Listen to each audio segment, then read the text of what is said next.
The dawn of a new day awaits new challenges, but along the way, new friends are made. Well, speaking of friends, we've got some friends on board for us. Ladies and gentlemen, it is round 3 of iQOO Battlegrounds Mobile India Open Challenge powered by Loco. Speaking of friends as well, we've got some pink friends on the desk. We are going to be your friends for the day. Hi, Fixes, how are you doing? Oh, well, I'm really amazing. I'm considering the fact that I just arrived last night from Odisha. I was really looking forward to today's day because we've got round 3 beginning, Yep, right? The steepest climb where we had to slash off quite a lot of teams. a And lot. now heading on to round number 3, where just 32 qualify and move on to round 4. Well, that's where it gets so much more exciting. Exactly, and for our underdog boys, I feel like this is going to be their last hurdle, right, where they meet the pros. But ladies and Yeah. gentlemen, we've also got to give you some information as well. This is going to be the biggest, baddest smartphone in the 25K segment. It is going to be Yeah. none other than iQOO Z6 Pro Fixes. I think this is my new favorite smartphone. Oh, it already has been. I mean, if you haven't ordered it for yourself already, because the few pointers that I really love about it, especially their chipset, right? Yeah, In the mid-range segment, you've got the best out there, the 778 5G from Snapdragon coming in, yeah, along with that flash charge of 66 watts. Now, this is where things tend to get really exciting and yeah. interesting because that is where, teams sort of need that flash charging while the games are going on. You cannot play like all your 5 to 6 games just on that 100% charge. Exactly, and right in between your games, when you get that like little 2 to 3 minute break when you're about to get your Yep. chai, and you can just plug it in, immediately it just charges up. It's super fast, but Yeah. also it stays super cool as well because the liquid cooling, that's one of the biggest liquid cooling chambers that is there inside this device. But enough of iQOO. I feel like this is where we're gonna talk about what lies ahead in front of us. Round 3, Yeah. again, the last hurdle for every single one of these teams. They have had such an extraordinary journey for themselves. 512 teams and 256, and now down to 64. 64. This is exactly where they are going to face their fears, ladies and gentlemen. We're going to see the format of the tournament. Of course, you have seen this already. Round 4 is where they're going to meet their ideals again, Fixes. Now a lot of teams would be wondering, or rather a lot of players, why 64? Of course, you've got 32 invited teams coming Yes. in round number 4 to make things even more intense, right? Now again, round 3, it's going to be really difficult, but then again, I'm kind of happy about the fact that, we're back to the top 8 teams qualifying for round number 4, which was not the same while in round number 2. It was such a steep climb and so Yes. many good teams sort of missed out, but that is what the fierce competitions do, because Yep. eventually it's a run for the BMPS. That's the bigger glory that you're looking forward to, in which just 24 teams are going to be participating over 3 weeks, and only the top 16 make the cut for the grand finals, for the ultimate glory, for what lies ahead. You guys have to be tuned in on our socials to know more about what the other tournaments coming up after this. Exactly, but we'll have a look at the points distribution, ladies and gentlemen, where we figure out how this entire event is going to pan out. Now, this is the usual stuff. You know all of this. I feel like most of the audience, be it a kid who is watching or a big daddy, you're well acquainted with the placement points as well as the finish point that come up with. Now, all that it depends is how much or how well you actually balance those two worlds together. You kind of have to get those placement points on board as well as get some finish points. Now, of course, just like Fixes mentioned, round 3 is sort of where, again, top 8 qualify, so you can kind of go a little easy on the finish points. But ladies Yeah. and gentlemen, from today onwards, we're going to have 6 matches every single day, and we've got Erangel thrice this time. Oh yeah, and that is where things get really more interesting, because again, a bread and butter map of BGMI. Yeah. We've been watching this map ever since its inception of the game, and well, a lot of players are quite well versed with it. But apart from Erangel, what I'm really concerned about is how teams tend to perform in Sanhok. Now, Yeah. again, we've been talking about the meta being abused by a lot of players. We used to see those healing battles going on, which was not a lot of happening around the first 2 rounds, but from round 3 where it really starts getting riled up. So that is where I'm kind of anticipating, few players just outside the circle, just patching themselves up, trying to survive, get those early position points for themselves, because Sanhok sort of has always been the table turner, right? Yep. Absolutely. But ladies and gentlemen, the match is going to start in just a few moments. And just like he Yeah. said, it's a battle between the top tier competition. And of course, with just 64 teams, just 64 underdog teams left in this segment for us, of course, I feel like this is where competition gets even more fierce. Fixes. Teams could actually go completely bonkers in rounds 1 and 2, but this is where they've got to be very steady. Now, few teams whom I would like to talk about is going to be Autobots. Now, we just had a post on our socials as well where Autobots were going bonkers in round 2. They've got themselves probably what, around 60 plus 68 frags for themselves. It's absolute nuts. Oh, indeed it is. I mean, especially that one player, Hells, he's the one to look out for the way they've been playing. I mean, getting 68 finishes in just 5 games and absolutely dominating the lobby. They've clearly made a statement out there. But there are still a few more teams that, we would love to talk about, one of them being Heroes Officials. Now, Yep. you've got experience in that lineup. You've got Puwali, one of the players who used to play for Insane. And you've got a few couple others. If you talk about UP50. Now, I've known these lads for quite some time when they were playing in my customs itself. And watching these lads from there to the journey at the big stage, nothing could be more bigger than this. Absolutely. But we are going to head into the game in just a few minutes, ladies and Yeah. gentlemen. But before that, we have a small message from our sponsors. Show me you got soul.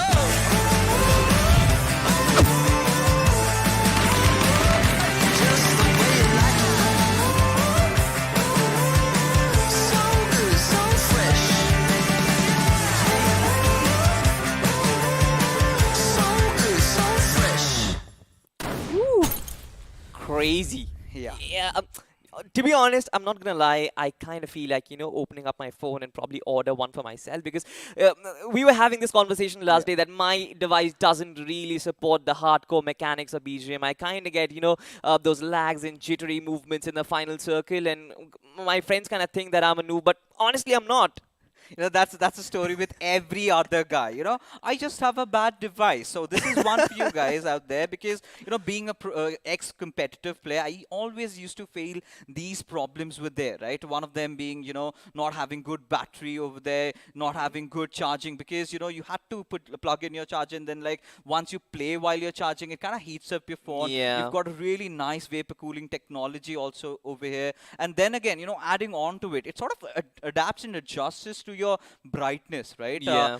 With my device, I'm not going to be lying about the fact, once my phone starts getting heated up, the brightness sort of gradually reduces. Now, the boys from iQOO have certainly found a really good solution around it. I'm pretty sure that, as things keep on progressing, especially with majority of the people around in India looking out for that mid-range segment, Yeah. so iQOO definitely provides a bang for the buck. Absolutely. But with that said, ladies and gentlemen, we are going to start the game Yeah. very, very soon. Erangel is getting hot and ready. It's being completely dolled up for battle. Of course, at the end of it all, I'm not really sure if it is going to restore its beauty. But we're going to have a look at the beauty shots in just a few seconds. Right. But for that, we have some time for that. So we can talk about, again, the teams and the rounds. And of course, you've Yeah. mentioned how the entire round 1 and round 2 was a very fierce competition. The slash was huge, right? From 256 to 64 teams. Just only top 4 make the cut. That is where you've got to make those rash dishes and probably go for those harsh finishes and try and,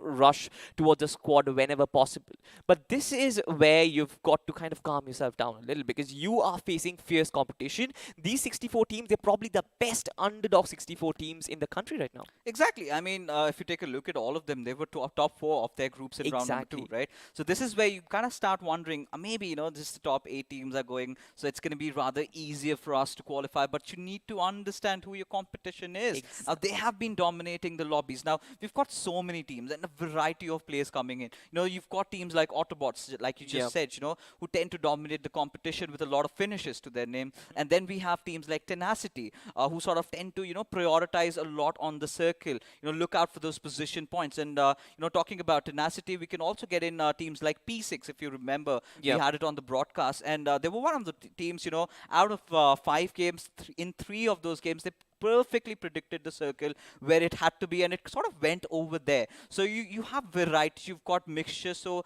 today is going to be so much fun. It exactly is going to be, but of course you've got to play according to Yeah. your strength, right? Whatever your strength is, just like you said, it can be pushing against an opposition or prioritizing the circle. Right. But then again, all these underdog teams just so close. I'm pretty sure nobody wants to get eliminated from this point on because you're just one step closer from playing against your idols, from playing against those people who you probably started, watching and playing, having a look at them. So I feel like this is a great opportunity for them, but again, it is going to be very, very tough competition. And I'm pretty sure these guys, these lads who are sitting back at home and playing, Yeah. they are pretty ready. They are warmed up. I guess we are warmed up as well. Our pings are shining bright, as I Definitely, yeah. guess we look as pretty as Erangel is going to look. Oh, indeed it is. And in fact, you've been talking about giving them that opportunity, the platform. This is it, right? This is This where is it it. all comes down to. Because, of course, we have the top 8 teams qualifying, but at the same time, the bottom 8, they're going to be having an end over the journey that they've, traveled so far along till round number 3 for sure. But the Cinderella story that I've always been harping about should not end for them. But yeah, that's the harsh reality, right? You've got a bid adieu to all these teams. Not that they were really bad today. It was Yeah. just that they woke up at the wrong side of the bed. That happens to everybody and has happened to teams even in round number 2. We've had quite some promising ones also missing out. One of the biggest one of them has to be Lifecraft. Yeah, absolutely. I feel like this is where um, a lot of opportunity is being obviously given to the underdogs, but they've got to make proper use of them. I feel like being efficient with your movements, being efficient with what you make out of this opportunity is what makes sense. You've got to get those points up. You've got to get your finishes up as well. Make good decisions, not really let your nerves get over you, but rather just make calculated decisions so that you can progress further. Because again, we kind of stressed upon it as well. Top 8 shouldn't really be that hard if you play that sensibly, isn't it?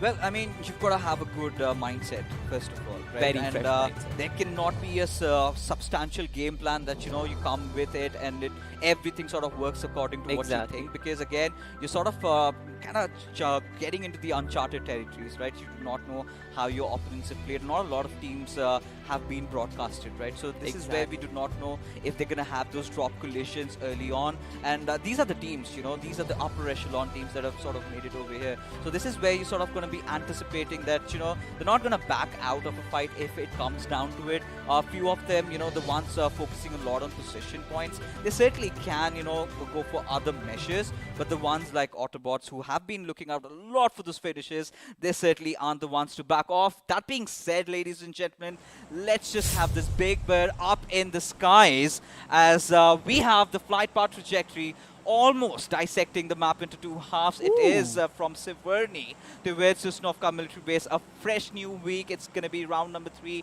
match number 1, ladies and gentlemen. And this sort of has me wondering, where is the first circle going to be at?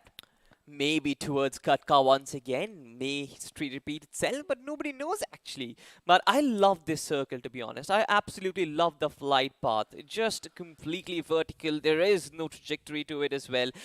Players can drop to whichever location that they want, and you can already see that a lot of parachutes are in the skies. Are they birds? Well, they certainly are. Birds trying to take a mark for themselves, inside cities where you would not want to be pooping, but rather get your loot done. But there you have it. We've got a few splash of colors spreading across the map. You've got Stalber already being occupied. You've got DMES taking over Siverny as UP50. I believe this is one of those teams that is heading towards Georgia Paul, maybe? Yeah, might be. And it kind of looks to be like as well. Now, you've got 2 teams, I believe, towards the southern island. The circle, once again, just like I said, should be towards that Katka side. History, once again, repeats itself. But we've seen that it kind of has a few variations. It can go towards Everest. It can go kind of towards the south, towards the quarry region as well. Has a few variations towards the end. Might just have some hardships. But one thing is for certain, that you've got to make a move towards it very quickly. You don't really have a lot of compounds in that direction. Oh, yeah, of course. Now, taking a look at this particular circle, you might be wondering, it's again that standard plain old Gatka circle, but the kind of transitions we've seen to it, see, and you've got a lot of Yes. topography around where things can pan down to. You still have Everest in contention, you still have the Gatka Suez in contention, you've got the Gatka flatlands in contention, The and ruins as well. yeah, the ruins as well. And we haven't seen a lot of ruin circle so far lately, but we've seen that one little uncommon or quite rare quarry circle. So, Yep. there are slight possible chances, even it has that tendency to shift towards the Pachinki Hills. So, a lot of places where, it comes down to how good you are with your IGLing, and it all comes down to a hunch, right? An IGL Yep. having that hunch, the circle will go towards this particular place, and suddenly, it's bingo for you, and you suddenly seems, you feel like you've cracked the code. Yep. And that's where, the confidence gets instilled. Now, in those first initial rounds, I would love to see, these teams kind of focusing a little bit on their positioning, in this initial few matches. And later on, as they kind of start feeling themselves, that's where they should be looking out for finishes. Exactly. Once again, it's more about how these teams proceed, right? How these teams approach this particular round. Now, we've seen where teams require finishes. They know how to go hot-blooded, but this is where they can kind of calm themselves down, just like you said, focus more on positioning, focus more on those early rotations. Getting their loot done right is going to be quintessential for them to stock up on all those necessities which they might need in the final few circles. But again, you talked about the hunches which all these IGLs get. I feel like it's more on the statistic side of things. The more you play, the more circles you see. That is how you sort of have that hunch, right? It's not just purely based on luck. Oh yeah, of course. I mean, it's primarily coming down to the algorithm, right? Yeah. There's always a trend. There's always been a pattern, and the more customs you keep on playing, you sort of have that feeling in your gut that says, this circle is going to take a shift. But, more importantly, coming back to the game over here, right? We've got a little bit of a early kerfuffle between Team Mavericks and Zodiac. Now, Zodiac seem to have been that team that kind of got sandwiched, but there you can see, Team Mavericks, they've taken that water route quite early on. So clearly shows their body language speaks that, they're one of those teams that kind of wants to keep things simple from the start, Yeah. do not want to go a lot for the action early on. Rather can, of course, have that avenue to go for that bridge camp. I'm starting to wonder they're sort of heading to that direction. But one good news for them is they've not got any team around that Milta Power area, at least in the Milta city. Exactly, and I kind of like this approach as well, where you kind of go for recreation even before you head onto the battlefield. Just just cruising along the speedboat. You've got some water as well in the hot cities of Erangel as well. But on the other side, in Pochinki as well, you've got Team S4W. Now we saw this team pretty good in round 2. They were very, very consistent, but eventually you've got to understand how Team P6, if they are capable enough of moving forward. Now, talking about consistency, that's where, our boys from iQOO C6 Pro 5G come in, right? With the kind of a smartphone that they've built, catered specially for the hardcore gamers out there. And considering we always know we've got a tight budget, somewhere around 25,000, this is the best that you guys can get. And, well, might want to check it out on Amazon. It's being an Amazon special over here. But yeah, there you can see the circle being formed right in front of us. Gatka has been well occupied by the players of Heroes officials. Now, for Heroes officials, it's starting to look really nice. I mean, they've got the center of the circle, but at the same time, I'm starting to get a little bit worried about them, because you still have teams like Asla, who are just around that southwestern corner of where they lie. And if they kind of spot out those isolated few players and start getting them down one by one, that is where things kind of get a little dicey for them. Maybe? Now this is always the case with Heroes official, right? They kind of tend to split up way too much in order to gather that intel, which kind of facilitates them in the end game. But then again, if you split out way too much, if you have no trade potential, it's just way too much. Yeah, I mean, of course. But for Heroes officials, of course, as Aim God, this is one of those players that I really, really want to look out for, because you talk about Puvali, he's one of the very well-known players in the community, right? Right from the very start, hailing from Assam. We've seen their journey in the other titles as well, right? I believe, if I'm not wrong, if my memory serves me right, he was from Akkam. Now, one of the most celebrated teams are Yeah. from Assam, and which eventually, like a lot of esports team, kind of went down to a split, and then a lot of them have walked out their own ways. As we still have Puvali grinding it out. Talking about grinding, but these are the lads, that I'm really looking forward to, because talking about a proper definition of underdogs, UP50 esports certainly sort of have their names right on the top. Again, if you look at the statistics, they've got approximately around 30 frags in round 2 as well, which is pretty decent. I feel like they've got that healthy mixture of both good positioning as well as firepower when it is needed. But of course, this is where they kind of test their mettle against the upper echelon of the lobby, just like you mentioned. And you've got, just like you mentioned, the underdog players. I just want to understand how this team is going to proceed. Now, you've got a circle which is towards Gatka. They are towards Georgiapol as well. When do they make that right rotation towards the central compounds? And maybe are they even going to compete for those central compounds? This is what the question lies. Considering how they're still occupied in the containers, I barely believe, they're going to be focusing on that centralish style of play, right? So we're going to be anticipating them to be playing a lot around the edges. Now they're just going to start floating around the map, wait for the next circle shift. And in fact, a lot of teams would be looking for that one curveball to really hit, right? Exactly. Because that is where you sort of realize that now this is the point where we have to kind of go in. Teams like BTR, they sort of tend to have that sort of a play. They keep on floating around, and once they find that curveball, they hit right at the central spot. Even if you have fights brewing amongst you, they do not shy to take it away. So again, it's going to be really interesting. But Deathmate Esports, now this is one of those teams that we do not have a lot of statistical data to work around with, considering a new name coming in, and we haven't really seen them during the broadcast days. So I'm really excited to see how the band of 4 boys really come out and play today. Now, I saw the POV of one of the guys from Deathmate, and the lad was playing with a cooler attached to his phone. Yeah. Again, guys, lot Makes of it legs. heavy. Yeah, makes it heavy, and an external cooler once again. Not really the ideal. Ideally, you want to go for Z6 Pro. Yeah, I mean, of course, this is where it comes down to, right? We've seen these players using all those external fans around, Yeah. Get those external liquid coolers attached to your device, sort of making it really heavy and clunky to use. And this is where the boys from iQOO again come in, right, into play, the kind of a smartphone that they've developed, and which clearly have been, harping about this. And at a certain point, we might sound like broken records, but that is the reality. Now, I really got my time to, talk to the professional players that, did play on the iQOO smartphones, and they were all praises for this device, because they said we were having constant frames, we were not having any drop frames over here, completely giving us a premium experience that you would want, and they could all focus on the game itself. And now again, getting ourselves back into the fray, we still have all these teams just hunkering around, just wandering and floating around the map. And in a little while, you've got that second circle kind of forming around the southern side of Katka, and this is where my worst nightmare sort of come alive, because such an open circle, right? Very less places to hide, and that is where teams really need to prioritize on their vehicles. Oh, it seems like some shots have been fired for sure.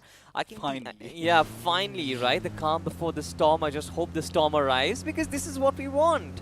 Again, you've got Team Mysterious X right in the vicinity of another team. Now, again, a similar outcome. They're not really pursuing them and hot on their tails to try and go for finishes. Most teams really want to take it calm and just want to get their footing in the game, which is fine, which is fair, I feel like. But again, if you don't really warm yourselves up maybe before the final circle hits, that might be a problem. Oh, that certainly will be a problem, right? Of course, it all comes down to the decision making that these players are going to be opting for. But right in front of us, we've got Asla. Now, one of those teams that we have indeed seen in the past. Now, this is one of those teams that loves to make that perfect balance between getting a lot of good position points along with the finishes that tend to come along with it. Now, you were asking about UP50. Look at Heroes Official. Now they're starting to feel that the team is traversing around them. Hence, they've completely gone prone. But at the same time, for UP50, I think they're the ones, still figuring out that one spot to take and hold on to, considering the second circle has already formed. And a visit out at that, I do not know if it's the wisest of the calls. Yeah, especially with Heroes Official right in the vicinity. Now, Heroes Official, they've got a player named Creed, and every time I hear the name Creed, it's like I remember Michael Jordan and his boxing film. I'm kind of a big fan of it. Kind of motivates me every single time, coming in from nowhere and making it big in the boxing world. I feel like that is exactly what I to Mike Tyson. No, so the actor is Michael Jordan. Oh, yeah. All right. So iQOO Battlegrounds Mobile India Open Challenge again is a platform where you're not really a big professional player or a star. You come in as an underdog, you're nobody, but then you kind of make it big and play against yourselves and probably even beat them. Just imagine the possibilities. Oh, yeah. I mean, I would love to see that underdog story, right? We haven't seen so far in the BGIS, hoping for that to happen in the BMPS this time around. But I believe, Salty, we're in for some battle out here right in front of us. Asla Esports, they've positioned themselves pretty well. I really like how they've kept their buggy and just, staying around that little rocky cover that they have, having a really good split. But this is what I was talking about, that one curveball to hit. Now it goes a little bit towards that centralish areas, the eastern side of Katka, where I believe the players of P6, they're going to be enjoying their fruits of their rotation. The circle never ends well, Fixes. The circle never really does. It's not a good news for most of these teams, but for us audience, for the neutral fans, you're going to see a lot of bloodshed. But you can see most of the teams, they are on the vehicles. Most of them are in pursuit to getting that sweet spot inside the circle. Maybe get one nice bridge where they can play along as that. See that Mysterious X? They launch an ambush against Heroes Official. Of course, they are going to evade that and drive right away from it. But what could have been is probably what we'll find out after a few circles. Oh yeah, and this is where we've been talking about it. Not even a single player has lost out on his life, right? It's still 64-man lobby. I think it's 13 minutes past. It's high time we have some bloodshed in the battlegrounds over here. But for now, P6 being a team that has prioritized heavily on their position points and how they've been wanting to play. They're the ones, not taking any huge risks, right? Everything they do is calculated for them, as they've got to watch out, because you could see TS Sonic right in the backlines, right? Just, if one bad misstep and he could get hunkered upon as Heroes Officials. Now, right beside Error Esports, who eventually are looking to traverse around the map. So, still yet waiting for the fights to begin, really. Yeah, we're still waiting for that real 4v4 combat, and I believe that this is the closest the two teams can get. You've got Error and you've got P6A right next to each other, and as soon as I say about it, we've got another team, I believe is DMKV, right up against the Mysterious X. Now, grenades are being launched, artilleries are in the sky, but of course no damage has been dealt yet. They've got the Rage, and one team has got the compound to work with as well, but it all comes down to who makes the first maneuver, who makes the first error. That opening is what both these two teams want. Yeah, I really like how, Gods OMKV have taken that higher ground over there. Now, this sort of limits a lot of possibilities for MX, right? Few good grenades and, the compound goes kaboom, and with that, the entire squad just gets obliterated. What they can certainly do better over here is try and create a little bit more spacing, right? Try to engulf them, but finally we get to see a few knocks coming into the fray, which, Sniper and Kid having that little bit of a high ground advantage over the rooftop over here. And look at the burst coming in already from Kid and Shelby. Yeah, Kid, you can see he's coming in on the flank. He's ready with his arm, but instant retaliation as Team Error, they kind of stabilize themselves. And here it comes once again, another shot. Just one player probably just up on his feet, still trying to battle, but the M249 isn't really going to save him from the unleash of the UMP. Of course, I mean, we've been talking about this quite a lot, But what really came down to it was clearly a good usage of grenades coming into action, right? They were just raining frag grenades, and it was the boys, they were just helpless over there, could not do a lot, and eventually just got taken down. Now, this is where, P6, like I've always been telling, these are the ones who make the calculations right. Yeah. They did not push before they got that one and the second knock. Yes. And now they even hungry for more. Exactly, but elsewhere you've got a Lambo charging in. It is the BMES and Ferocity being looking very, very ferocious. You've one guy right behind Harry IGL, but from elsewhere you've got Team Zodiac who's trying to kind of chime in the party. Oh yeah, and now Naru, he's just gonna pick up that grenade and has to look for that one little toss onto its Harry IGL. Does he get it? No is gonna be the answer, but either ways, you know, you've got Zorba getting left off with that bolt action as Naru is just gonna get ambushed upon by the remainder of the teammates of DMES. Somehow he tends to survive and has clutched it out, getting those 2 finish points to his name, and Deathmet Esports, they're out of the lobby. They certainly are, but thanks to some sort of help coming in from third parties out here, you're chiming in with finishes of their own. But look at this team, Autobots right in the midst of action. Fox that tries to peek out way too much, and here comes the reinforcements. Another boy down is Frag Boy DOMKV. They've been completely wiped off the server. Team Autobots, they survived to fight another day. UP50 though on the offense, and another one goes down. This is a sudden bump in action that we get to see so far. Yeah, it's pandemonium all over the map, as they can see, you know, Sarkar just raining down all those bullets out there and eventually just backing out. What I love about UP50 is they're not overextending. They realize, you know, you're done with the spray, you did whatever damage you wanted to do. Look at the bigger picture. Now, this is where I'm starting to get a little worried because Sarkar, he might be in a really dicey situation because the grenades from Drago OP, that's definitely going to come in anytime soon. But KSR, he's not the one to, you know, kind of shy away. So he's going to retaliate and send a few gifts at T10's direction. Great stuff by KSR over there, trying to push out Drago OP from out of his cover. Kind of rattles their defense and their formation. But so far, Team Tenacity, they've done a good job in holding their ground, not giving up so much room as well as real estate to Team UP50. But none of these teams have actually made a move so far. It's again the artillery barrage that we get to see every single time. Oh yeah, of course. I mean, at this certain point, UP50, they've got to really watch out because, you know, for a second, if they're kind of complacent about the surroundings, they're going to be taken down. But this is where, you know, OMKV, look at how they just get bursted down, staying inside that little compound. This is something that, you know, I was talking about right from the very start, right? OMKV not really having the best of positions to defend. And this is how DME is just kind of pushed in, but Naru sort of having that third-person perspective advantage to his favor. Sort of really use that well. But again, back into the fight, we've got Team Tenacity going up against UP50 Esports, who have already accumulated 4 finishes to their name. Now, this is where the question comes. How much deeper can you dig at this particular moment? You know, at a certain point, you're going to run out of all those valuable utilities. And now to make things even worse, the zone has shifted. Exactly. Now, UP50 was in a good spot to try and gatekeep the other team, but thankfully the fact that the circle has shifted, it's a very, very interesting grenades going kaboom as Team Mavericks, they're not in an ideal position. Another one explodes as this team gets wiped off the server even before we sort of realize it happening. Team RI is official. Again, 4 finishes to their name, but things are not yet over as Team P6 now might launch an ambush against them. Yeah, so many good contenders for getting this early chicken, but clearly, you know, Team P6, this is not one of those situations they like to be in, right? Around the edges. They are the ones who kind of tend to capitalize whenever they play around the center of the circle. So it's going to be really interesting how they carry on with the rotations. Right now, considering they've got a lot of attention diverted to their direction. So it's going to be interesting. But Autobots, now one of the highest fragging teams that we did see in round number 2. A little bit of a dicey situation, almost about to lose out on Orba, as they've already lost out on Hell. This is where, you know, Cypher chimes in, unleashes a few lead at the players of TS over there, but still no damage being done.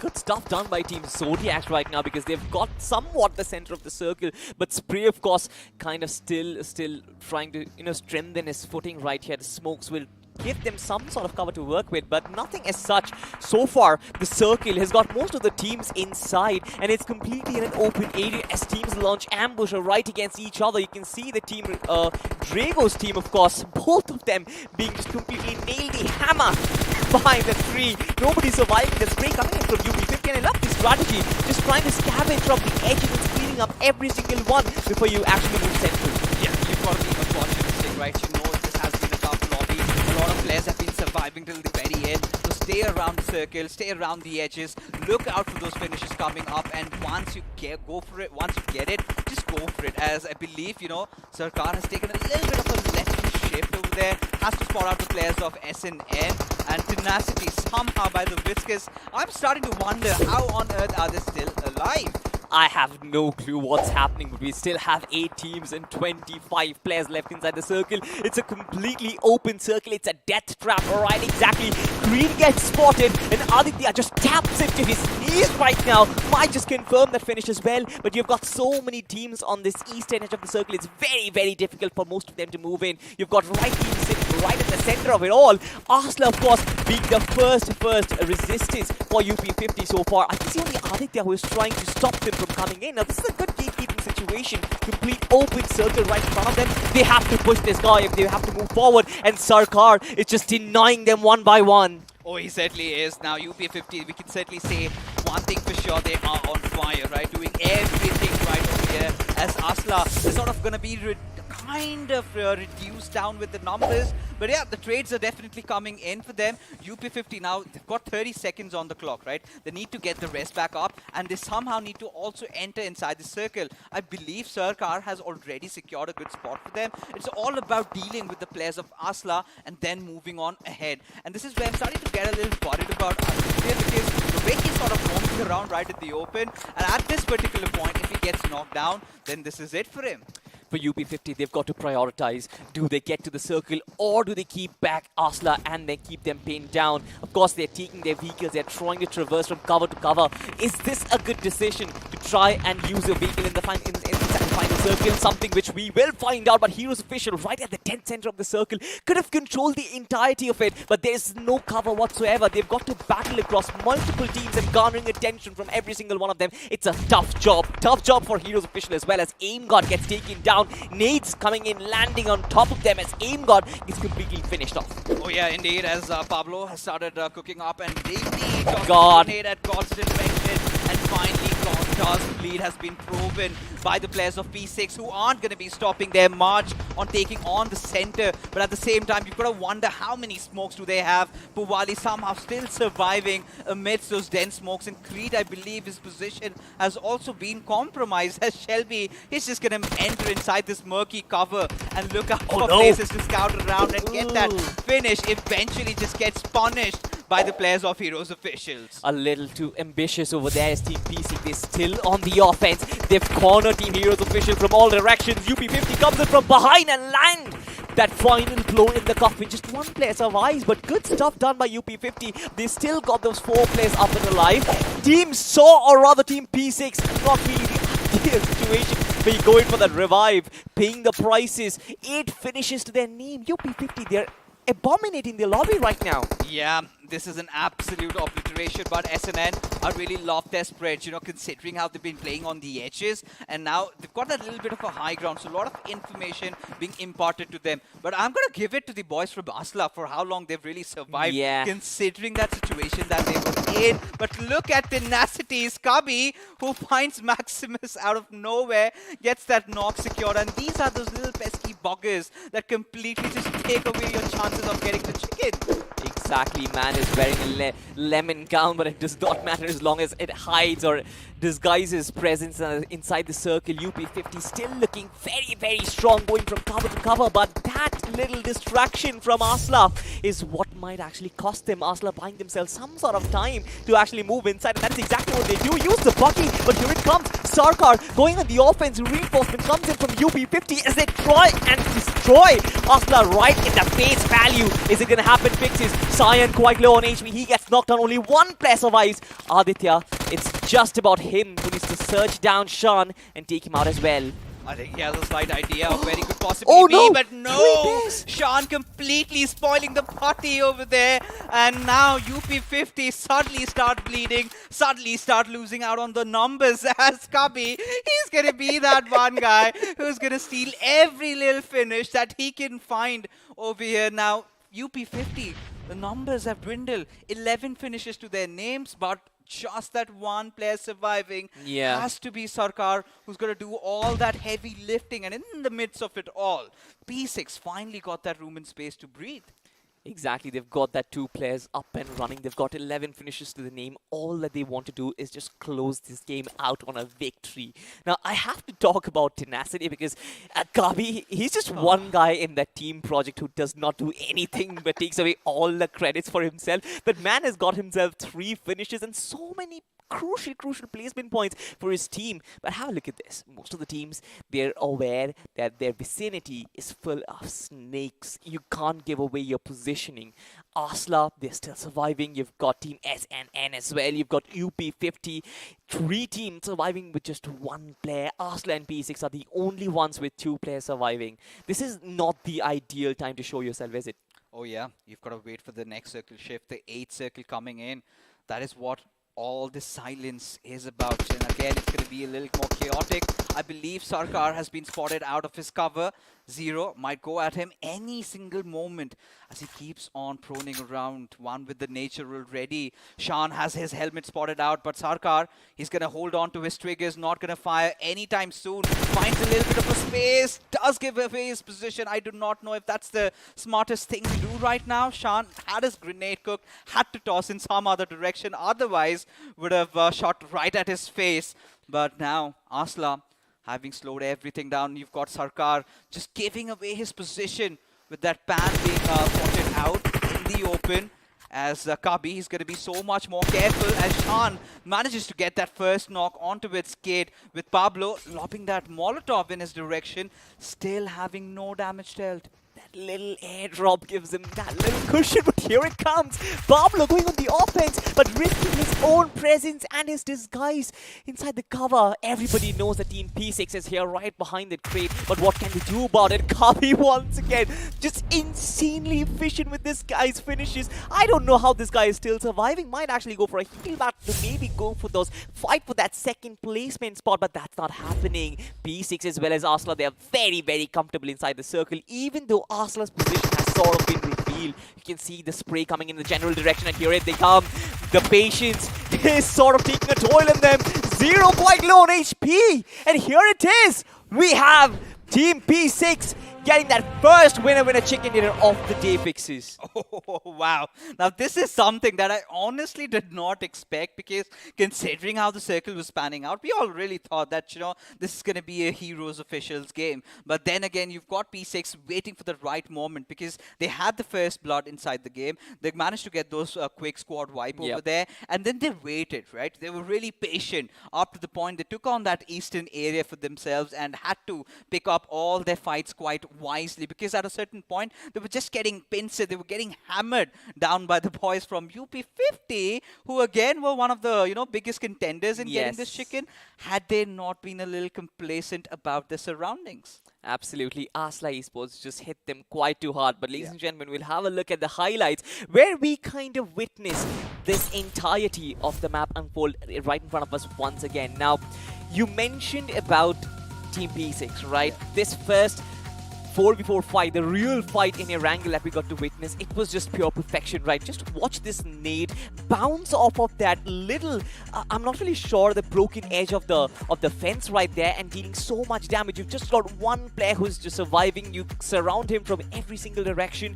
Pitch perfect textbook BGMI that we got to see from them. Yeah, I mean, the best part was they had their opponent's cornered, right? Error did not have a lot of movement areas where they could have gone on. They couldn't have taken those backline hills, because again, the front side areas were well being guarded, right? And with P6 making all the right calls and all the right choices. Now look at UP50 now. They were the smarter ones, right? If you remember, they dropped off over at Georgopol and they had to rotate around. So they were kind of floating around in the map, and then they figured out, there's a fight that we can really capitalize upon, and they instantly go in, get the rush done, get those finishes to their names. And that is where I was really starting to feel that, yes, you know, this is the team that has got what it takes to get that first chicken dinner, playing around the edges, having a really good textbook BGMI performance out there. But then again, sort of those little miscalculations, sort of not being aware about Asla's presence over there, sort of really hit them in the backs. we also question that approach, right? How long are you gonna hold Asla back? How long are you gonna gatekeep them, or are you gonna prioritize the zone and maybe just let them live their life? But again, right at the final moment when they were about to start the rotation with the bucket, they sort of figured, right, all right, let's just try and take another look. And as soon as they do that, the one player falls down, and that sort of becomes like a house of cards. One piece falls, and the entire tower just crumbles. Yeah, I mean, the one best thing I really loved about UP50 over there was Sarkar, right? Yeah. The moment that one player of UP50 got knocked out and Yeah. Sarkar instantly went ahead, Yeah. he started just, firing in a wild manner, right? Yeah. Just to kind of have the push delayed a little bit. Buy some time. Yeah, buy some time for his teammates, and he did that. It was all picture perfect till then. And then those few grenades came in, and that is where UP50 sort of started thinking, or rather wondering,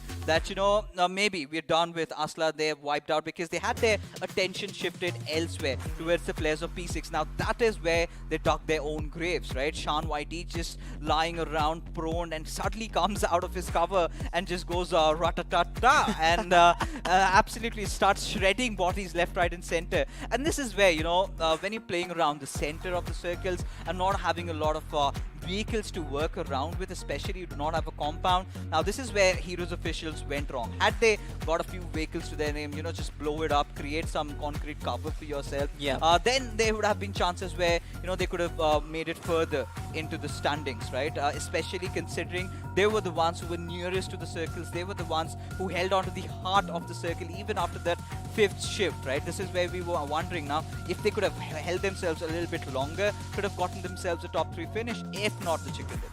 Ifs and buts right now fixes. It's all that we can speculate, but And of this course, guy. this guy, you've got to give it to him. I love his attire first of all, right? That lemon gown. I'm not really sure what you call it, but it's sort of got that feeling in it that he can be a little salty and spicy inside the lobby. I just had to plug my name over there, but anyway, coming back to P6, this team.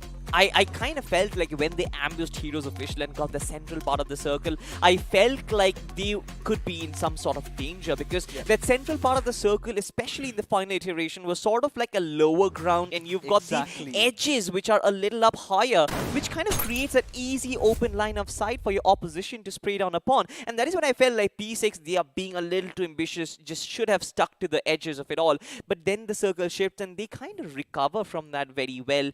They again focus their attention to teams on their left and right, and then they look forward or go forward and press forward as well. This is where the discussion really comes about the breathing space being given. Now, this is where we've got to get in Asla into the mix, because, just before that Asla and UP50 fight that we had, it was again the players of P6 that were just getting hammered by the boys from UP50. Now, since Asla had their attention diverted, that is where they sort of got that room and space to, breathe and get themselves back into the game. Exactly. But ladies and gentlemen, of course, everything, all this action is being made possible because of our friends at iQOO. Of course, I've got this nice, beautiful device right in my hand. It is none but the iQOO's. Show me you got soul.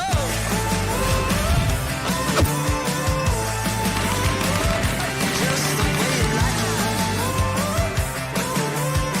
So good, so fresh. So good, so fresh. I've got to ask production, can I just switch on BGMI and start playing right now? I understand I'm in the middle of a broadcast, but then we've got a decent squad right here. We can maybe participate. I mean, Fixes and I, you've got Arca as well. We can kind of chime in someone from the Hindi desk, maybe Spiro, who has been our friend a while. We can sort of, play. But of course, what a device, man. I just want to get back home and try this out. As far as I love the device, I also love to be at the studios over here, casting it out with the boys. It looks sleek. It looks sleek, at the same time feels premium. Now, this is something that you do not get at the 25,000 segment budget, Yeah. right? You've got those little plasticky feels, very light, and you're like, is this even a smartphone? Now, once I held it in my hands, it really feels soothing, right? The perfect weight, not too heavy, neither too light. Now, Yeah. this is where, it comes loaded with so much of those features. Now, we've been talking about it, ladies and gentlemen, but I think it's time right now to head in and take a look at the point standings as to find out where do these teams stand after that game number 1 that we had. And it is Wow. going to be P6 right at the tippity top with 28. UP50. they miss out on so much placement points. I feel bad for these lads because they were right up there. They were right up there with Asla, with Tenacity. Just that little lapse in concentration, and they've sort of given up that buffer to Team P6. An 11-point buffer right at the start of the game is not something which teams at the bottom would really be looking forward to. But again, we sort of know that this is a top 8 qualify next round situation for us. So entirety of this first page right now, you can see that they are safe. But are they really, especially the ones at the bottom? You've got Autobots, Heroes Official. You've got big names who performed in round 2 with 9 and 5 points. Certainly not something to be very cheerful about. This is where the conversation around Kratic esports really comes in, because this is one of those teams that have the second highest finishes in the entire lobby out of this particular group that we have been broadcasting. That's group number 1. So coming into the first game and you kind of missed out on that, this is where it sort of bugs you. Do not have a really good start, kind of just deteriorate your mentality heading into game number 2. Yeah, but ladies and gentlemen, let's have a look at the iQOO MVP of the first game of the map of Erangel, Sarkar 11. Who else but this man? 6 finishes, but 1189 points of damage. This man was like the lone survivor, the first form of resistance for UP50, stepping up every single time when his team needed. You can call him a guardian angel. Oh, you certainly can. He's been doing all that heavy lifting for his team, right? Because every single fight, he had an instrumental role to play, right? Once when we did see they were around the edges, he was the one who went in, did scout out that perfect location to kind of build their cover around, and he was the one who even came back to fight it out against Asla. As we, ladies and gentlemen, head on to the top 5 players in the lobby. I was somewhere, searching out for Kabi, and here he is at the 5th spot. This one little player took him Tenacity to different heights. Out of the brinks of getting just that one position point, he managed to secure quite a lot. Quite a lot, as much as they are inside the top 5, ladies and gentlemen, but he is also inside the top 5 of our first map of Erangel. Speaking of the first map, we'll have a look at the match summary, where we kind of see all this action unfold. Now, again, no real surprise apart from the 2 vehicle finishes and 12 grenade finishes. My man, there's been some explosions round 3. Yeah, of course, and it was sort of inevitable, right? Considering we did not witness a lot of fights from the early start, and once we sort of started congregating towards that circle, that is where majority of the fights happened. And in fact, after the 5th or the 6th circle, that is where we saw so much of those grenades being used out there. What I really love is those 2 vehicle finishes, alright? We love those things to be happening, someone just trampling over. But that has been one of those teams, Salty, a team called the Autobots that had been dominating round number 2 with 68 finishes in just 5 games. Who's had a rather decent start, if not in terms of positions, but definitely the finish numbers are up there. 8 finishes already with 1289 points of damage and 4 headshots. It certainly is one of those teams that we really need to look out for even more. Certainly, but again, the survival time is what their problem is, right? They've only garnered 1 placement point out of that entire performance. Now, you've got 8 finishes. Your gun game is extremely strong. All 4 players, they know how to kind of play well in those 4v4 fight situations, but you've got to get into positions where you are in the final circle and you can unleash that firepower on multitude of opposition. Yeah, and again, you've been talking about Autobots, can't really leave out 2 of the biggest names inside the lobby, UP50 and, well, you've got Team P6, the ones that got the chicken dinner, the ones that were denied the chicken dinner. And P6, I mean, had to be the better team over here, considering how they really held on to their horses when, things were looking really tumbling down for them. Because, at a certain point, they were just getting pincered down. But UP50 making those little careless calls out there and certainly hurting them. But in terms of how they've delivered, I think both these teams were really amazing, and I'm really looking forward to how they play in Miramar and Sanhok eventually. Exactly, and that is what is going to lay the foundation for the rest of the day. Of course, we need to keep in mind we play 6 matches today, fixes. So therefore, there will be a lot more opportunities for most of the teams who are in that second page to kind of make a comeback, right? And that is what I want, right? I want a good fight. I want the fight towards that 8th spot to maybe the 10th spot. There should be proper competition there. People should be waiting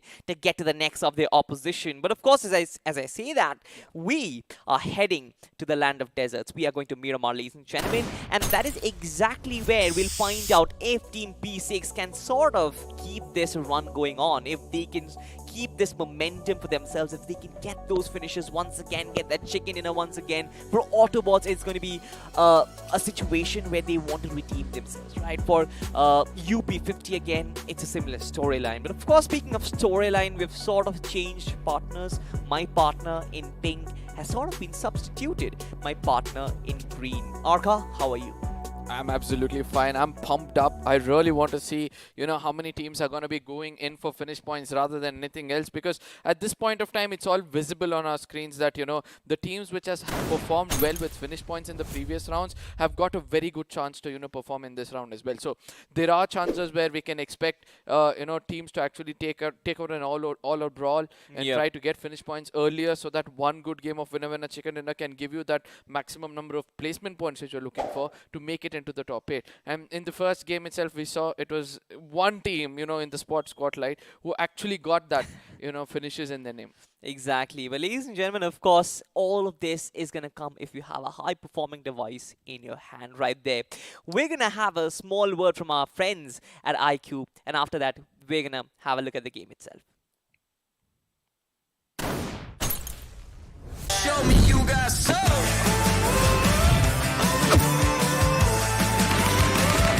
Just the way you like it. So good, so fresh. So good, so fresh. India's fastest smartphone in the 25K segment. You've got to give it to the boys at iQOO. I mean, this looks fabulous, feels fabulous, and it performs fabulous as well. But speaking of fabulous, Team P6, what do you have to say about them, Arka? That fabulous team has always been the same. They are living up to their name of, every single time they play for an average, Right now, I strongly feel that they're playing for an average of this 6 maps which they have to play today. In the previous time as well, they were not the team to, outshine everyone else, but they did leave an impact. They did leave their name behind. So I strongly feel that, they have a decent strategy to play around with. And I do believe that, in the coming games, they're going to concentrate more on those finish points rather than on placement points, so that it becomes much more easier for them by the end of the day. And yeah, we have been speaking about this consistency and balance, until now it was all about making it to the next round, but now they start to inculcate a new thing in them, that is trying to get the equal number of finish points and placement points for yourself, where if you lack out in one thing, or if you go back in one thing, the other one is going to be giving you that amount of points which is not there because of the other field. Exactly. Now, this is where I sort of think the top 8 situation again comes in, right? We've had this conversation before. Even in round 1, right, you get one good game and you're probably well set for this entire journey of round 4 that we have, with all the pro teams coming in, the invited teams coming in, all these underdogs getting to play with their idols, of course.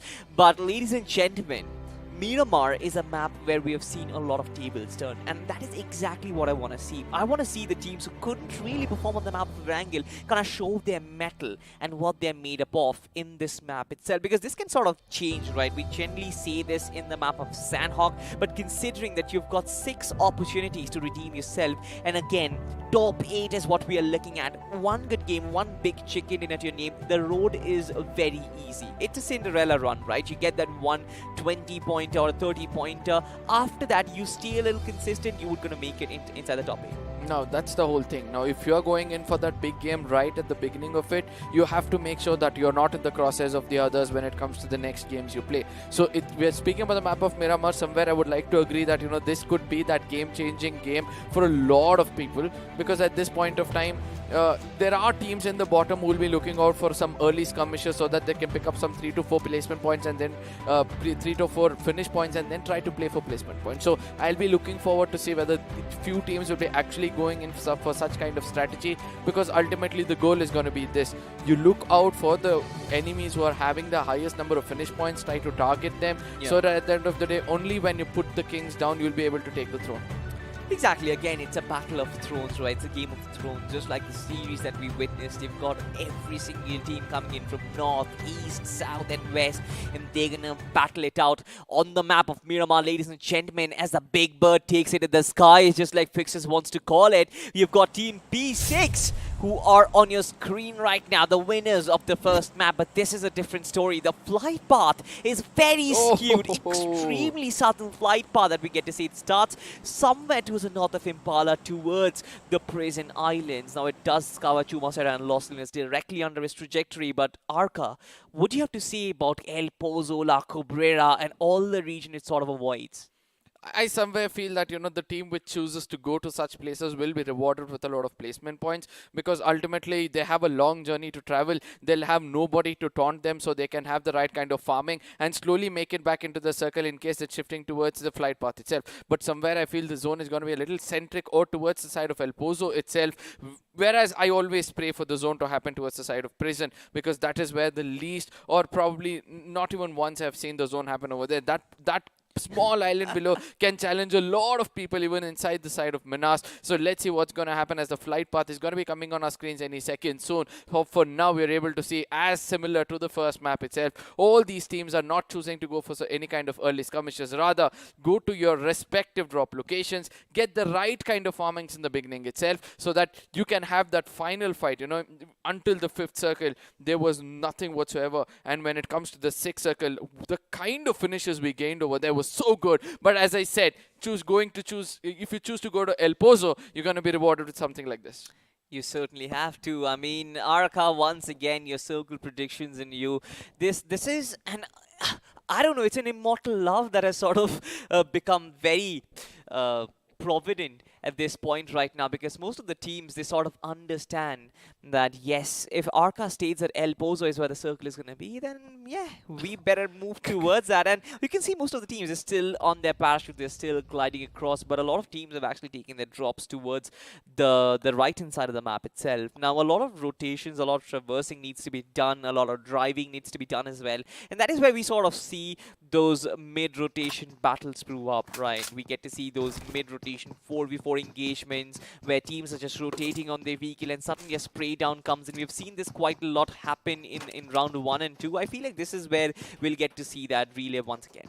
Yep, agreed. Now, as you pointed out, the right way, the southern eastern corner is where most of these teams have settled themselves. Whereas I was, expecting teams to actually go towards the side of Campo, where only one team has, dared to go there. And let's not forget towards the side of San Martin as well. I was expecting at least two teams to go. There's a ample amount of farming which is possible over there. So I was expecting their teams to be present over there as well. But the only place of skirmish at this point of time looks to be towards the side of El Pozo, where we have our eyes set on two teams who are busy going around for the farming. And this is how things start to turn as you step into the professional lobbies, where people concentrate on first going in for farming and then going in for fights. For most of those players who have done this wrong before, it will be a learning curve for most of them as they made it so far in the tournament. Look at God's POV though. That man is chilling. That man is certainly chilling. He's lying. He's got his blanket on as well. Might just have turned his AC on. And pretty much, I guess, the first map wasn't exactly what the entire team wanted. Not a result which they could have fancied for themselves. But I feel like this is where they kind of have settled in, right? And of course, when you mentioned about the professional games where the things at the start are quite passive, I would say, I feel like this is exactly where teams sort of start knowing each other, right? You know exactly where opposition is going to drop. I don't think round 3 is essentially the case where every team knows each other's nooks and crannies, where they're going to drop, where they're going to rotate from. They don't have that much information. But as round 4 and BMPS progresses, I feel like that information becomes evident. And again, the passive nature of the game comes right in front of us once again. Yep, but one thing is there, it might not be concrete that the positions, are visible, but for all those games which went on stream, right, those teams are the teams on the radar. Yeah, you exactly know how they play. You exactly know which is the key player of the team whom you need to concentrate on. At this point of time, I love the way Kratik is playing, They do know that there's a presence of some other team pretty much close to them on the higher ground, so they do not want to come out. You don't see any player in the map right now or in this view right now who's actually running out in the open, apart from Addy, where I was pointing out to. He's the one who's daring to run out in the open, which due to it does get some, the tags, but at the same time Panic comes out, plays very cleverly, tries to grab all the attention so that Addy can make it into the cover, and the very, very good gameplay coming in from the side of Kratik.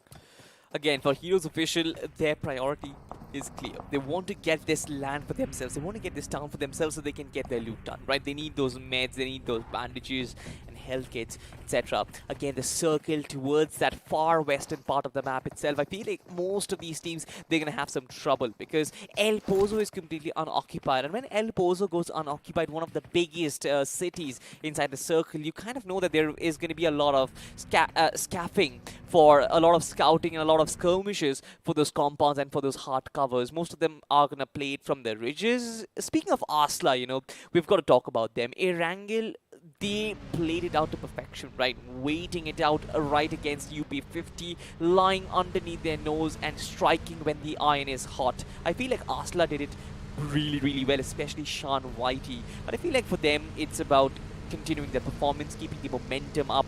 They've sort of clutched it out from a very weak position. It must be giving them some sort of confidence to work with coming in the next few games. When it comes to placement points, obviously you're going to get some, confidence that, the IGL is actually leading us into the right spot. So it's going to be easy for us to go forward for it. But at the same time, the finish points is something which a little bit of a concern for me when it comes to the side of Asla. They do not want to get into any kind of skirmishes in the mid rotations or in the early skirmishes. So they want to look forward for some finish points in the final circles or probably whenever a third party is going on so that they can steal some finishes for themselves. So let's see whether that's going to be the strategy they're going to stick on to. In the map of Miramar, I don't know how much of that is going to help them out, but one thing is for sure, when we look at the map towards, let's draw a line above Power Grid going down to Minas, that is where most of the teams are standing. So those teams coming in from the side of Los Leones or probably from the side of Impala, there's going to be a barrier of teams standing out for you. They're going to gatekeep you, not allowing you to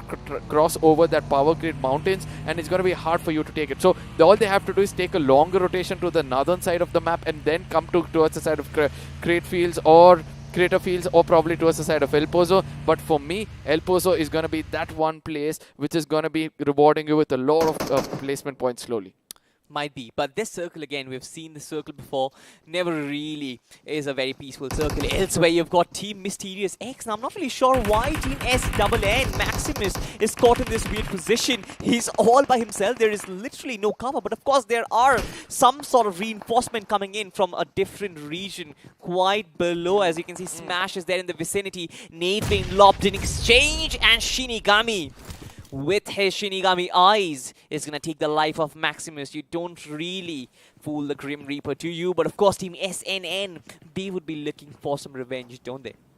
More than revenge right now, they should be looking out for some cover fire so that they can pick up that man who's down on his knees. But it looks like they're going to abandon him as he had abandoned them in the beginning itself. So it's important for you to stick together. It's high time we realize, when you start to play in a lobby which is going to get harder by the day, it's important for you to stick together. Make sure that you have the right kind of strategy. If you have a lurker or if you have a person who is pushing forward, make sure that he has the right kind of cover. It looks like SNNX is going to be one of those persons who's still not going to give it away. They're going to give the right kind of cover to Maximus at this point of time. One good grenade can actually turn the tables around against them, and it looks like Royal IGL has got the right kind of cover, right kind of angle against this team. This off angle could be something as a blessing, but in case this location gets compromised, it's going to be a bane for sure.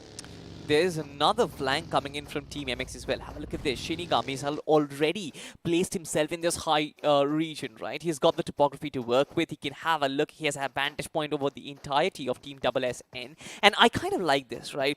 You sort of understand what the situation lies in front of you. Team SSN, they knew that, all right, this is not a fight for us to win. For sure, if we kind of re-engage any further, we might lose more bodies. So let's just fall back. Let's just regroup. And let's forget our brother who's sort of given his life for us. But of course, for Mysterious X, it's a really good start, and I love the way they are collaborating between themselves. Shinigami, of course, lobbing that nade right from the start of it all, and then instantly moving to high ground territory to give his team that advantage. This man has been taking some steps in the right direction. Absolutely, I But agree look on at his buggy fly.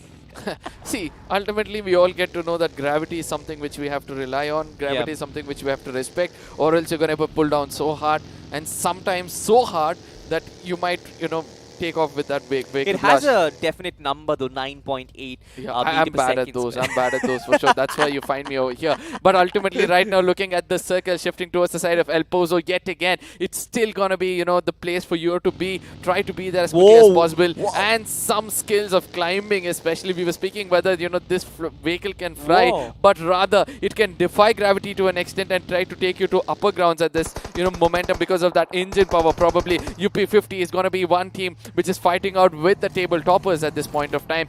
P60 versus UP50 is the numbers which is going to be fighting around Yeah. one another, or it's going to be the alphabets which is going to be adding an extra power. Might be, nobody knows. Sarkar, of course, iQOO MVP of the first map, trying to lob in the nade, but it's just way too far for any sort of damage right there. It was pretty close. I was wrong there. Team P6, they've been cornered right now, right? UP50, they've got that upper ground for themselves. They've got that right vantage point. They know exactly where Team P6 are.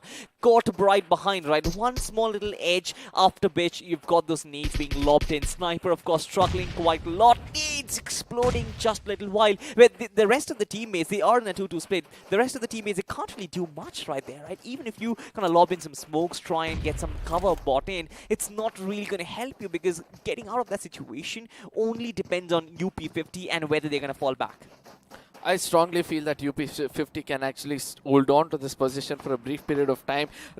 Try to see how well they can tag off the side of Team P6 at this point of time. Because I do agree that, P6 is one of those teams who are capable of coming back and firing at you so bad that, it's important for you to stay away. But look at the concentration coming in from the side of Aditya. He knows. He's looking around on the horizons as well. As Sarkar is going to be that lurker coming in from another corner. He's going to be trying to push in and get as close to Pablo as possible. Pablo doesn't realize that, there's going to be some person coming in closer, but rather his teammate does realize that Sniper P6 does realize that, there's somebody who's trying to pull out some different kind of magic. Let me catch this magician, try to play the tricks against him, and eventually he was able to put that lurker back into this place. Now, UP50 is going to be one of those teams who has to choose to fall back. Until now, it was all fine.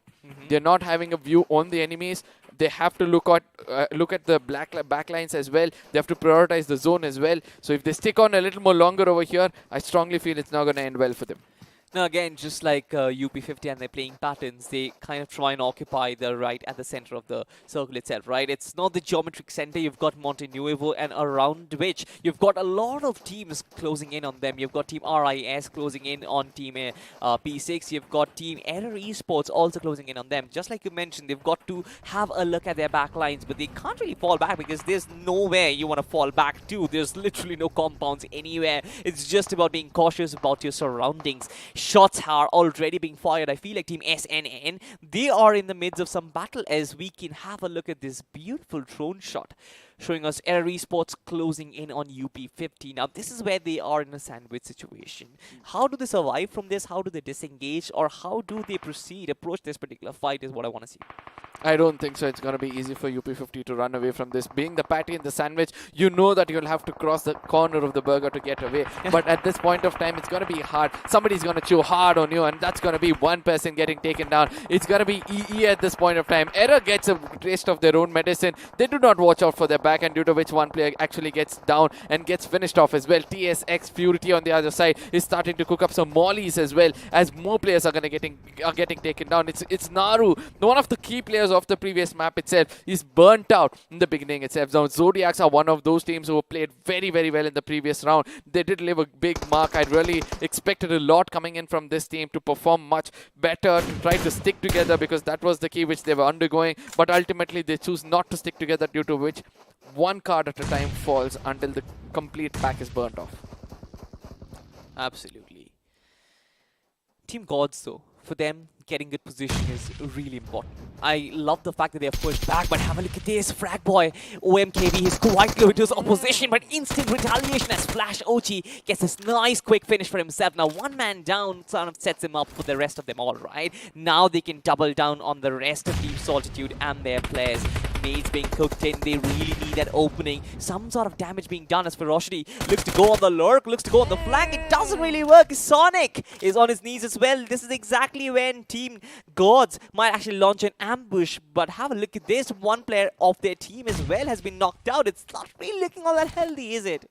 I don't know. I think Flash has to give the right kind of cover fire at this point of time, or else Team Solidity is going to be losing one more player or probably getting one player down on his knees. Now, we have to push forward to see whether this fight is going to continue as the circle is going to be turning out over here. Asla on the other side comes up to the corners of the circle. They want to make sure, that they try to tag out as many finish points as possible, but ultimately, as I said, Asla is not one team which tries to pick up fights between the rotation and immediately wants to go in for another kind of push away from these players, but they are caught up in a very, very bad situation. It's going to be final call from the other side. I think it's final call from the other side who's trying to do it, but Sean Whitey always shining it out with that 4x, try to restrict that crosshair falling in towards him.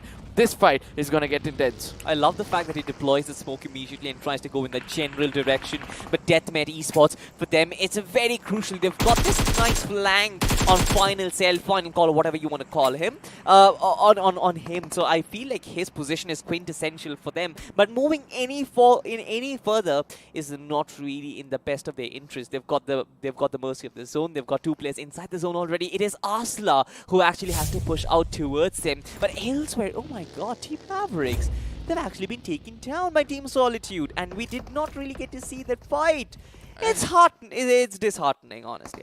I mean, when there's something brewing up in front of us, it's hard for us to cover all the fight. But I do understand the pain which you're undergoing right now, because sometimes your favorite team, you would want to watch them either dominate or get taken down. Now, Asla is going to be one of those teams who are still, waiting off the opponents. They do understand that they do not have control of the circle, so they have to make sure that they get the right kind of rotation. Probably they're pushing back to such extent it's going to be easier for them. Heroes on the other side have fallen down on their knees. It's not one player but two. It's going to be UP50 Aditya coming in for that finish. He's going to be cooking up a grenade to get those finish points, and I do believe it's the best way to do it. You're not only going to get some damages, in your name, but also those finishes which are going to help you out. And immediately going in for probably a smoke so that you can loot those resources which you've burnt off so far. A good call from there. Certainly. But again, Deathmatch Esports still going on the offense. Artillery being showered in as they still trying to make a move right now. Tiger right behind their pickup truck in the shack is going to be a real key. But third parties come in to their rescue. I believe it is OMKV who is actually doing much of the heavy lifting right now. But the rest of the teammate, I believe it's Harry IGL who is still surviving, as well as TOX. These two players still decide to go on the offense for Arsenal. They can still pick up those two players who have fallen, but that's not really ideal situation for them. RIS versus Kratik is what we have in store right now. Addy kind of avoiding that fight, but instantly retaliation comes in from Panic, and good stuff as they exchange knocks between them. The rest of the infantry, as the cavalry comes in, you can see, have a look at this. Nope walking in with his M4, but he has been taken down once again. Your reinforcements, and it's an entire barrage of bullets being peppered on inside this room itself, and I have no idea what's going on right now. Oh my god, I love that crosshair placement at the final moments, because he exactly knew that he had to get into a cover towards his left and then try to put that crosshair right at the corner where the enemy is just going to walk into that lead pour, and eventually that's an end of another squad, if I'm not wrong. And I really love the way they took that fight.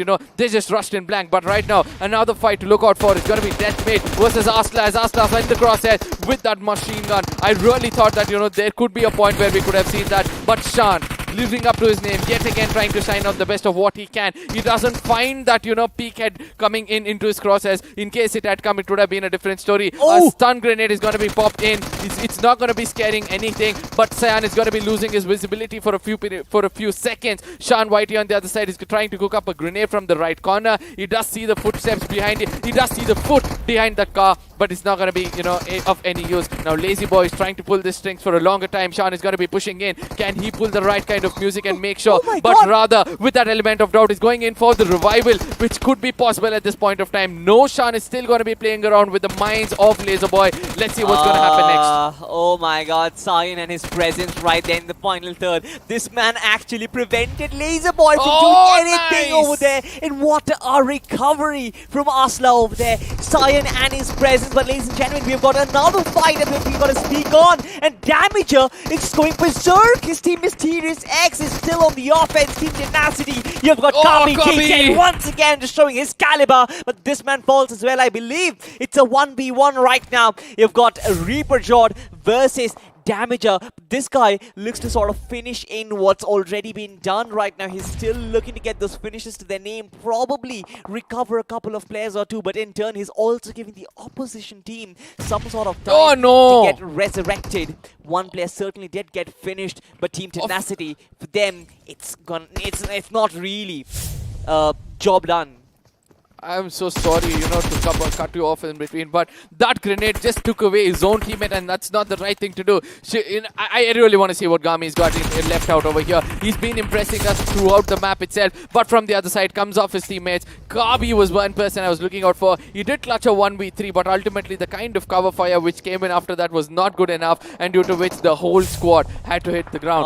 Now, let's see what's going to happen, as it's going to be Mysterious X eliminating another one. There's some exchange of throwables yet again. It's going to be CRC versus the side of Asla. How much more fights can the team Asla take as they're rotating around and round and round with the pixels not being found, but rather from another corner, him gets that connection right. It's going to be Asla on their feet, most of the players on their feet. A right push against them. Cyan is going to be the last man standing. Let's see whether Addy will be able to pouch this grenade into the right corner. Cyan just moves away at the final moments. The grenade does do a little bit of a damage. Let's see which person is going to be standing out tall. It looks like it's going to be Kratik as they eliminate Asla, who's just got 3 finishes in their name. Poor Asla over there. I had no clue what they did right there, because they were in the midst of a rotation right there, and Kratik were like, boom guys, you are our victims. But once again, ladies and gentlemen, a very quick game, which is coming to a very quick finish as well. Aim God gets wiped off. You only have 6 teams and 22 players alive. Heroes officially get taken down by Autobots. Now I want to see Autobots right now. Have a look at this. 5 finishes to their name. They've still got 4 players alive. This is exactly the situation they want to be in the first map itself. But have a look at this. Gods, they're right in front of Kratik. They've caught them exactly where it hurts. Panic is down right now. The rest of the place, they're still rejoicing over the fact that Asla was the team that they took down upon, and Gods can actually capitalize on this opportunity. Players out in the open as another one falls. You've got Fear right onto that flank. Only him, I believe, is the one who is still standing. Has a lot of job to do. Right there, you've got another player in the form of Beam. So 2v2 situation right up top. Oh my god. I just don't want to say oh my god, I want to say oh my gods right now. What kind of a finish that was. A perfect push coming in from the 2 players, and ultimately was able to put an end for one of those teams which were looking the strongest in the lobby. With a total of 7 finishes, they were doing absolutely good. But for now, it's going to be Team Solidarity trying to, taunt out the only team which has survived so far with just 3 men standing with 3 finishes off them. Look at the circle on the top right corner, ladies and gentlemen. The circle is shifted away from all these teams, and nobody has the opportunity to actually take that early access into this circle. The 6th circle coming in. This is going to be hard for the teams, as it's a very open battle. The teams which has got some vehicles with them is going to be the team which is going to have a little bit of a cover, and it looks like that is going to be the side of Team Gods, as it's going to push coming. It's going to be a push coming in from the side of P6. The right kind of push where they're going to be meeting. They're meeting the makers, I believe. It's going to be Team Solidarity also trying to play it out. It's the Gods who are going to be suffering. Look at the angle coming in from the side of Ferocity. If he pushes in and lands the final few bullets, I do believe that, he can get that finish. Yes, he's got the person on his knees. He's going to be getting these 2 finish points for himself as well. It's going to be Solidarity versus the Gods, and versus the side of Team probably Autobots, who will be trying to play it out from here on. Oh my god, a Tom and Jerry chase once again. Another guy comes in. It's all about reinforcement after reinforcements and backups for backups. Have a look at this. He was almost getting third-partied. Team P6 right at the center of the circle, trying to survive against Team Solitude. Or rather, it's the other way around. Team Solitude, who are on the receiving end of most of these peppers. Have a look at this. Shelby on his UMP, still trying to engage in this 1v1 battle. It doesn't really have all that much support, but beautiful spray comes in. Also buys time to actually get his fallen brother up and running. Autobots, they've got 4 players alive, but only 1 man is inside the circle. Fox is rather doing a heal battle right from this point onwards. Not the best of positioning, but we have talked about this. The circle is so much out in the open, you just can't really battle it. Only one team, that is Mysterious X, is in good position. The rest of them, they're basically trying to fight the open barren lands, and you can't really do anything about it. It's just way too barren. I somewhere feel that Autobots have still got a small opportunity, but no, I spoke too early at this point of time. Mysteriox has actually found him, and it's gonna be Gami yet again, landing that final nail in the coffin, and he's gonna be very much happy with the kind of finishes he's raked up so far. 10 finishes in total for the side of Mysteriox, who did not perform that well in the previous map. He's gonna be so happy with the performance they've given so far, and it's gonna be P6 on the other side, playing it like how Asla had played in the previous game, trying to be in the safe lines, trying to make sure that they don't have any kind of rotation clashes, but whenever they did find it, make sure that they hit it really hard. They've got the hardest cover, they've got the circle in their favor, they've got a very open field where they can have access on the information of all the enemies, and I do believe that this is a game where they can't lose. The man advantage or the position you're holding is going to be the question right now. P6. This is where numbers sort of don't really triumph positioning. Mysteriox, what can they potentially do? They can try and ram in inside these compounds. But two guys with an entire cavalry walking towards him or driving towards him is very easy to take. They've got fences to work around and they've got the mercy of the circle. This is what happens when you actually are pretty brave enough. Consistent performance after consistent performance. First game chicken dinner. They're actually building up for another one. Shinigami being spotted, a beautiful spray, but of course not a lot of those bullets connect. I love what Mysteriox is doing right now. They're using the smoke to disguise their presence, but of course throwables are also in hands of P6, and that is exactly who they want to land right in front of them. All these players in one angle, and the grenade goes kaboom as P6 are still on the offense. These trajectories are so fine as our players will obviously struggle to survive, Varka. At this point of time, P6, every grenade is going to be sounding like a beautiful song for them. Every beat is going to be connecting right. Shelby on the other side would have got taken down because of the one Gami from the other corner. He's turning out to be that key player for the team, but ultimately he's going to be finding the zone, and a finish point picked up again from the side of Team P6. This is what I say in a Battle Royale game. It's important for you to stay at the right time, at the right spot. It looks like the table is going to turn in case this grenade is not going to be connected, but rather it does get connected. It does that get connected, and it's time for Team P6 and his teammate to actually push in, not coming from the same angle, but rather from different angles. They're going to be giving out informations, but ultimately it's going to be Shelby doing the maximum job with 6 finishes already in his name. He has to take this player down all alone, and it's going to be much more good because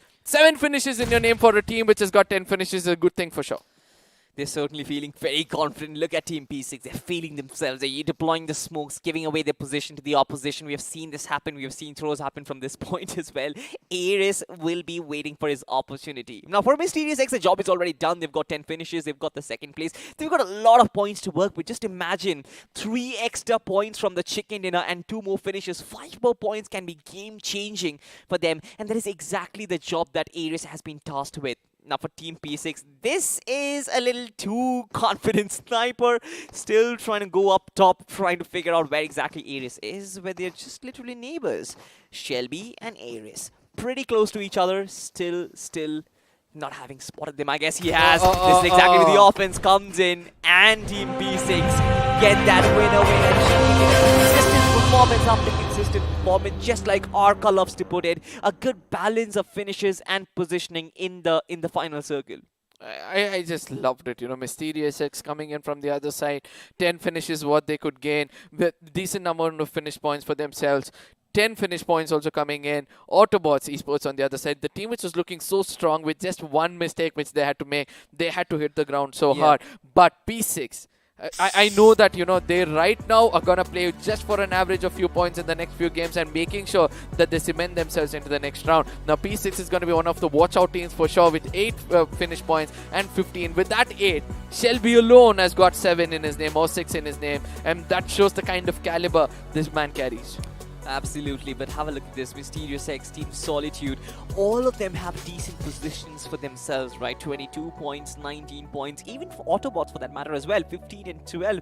This seemed to be like a very well-distributed game, but I'm scared of one thing. I'm scared of that massive jump in the second page where none of the teams could actually perform because the numbers are very stacked up right on top. Error Esports, Heroes Official, Tenacity, Deathmet, Zodiac, especially for big names like Zodiac and Heroes was official. I feel like this is time for them to step up because they can't really let this go right in front of their noses. They know what the standard of gameplay is right now, what the level of gameplay that P6 is bringing on the table. I feel like this is exactly where they sort of start showing up for themselves. Speaking of showing up, another guy who has shown up for ourselves is the iQOO MVP of the day, ladies and gentlemen. Let's have a look at who it is. Arka, take the None honors. other than the legend himself. It's going to be Shelby P6 coming in over here with 7 finishes. 910 damage is what he's got. 1 headshot and 4 assists. Survival time to the maximum for sure. But one thing which I love the most about this guy was he did not use those throwables unwantedly. He knew how to maintain those resources. We'll speak more about it as we're going to be looking at the top 5 players on our screens. It's going to be Shelby coming up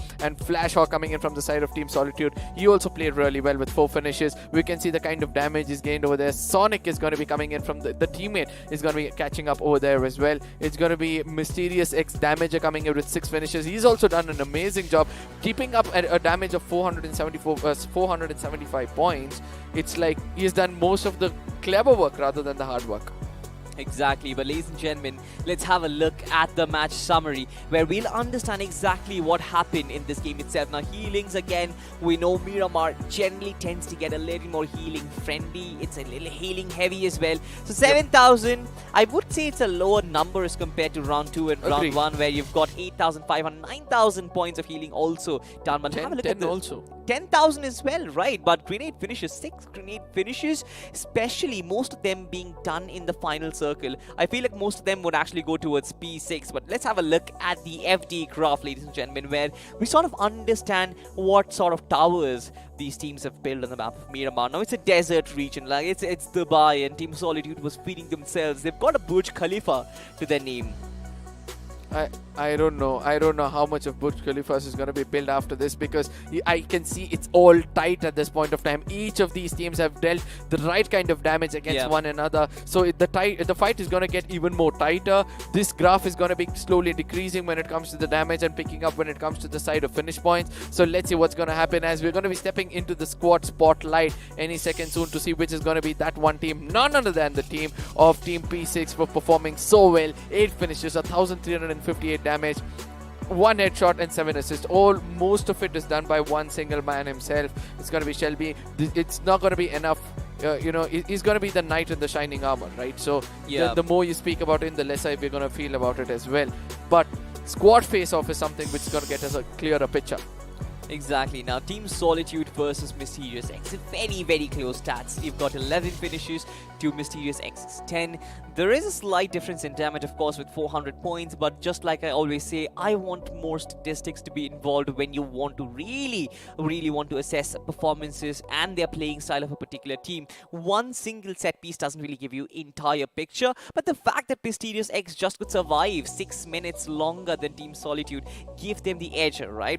They got that second position to themselves. They got that crucial position point, because of which they're just 1 point behind Team P6, which is a big jump, I must say. P6, obviously, they are starting to cement themselves right at the very top, the tippity top of the points table. But Mysterious X, with this performance, I feel like they've climbed up the ladders after the debacle of the first game. They are going to be well set for the next few games. Somewhere in the middle bracket is where they'll be standing as well. Yeah. But the squad face-off did also tell us that, if you're more aggressive by the 18th minutes itself, you're gonna be having the right kind of finishes in your name. But at the end of the day, let's look at the bigger picture. I really love what I'm holding right now. I really want to speak more about it, but I'll let the video do the talking at this point of time. There's gonna be a small promo for you guys. Please do watch it, and when you come back, you'll get more. Show me you got soul.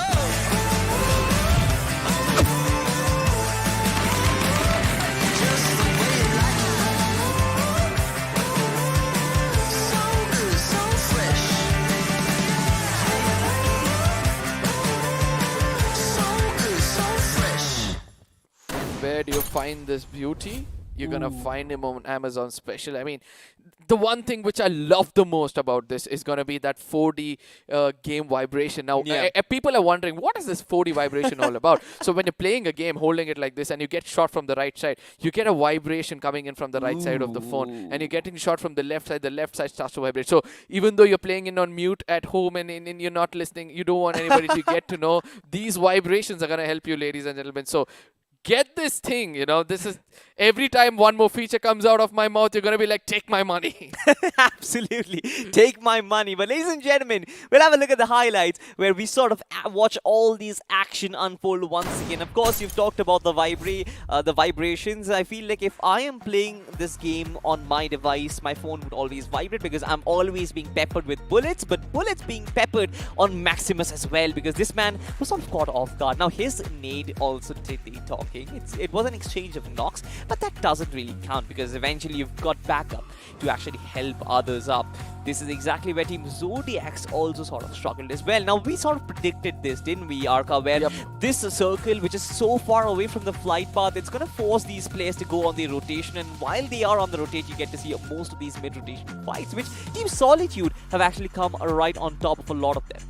See, that's what I said. Team Solitude had prioritized the zone beginning. They were trying to hold that mountains, which we speak about, and they were not allowing anybody to cross over, due to which they were paid with the highest price. But UP50, I was looking forward for this team to do much better. And further on, when we look at the side of Asla, I was very impressed by the performance of Asla over here.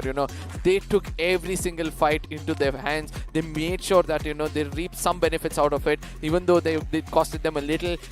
They played really well. Now, Kratik on the other side, this was the point where I really commend the side of Bean. Yeah, I mean, he just held on to his crosses. He knew that, the person is going to be walking up in that corner, placed it well, and Asla over here, where everything was going fine, as it was Shan who was trying to do the right kind of corner plays, and ultimately one good grenade coming in from the side of Savan had to put an end for the opposite team. A very good steal over there, I believe. It certainly was. But for Mysterious X, this is where they start the onslaught, right? They just have one finish to their name. By the time they reach the final circle, they will have 11.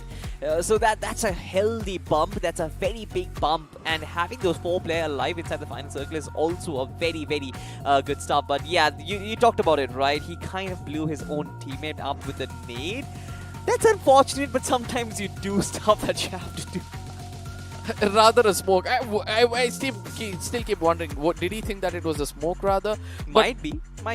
Yeah, but the gods, it Or was he all might have there. just wanted to have his friend blown up. Might have a grudge. Hey, you've stolen a finish from my my leaderboard, so I'm gonna finish you off. I hope not, but at this point of time, Team Solidarity, I really love the way they play this. Gods on the other side, where I really thought that Gods did prove themselves as to why they're named after that, but ultimately it was Solidarity who put an end for them, and it proved to us that Gods are just mortals and nothing else. Look at this, every single time we saw this happening, there was another person coming in from the other side, and this was the final nail in the coffin where the Gods had to say goodbye. Solidarity could have ended the spree over here because Team P6 was one of those teams which were looking out to grab those finish points, and it successfully happened as Shelby was the person doing it. And the final moments where Shelby actually baited it out properly, held the crosshair to the corner where the Gods are going to be walking in. Perfect gameplay. Absolutely, but then again, the circle sort of playing a party pooper in all of these teams' attempts and getting the chicken dinner to their name. Now, you kind of understand, right? When you get those circles towards the western part of the map, you know that it's going to end up in somewhere in a very open area.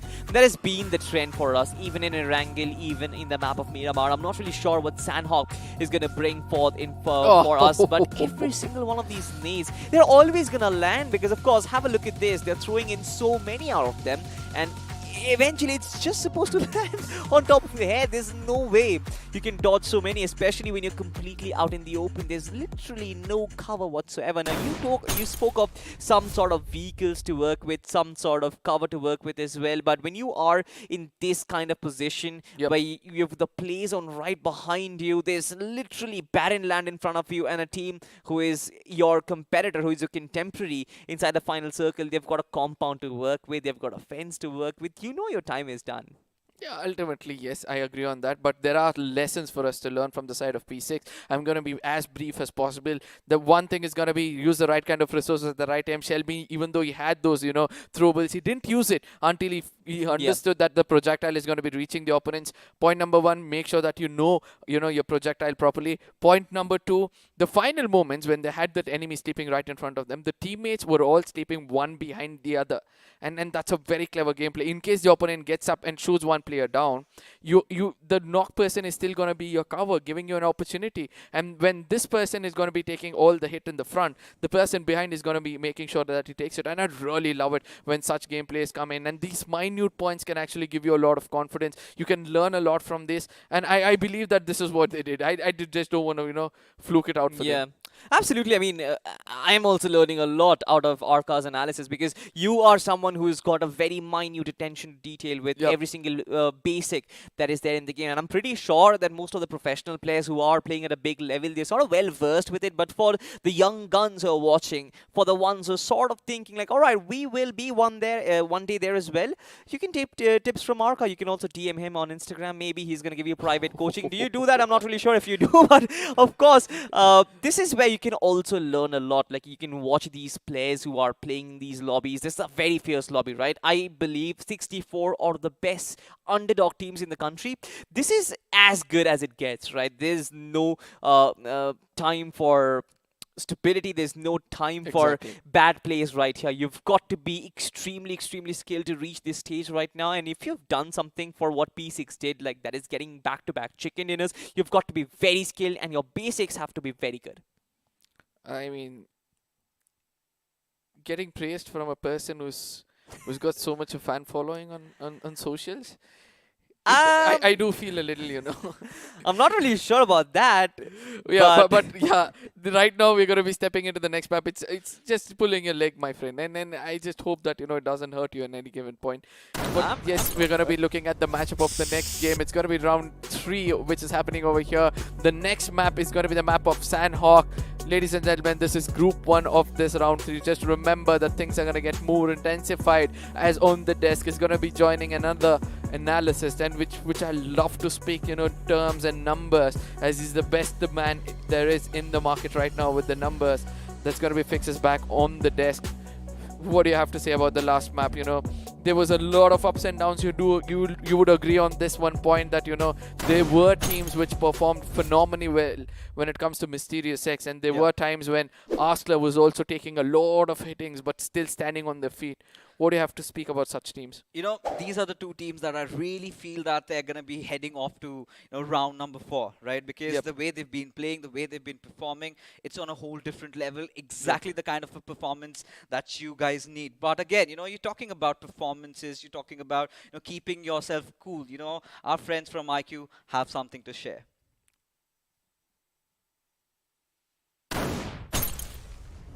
Show me you got soul.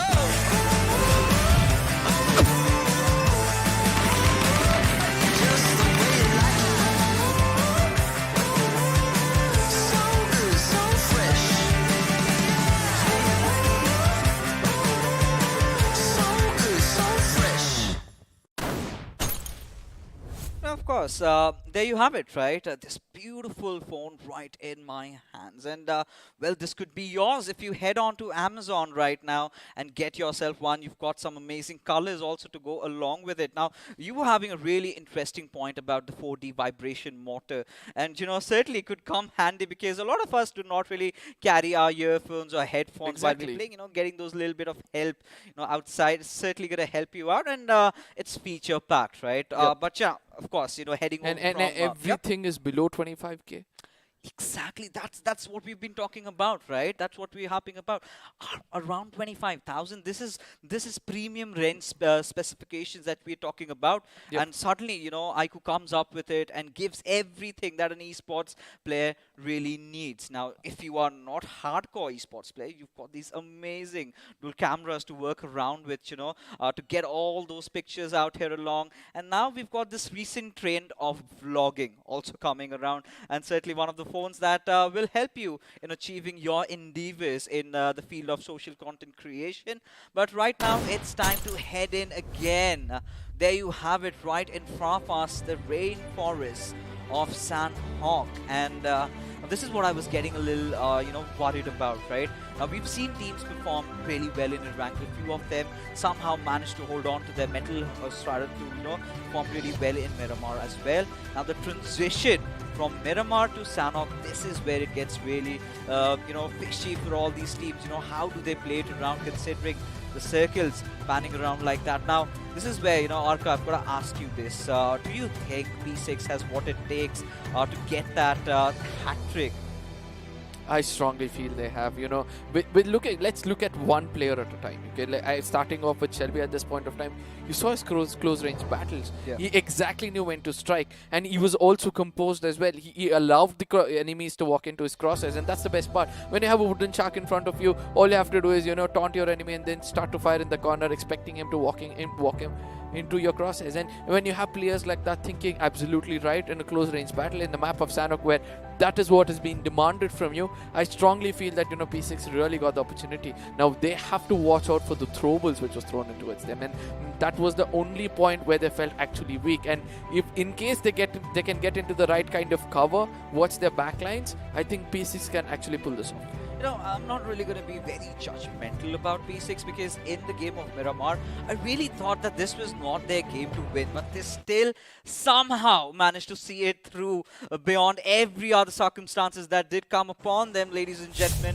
As we have taken it up to the skies, it is going to be the match number 3 of our round number 3 over here, ladies and gentlemen, of group number 1, as the flight path trajectory this time heads all the way towards Camp Charlie. Again, we've been talking about this multiple times. Does not really matter how the flight path trajectory is. It really comes down to how you're going to take the circles, right? We've seen a lot of these western circles being popping up recently. We've seen a few circles going towards that eastern side. And this is the point, I'm starting to wonder, when are we going to get to see a Nakham or maybe a Sami circle, Arka? My mind is all thinking otherwise. It's like, let's go for a Tambang circle, where everything is going to be questioned for you amongst the salt. I do miss Salty in this conversation, but coming back, it's going to be an early skirmish coming out. It's going to be Zodiac trying to take the fight to the enemy's face, and I do believe that they could be successful. For now, they picked up the first one. It's Spray who's on his knees, who's going to be traded off as well, but Zodiac with one finish and Team SSN with one finish.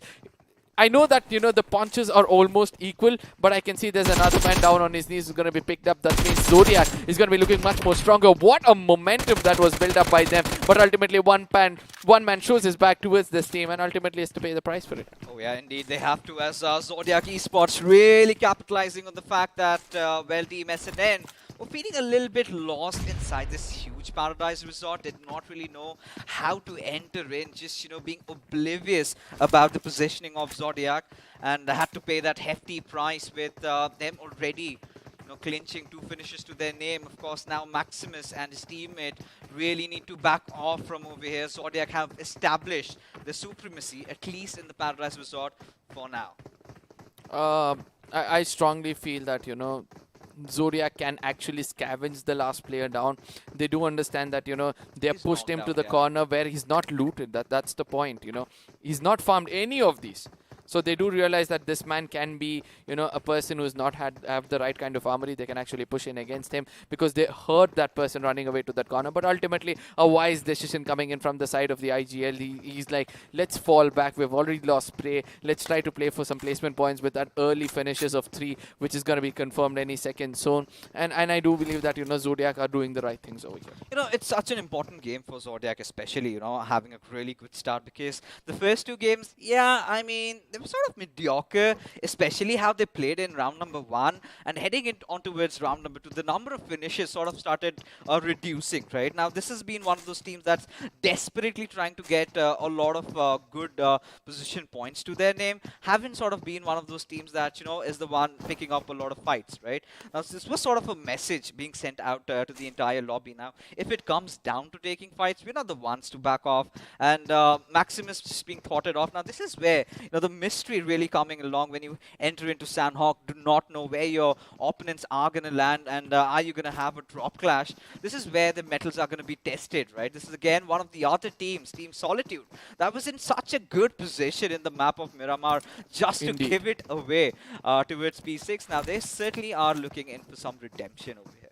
Absolutely. Now let's take our attention towards the side of Kampong, where three teams in close proximity with one another. Chances of them all fighting it out is inevitable, as nobody's at Quarry, and the first team to actually go in and acquire Quarry at this point of time could be blessed as well. It's going to be Pauli having to look out for somebody. It's Jor running out in the open. He doesn't find him. I probably did not have the right kind of scope, and that's why, you know, he couldn't find him over there. But ultimately showing his back at this point of time. Have to be careful. The heroes need to be taking this fight, and ultimately they do find him, and they're going to be some sprays against him, which is not going to put him down on his knees, obviously. But heroes have to, you know, live up to their name at this point of time. If they do not, I think they're going to be packing themselves home. Yeah, I mean, just striking fear in the opponent's hearts, right? And Kabi, he's been the star of the evening so far, especially his heroics in the first game of Erangel. And now he's in such a dicey situation.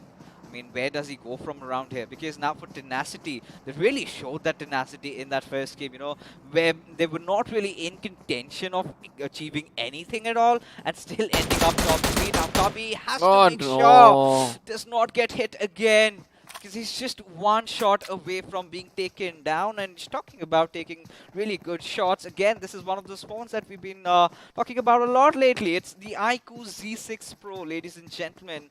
Might as want to check it out on Amazon for now, as Team Tenacity, well, in a really whole world of trouble situation. Now being pushed upon by the boys from Heroes officials, it has to be for them, because now Heroes, again, a big name coming in, grinding it out through the qualifiers, and now here they are. But they haven't really been playing the way they were supposed to, right? I would say that yes, the lot of expectation was put up again on their shoulder, but ultimately not choosing to play like this is what I would like to say. But team, this person just attracted all those heroes to rush in towards him, and with those footsteps confirming that he's inside this hard compound, he's going to be not ending up in a good way, as Jor is going to be down on his knees and finished off as well. Sometimes sticking off to the textbook basics is also very important. On the other side, a cover fire does come in, but it's not going to be helping him much, as he's already out of the game. Now I could see his foot from just below the house shed that we had, as Drago OP is going to be taking some really hard measures over there. Did the right thing, you know, trying to lob that grenade in and get that finish at least secured. As now we can see Kabi also joining the fray. Now, one other problem that I really feel with Heroes that was really good was initially they started picking up the isolated players, went after them. Now, in terms of doing that, they kind of got themselves sandwiched. Now, Team Tenacity, the tables have turned. If they find the good angles on the players of Heroes, I think they're done for. Absolutely agreed on this point, that, you know, they are all held up in one hard compound where the location is going to be pretty much, you know, predictable by anybody as whatsoever. But they just have to pray that this isn't another team pushing in towards this compound, because ultimately that's going to be suicide for them. But Pauli is trying to do the right thing, put up some smokes, try to block the vision against the side and make sure that he runs out. But ultimately he has to understand this, that the more closer he gets to a window, the more vulnerable he's going to be. And that is how they're being sandwiched at this point of time. Now, CNN on the other side is also one of those teams who have been sandwiched by the side of Gods, if I'm not wrong. No, Autobots at this point of time. This team, which looked so strong in the previous round and declining and has been defied with a performance like this. What do you have to say about that? You know, really can't blame the teams, right? Because again, like we've been talking, this is the first Sanhok of the evening and the only Sanhok that we get to see them playing. So they were kind of not very about overall the day rather, I'm sorry. Overall, I mean, it's still early times, you know, to come to a judgment. Because again, you've got top 8 teams qualifying. It's just that one good chicken dinner game that you need. But I really feel that Team SNN has done a lot and still have potential to do even more as Heroes. Somehow they managed to perform a split over here, as Asla find themselves in a little bit of a situation against the players of P6, who are starting to lose out on numbers and now just have 2 of their players surviving. I would like to say this, that Asla is one of those teams. Once they start to take a fight, as I spoken before, they do not want to get into any kind of rotation clash. But if we try to get into the compound they're holding, they're not going to stop themselves. And right now, Kid is the person gone down. Pablo almost down on his knees with the right kind of grenade being popped in towards them. Look at what Asla is doing. They're not rushing, rather they're trying to throw those throwables to ward off the enemy. And that's what I love the most about them. They're not going to be pushing at any second soon. The crosshairs are still going to be fired towards the side of enemies so that they fall back. And from now on, P6 need to be very, very careful. As I told, key player lost, is the game done. I mean, this is where you start feeling the heat, right? When you are on the verge of getting a hat-trick. But look at Heroes. I do not know how they got themselves out of this really, really dicey situation. But now they're going to go after Drago, have the perfect angle. But cover fire comes from behind in the form of their teammates, as Green needs to take some cover, needs to heal himself up. As now this is where Puwali would be searching for a few grenades. But it is not really necessity, as God is going to get that knock secured. And there you go. Creed now just getting traded off. And it's Kabi who's been doing majority of the heavy lifting. High time for the remainder of the players of Tenacity to step up. But Kabi doing the wise thing, trying to push away from that compound. He's going to be falling back and trying to hold another angle. I just hope that he had held it in a little bit of a distance, because he had covered himself. I don't know what to say. He had to fall down on his knees, but ultimately the rest of this team, that is going to be the side of Heroes, is going to be very, very happy with the free finishes they're going to be getting for themselves. And let's not forget that it's just going in for some placement points coming in from the opposite side. Heroes official holding on to your nerve and trying to play with consistency and composure is going to reward you with a lot of points, and this is the best example. I'm starting to get surprised, rather I'm baffled as to how on earth could they really keep themselves alive in this situation with all their players, still standing. And this is where, ladies and gentlemen, we've been talking about the circle shift. We yet to receive that curveball, which could either ways, go a little down south. The boot camp, it's definitely not going to stick towards boot camp. Has a slight inclination, maybe even towards Quarry, as the players of Zodiac really got out in the open. As Autobots, they're just going to be shredding them away with all those bullets. As Klink, he's got to make a run for his life. Now, Zodiac certainly has to be one of the biggest falls, considering how good they were in round number 1. Somehow, just edging through in round number 2 and round number 3. It's where they're all looking in tatters. See, you said, right, it's hard for us to blame against one game, but Zodiacs have played bad in more than one game. So it's important for them to actually, live up to the expectations of their fans, or else they're going to be losing not only the game, but also their confidence in the upcoming games, because ultimately they do realize that, they have nothing to lose. They might rush in blank. They've got 3 finishes so far. That's one thing they can rely on. But on the other side, it's going to be the side of Error versus UP50. I just hope that UP50 doesn't walk into the crosshairs of Fragger, because he does exactly know the location of KSR7, and it looks like it's not going to be. Sarkar is going to be the next man, the key player for the side of UP50. There was a chance, but ultimately the chance not taken from the side of Aero, because he doesn't want to give up his location, basically. He wants to backstab them when the time is right, and let's see whether that's going to be successful. What do you have to say? Capture the moment when it's required, or try to, plan it out properly, strategize, and go do the right kind of backstab. It was the distance, right? Even had they gotten a knock, they couldn't have gotten the finish secured for them. And that's a good decision being made by Erin. Now, they know that they're the king of the hills. You've got Kratek, you've got UP50 in your fridge. Just might as well, just go a little calm down there, let the fight erupt between these two, and be the ones being the scavengers in that particular fight. But Asla, I'm pretty sure these boys have been making so much of those noise today, even in Miramar. What Shan has been pulling off along with his teammate Sayan. I've been enjoying every bit of that. That teamwork clearly in display, but this is where it gets tested. This is where they go up against Heroes officials. Now, the biggest question over here is, are they aware that there's someone hiding inside those compounds? Because I believe the players of Heroes, they haven't moved a muscle up until now. I somewhere felt that, they did know it, and that's why they didn't want to come out in the open, but rather they would have loved to get into any kind of hard cover, as the zone is going to be coming in. The blue zone is going to be coming in closer towards them. But one other thing which I love about the side of Asla, as I said, no unwanted fights anywhere. Yeah. Make sure that you place yourself inside the circle first, and then try to take the fight when you know that that's the hardest point you can hold. And that has been rewarding them really well. I just hope that they continue to play like this until somebody reads their strategy, and they'll have to go in for a plan B. Now, here comes a question for me. If things are not working out in the first map itself, it's important for you to jump to plan B or try to experiment for another game, because ultimately every game counts when it comes to this stage of the tournament. You need to recuperate, right? You cannot just, be lamenting over your losses, one bad game and then you start cribbing about it. You could have done better, you could have done this. You still have 4 more games to go. And with every passing game, the number sort of kind of reduces. This is where you've got to keep your calm. We've seen so many of these teams, kind of bounce back after the 4th and the 5th game gets over. And this is where you need to seize that right moment. You need to keep your calm. Do not really crumble under pressure, because that is how you're being tested, right? Because in the battle royale genres, you do not always have the circle favoring you, do not have all your teammates alive. But right now, this is one of those teams, Risk Official really need to step up, and that too big time.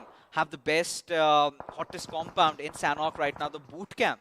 And it's quite an interesting spread, I must say. But look at the splash of colors coming in from the western side. This is where, you're going to start anticipating those fights just erupting in the next couple of minutes. CN and Maximus and Zero Boy, these are the 2 lone rangers playing out right now. And it seems like, the zone is going to be blessed towards them a little as well. I just hope that they take advantage of it and try to get the placement points, which the team couldn't acquire so far. But DMES is going to be one of those squads who have to act perfectly right now, because they have a height disadvantage which could actually go against them. Wow. Oh, what a gameplay coming in.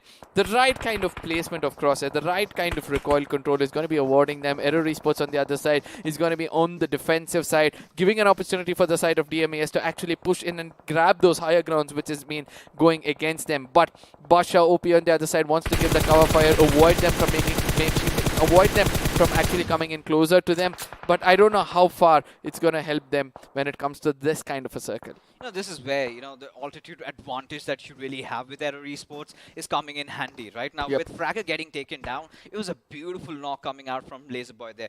But at the same moment, we witnessed that trade also come in, right? This is where, the other teams out there need to understand the fact that, Error Esports, they're the king of the hills at this point. As long as the circle does not shift away from them, there's no point fighting against them right now. You've got to hold on to your horses. You've got to watch out for the other players. But for now, Team Kratic, a little bit of a situation. Team Mavericks are really, joining the neighborhood out here. Newbie and Mavericks, they need to start coming up with something really big at this point. Because if they do not, things start tumbling over. It's going to be a steep fall for them. As look at Ferocity, spots out Newbie, waiting. The trigger discipline has himself placed the right crosshair. He knows that he's going to get that knock. And also the finish. It's not going to be a tough, tedious job for him. Solitude get a finish to their name, as the boys from Mavericks, well, Newbie was certainly lost in there. Had to pay that hefty price. Watch your backs, as the slithering snakes can actually strike you, and this is the perfect example of a slithering snake striking at the right time. And I really love the way they're still holding on. The composure is still within the team. He went in for that knock, but did not bother about the finish, because he knew he was the person in the front. He needs to be the eyes of the players behind him, and he allowed the support to actually finish the job for him, and that's a very, very good thing. Now, looking at the rest of the things, DMES is still stuck up over here. How well is that going to turn out for them? I do understand that they are awarded with a little bit of a center of the circle towards the side of boot camp, and the opponents who are actually firing at them are from the other side of the ridge.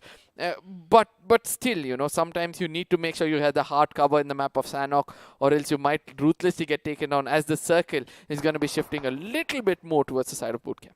Yeah, I mean, in just next couple of seconds, we get to know where the fourth circle shifts. We finally get to see that little curveball. That's where we're gonna have our majority of the fights breaking out, right? But for now, Deathmate Esports. Now, this has been one of those teams that kind of tends to engage in fights really early on, right? And has paid the price every single time. And this is what I've been talking about, ladies and gentlemen. The circle finally getting that radical shift down towards that southeastern side, but I really love the chances on UP50 and Heroes Official if they play their cards right. Even at the side of Asla, the way they place themselves with nobody to backstab there, and all they have to do is watch out for the teams in front of them, wait for them to fight it out and strike when the time is right, which is the best of what they do. I strongly believe that, you know, this is their game for sure, but Team T6, you know, that is where, you know, my eyes are gonna like. P6 is gonna be one of those teams who will be trying to do their best to survive until the final second before they strike.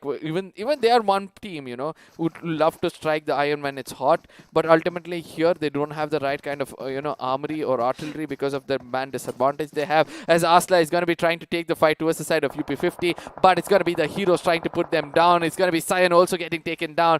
This fight happening far away is gonna be grabbing all our attention any second soon, as DMES is still holding this corner of bootcamp. Deathmate, I mean, well, apparently, apart from the first few engagements that they got themselves into, have really been silent so far as Error Esports. Now, this is the part where they need to start moving in, and need to start getting themselves inside the zone. But as Fragger is spotting a few fishes in the water, he certainly cannot keep himself away from getting himself into the mix of all these fights. But now Error Esports, now making the right choices, need to get inside the circle. But the only big problem is how. Because you've got so many teams just gatekeeping the zone, as you've got the players of Creating Esports really stepping it up against Mavericks, as one after the other, bodies just keep on falling, and Kratic certainly are picking up on their finishes. I just love the way Kratic comes in together. Look at the distance being maintained by them in the map of Sanhok. They do understand it's going to be easy for them. Mavericks go down with no finishes in their name, and not the right kind of game for them, because ultimately this is the do or die situation which is going to be occurring in front of them in the final 3 maps of the day. But for now, Kratic Esports is looking as strong as possible. All they have to do is make sure that, you know, when they hit the zone, they have the right kind of cover, or else it's going to be a little bit hard for them. But they're coming in from a, you know, from an angle which is a blind spot for not but one but 2 teams. So I really want to see how they're going to dominate with that. It's going to be Gots on the other side. It's going to be P6 also in their crosshairs. Will P6 be eliminated is going to be the next big question.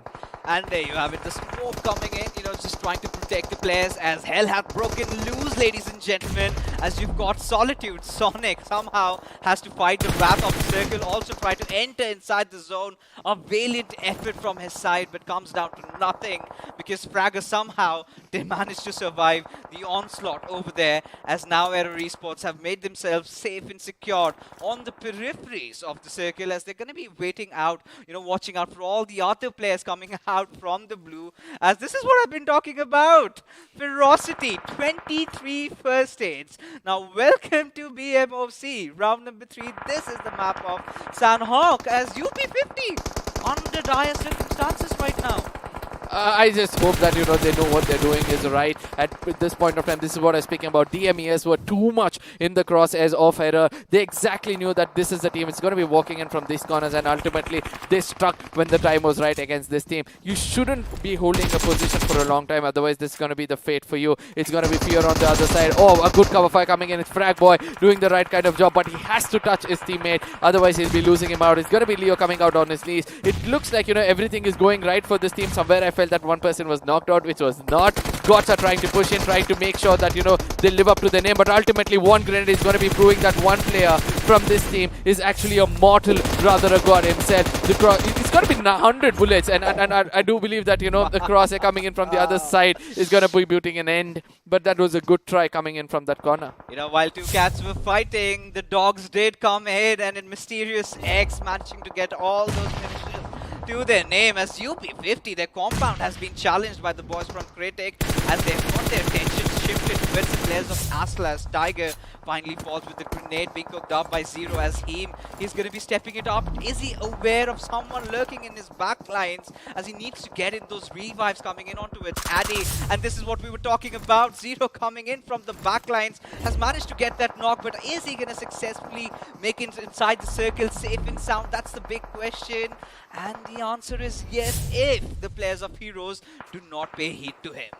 Look at that. It's on the other side. P6 is still doing the things right. This is what I said. Once they hit the right corner, that is when they start to play their music. And sometimes this is music to the ears. And let's see how things are going to end up for the side of Aslav. It's going to be the last man standing. As always, they try to play for placement points. I think they've done a decent job so far when it comes to finish points, in case they just rake up some 8 to 9 placement points for themselves. But P6 on the other side, even though they lost Kid, look at the position they're holding inside the circle and also the kind of finishes they're raking up. 5 finishes so far, and they're looking the strongest inside the circle apart from Mysterious X, who's going to be coming in.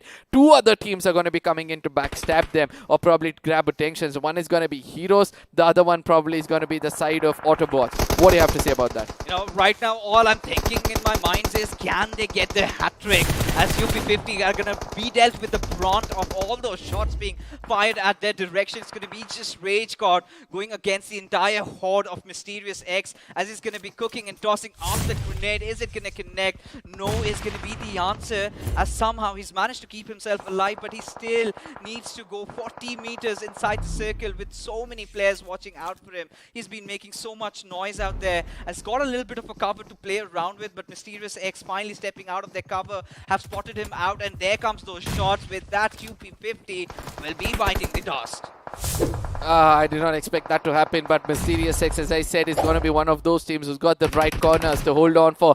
Look at what P6 are doing. They know the location. They know that the Heroes have to walk into the crosses. They're just going to hold up. They're not going to do anything wrong. On the other side, Max Payne is cooking up a very good grenade. Let's see where that is going to be landing up. Heroes is going to be Aim God and God. 2 of these 2 key players for the side of Heroes still alive and inside the circle. Now let's see whether they can actually put an end for this hat-trick, which might be coming in towards the side of P6. He does realize that there's a person behind the rock, puts up a molly, just a defensive gameplay coming in from their side. It's important for them to prioritize the zone as they have a little bit of a ridge, which they'll be doing as we speak, and trying to make it inside the circle as quickly as possible. Nobody to backstab them, but ultimately they do realize there's another team holding the hard cover inside the circle.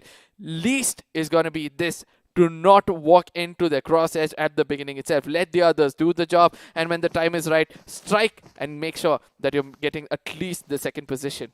I really like how the boys from Mysterious X have positioned themselves, having that compound, but Mr. IGL spotting out Aim God. It's going to be a 2v2 going in front of us. Shinigami, he is up for putting up some shenanigans, gets a few knocks for himself as Mr. IGL. He's going to be resorting to that healing battle, trying to ensure his team gets that top position secured for himself. But now, Mysterious X and P6, this is the fight that we've all been waiting for. It's going to be a 2v4. They've done that in the past. They've done that in the game of Miramar.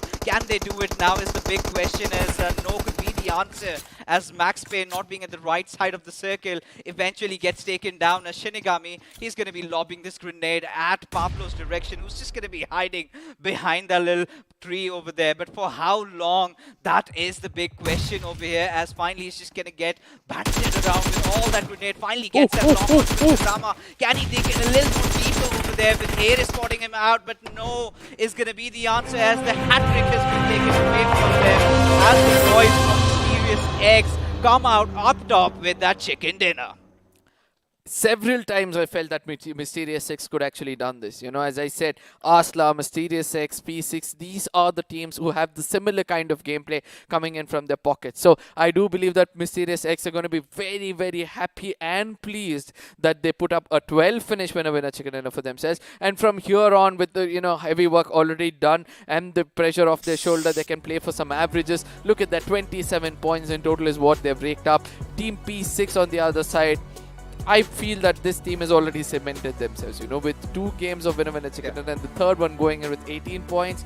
An average of 20 is what they've gained in 3 different games. So they've got 60, which is like an average of 10 in all the maps. You've done all the calculations in your mind, my friend. But yeah, of course, I mean, for teams like B6, and then you've got Mysterious X, back-to-back consecutive good games, because the last game of Miramar, I believe they were denied that chicken dinner. It was again a 2v4 situation against B6, but this time they ensured they had the better part of the circle, they had the cover to their name, and now finally have reaped benefits as we move on towards the bottom 8.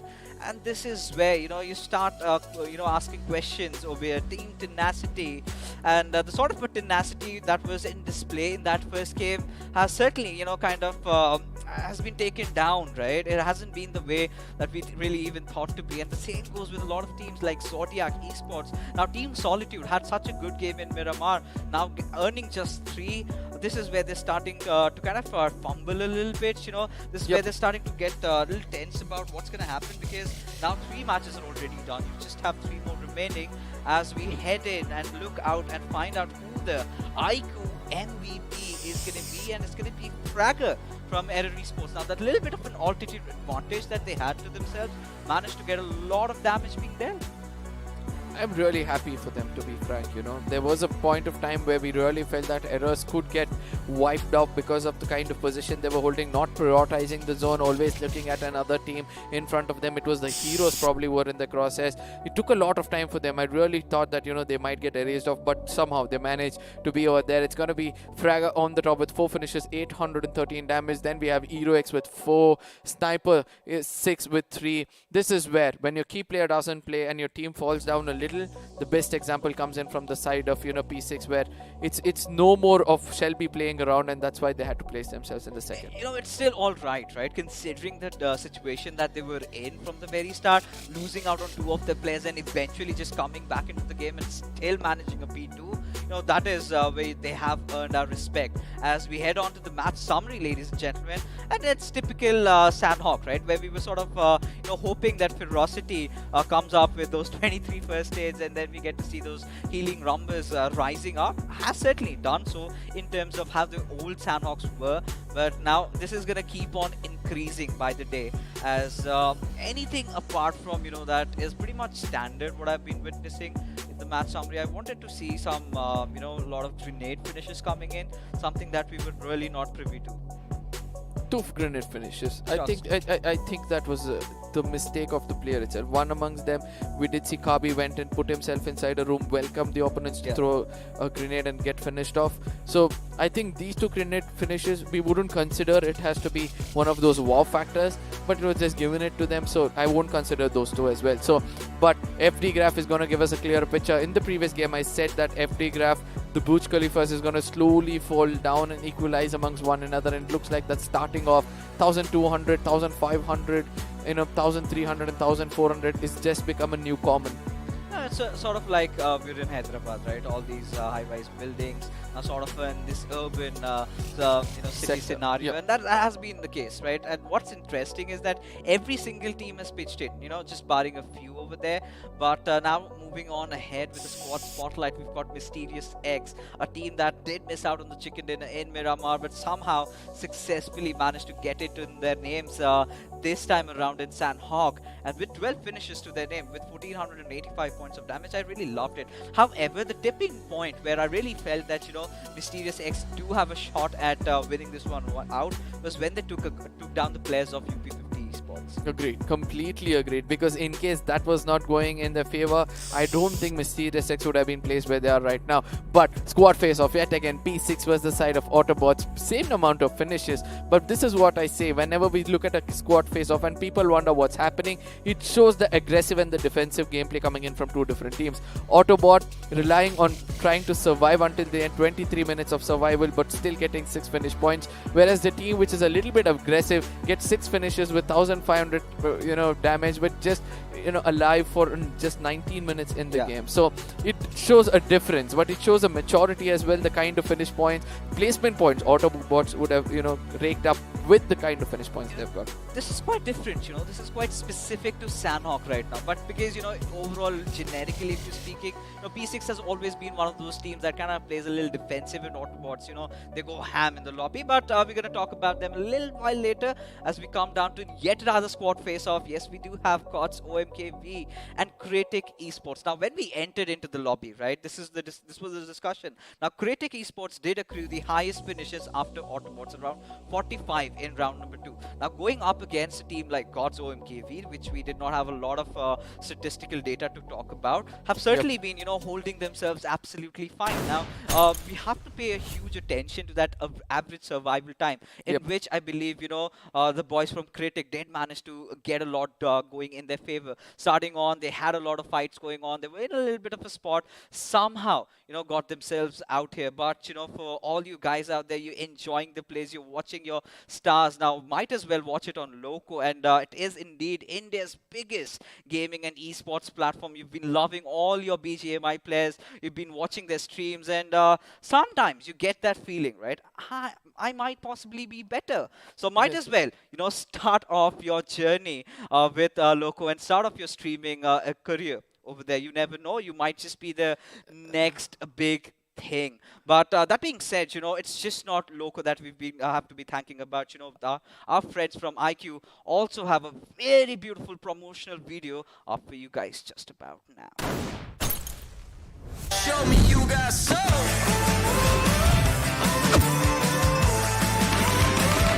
Just the way you like it.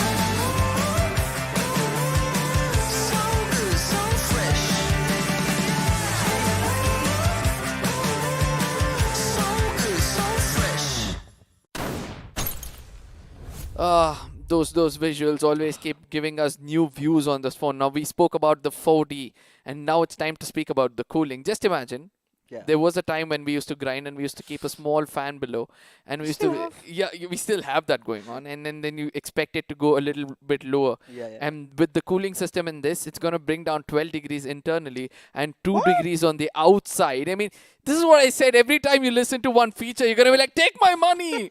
And then this is what this mobile is bringing out. This is ludicrous. I've got to tell you this because, if you're reducing 12 degrees, internally, that's a lot. And that's a lot. But, we're going to come down to that. But now let's take a look at the highlights of the game as it all started off here, right?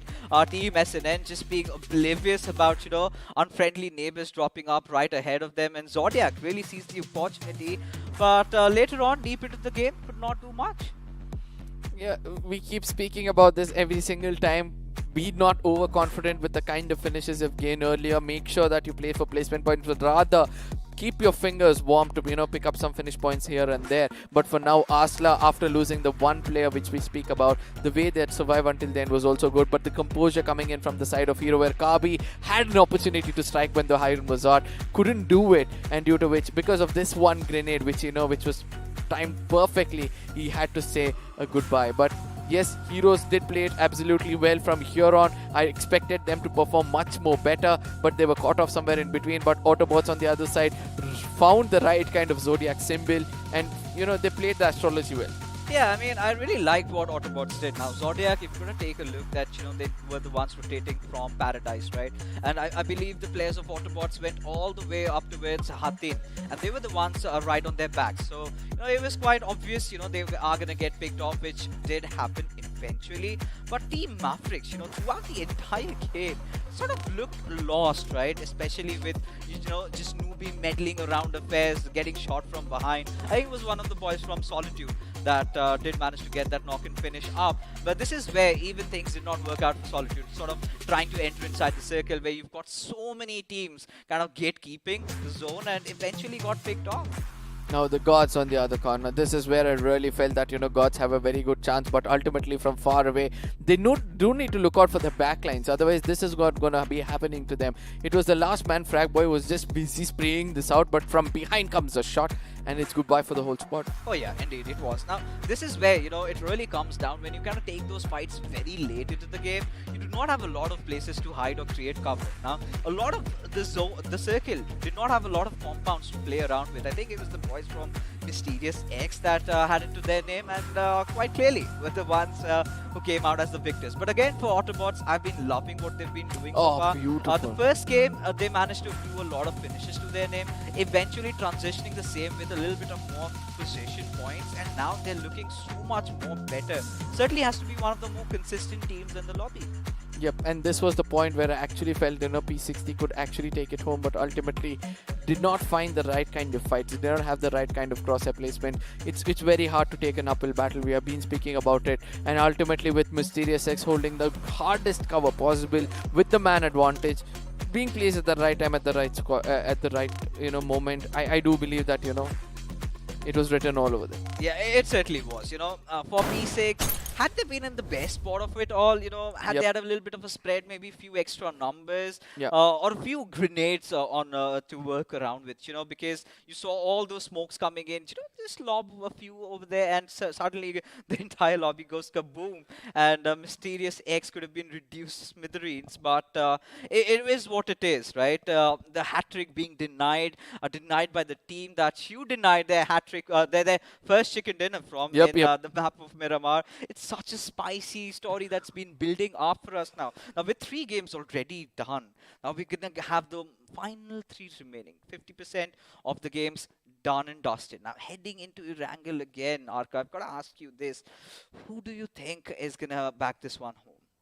I strongly feel it's the teams in the middle bracket or the lower middle bracket is going to be taking it home, because plan B is going to be started to execute. They have nothing to lose. They've decided now, done. With 3 games are gone. Now we have not raked up the right kind of finish points. Let's just go all out, bro. And let's try to concentrate on this. And this is where that one team which is going to be consistent, which has done all the hard work, like P6 or probably, the side of Mysterious X, who have done a good job, they can actually do well. But as I said, the teams on the lower bottom is going to do much, much better. Oh, they certainly can. But, again, right now, before we have all the action resuming, we're going to go for a quick little break. We'll be right back after this. जब court पर बनी team of 5, छठे यार का दिल टूटा ऐसे जैसे टूटे कांच, क्योंकि अब से कोई नहीं होगा कभी भी left out. Battlegrounds Mobile India brings you the new 8v8 TDM mode. Let the action begin in Santorini.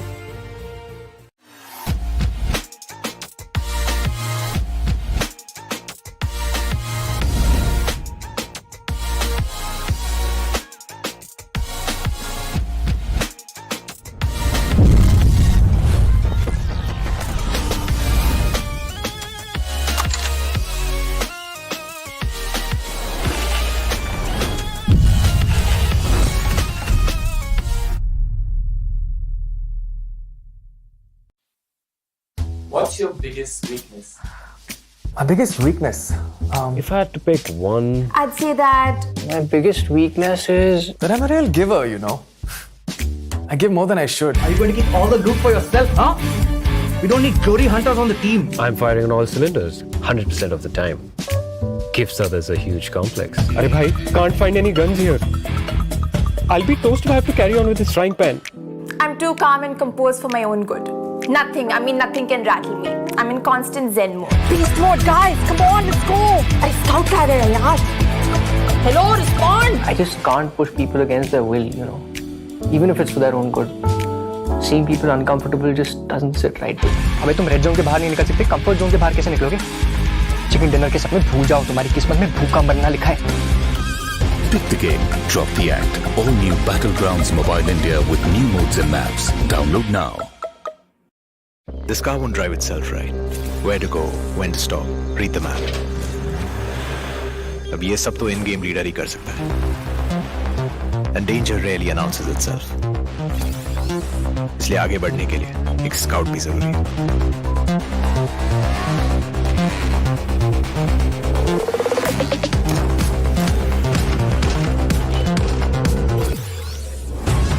And without the fragger being there to wipe out the enemies, moving forward तो भूल ही जाओ.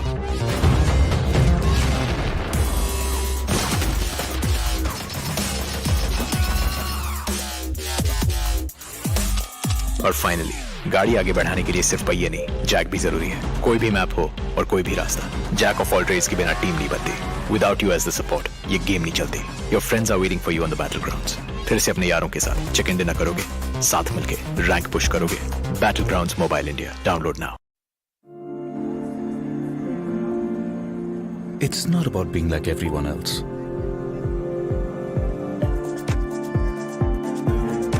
It's about having your own destination.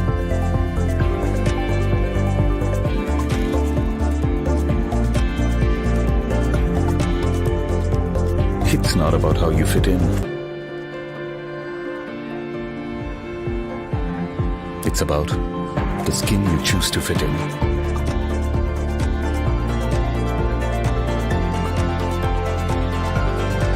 It's not about you belonging somewhere. It's about you belonging with your squad. Because everyone can be a player in Battlegrounds Mobile India. All new Battlegrounds Mobile India with new modes and maps. Let the battle begin. Download now. Train और tracks के छिचक छिचक के बीच अगर local में बैठी team Mumbai's अपनी game पटरी पे ला रही है, तो बनारस की पतली गलियों में राजेश गेम में पतली गली पकड़ रहा है। थैंक्स टू सिमरन, उसके क्लैन के रैंक का कोई बाल भी बांका नहीं कर सकता। बड़ा बाजार में कैसा भी हो वाईफाई, पिंटू अपनी स्क्वाड को दे रहा है हाई फाई। और अरविंद और शार्प शूटर को है पता, the one who shows the way is the real ताला। चार मीनार के पास एवरीबॉडी नोज ये सिंगल हीरो और दो हाथ का गेम नहीं है। इरेंगल और मिरामार से भी बड़ा एक मैप है जहां हर कोई अपना रैंक पुश कर रहा है। Battlegrounds mobile India, India rank push कर रहा है यहाँ। आप हो कहाँ? Download now.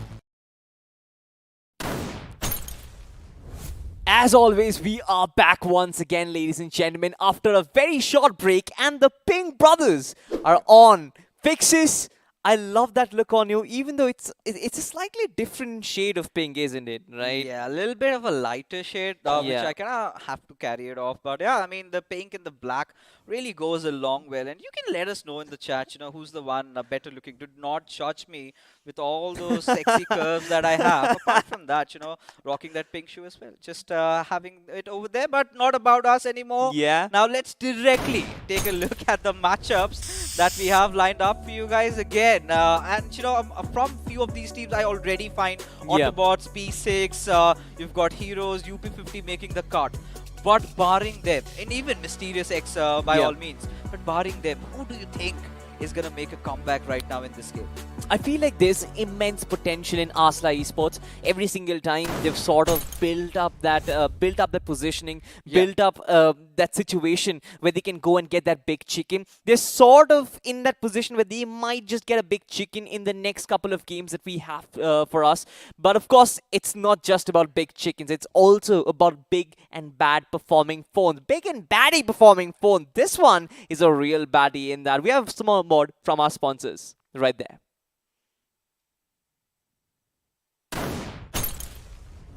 Show me you got soul.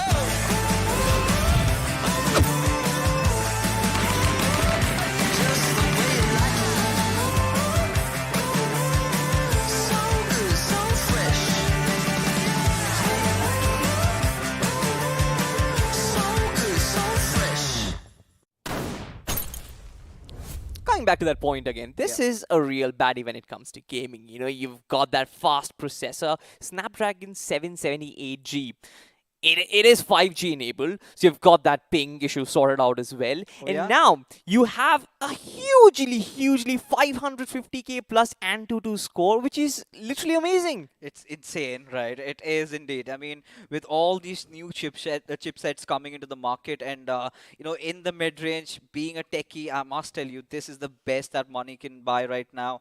And might as well, check it out on Amazon, being it an Amazon special. Yeah. But yeah, I think we've got to come back into the games right now. You've been talking about Asla, and now this has been one of those teams that has really been catching a lot of attention, especially with the kind of fights that they're picking up.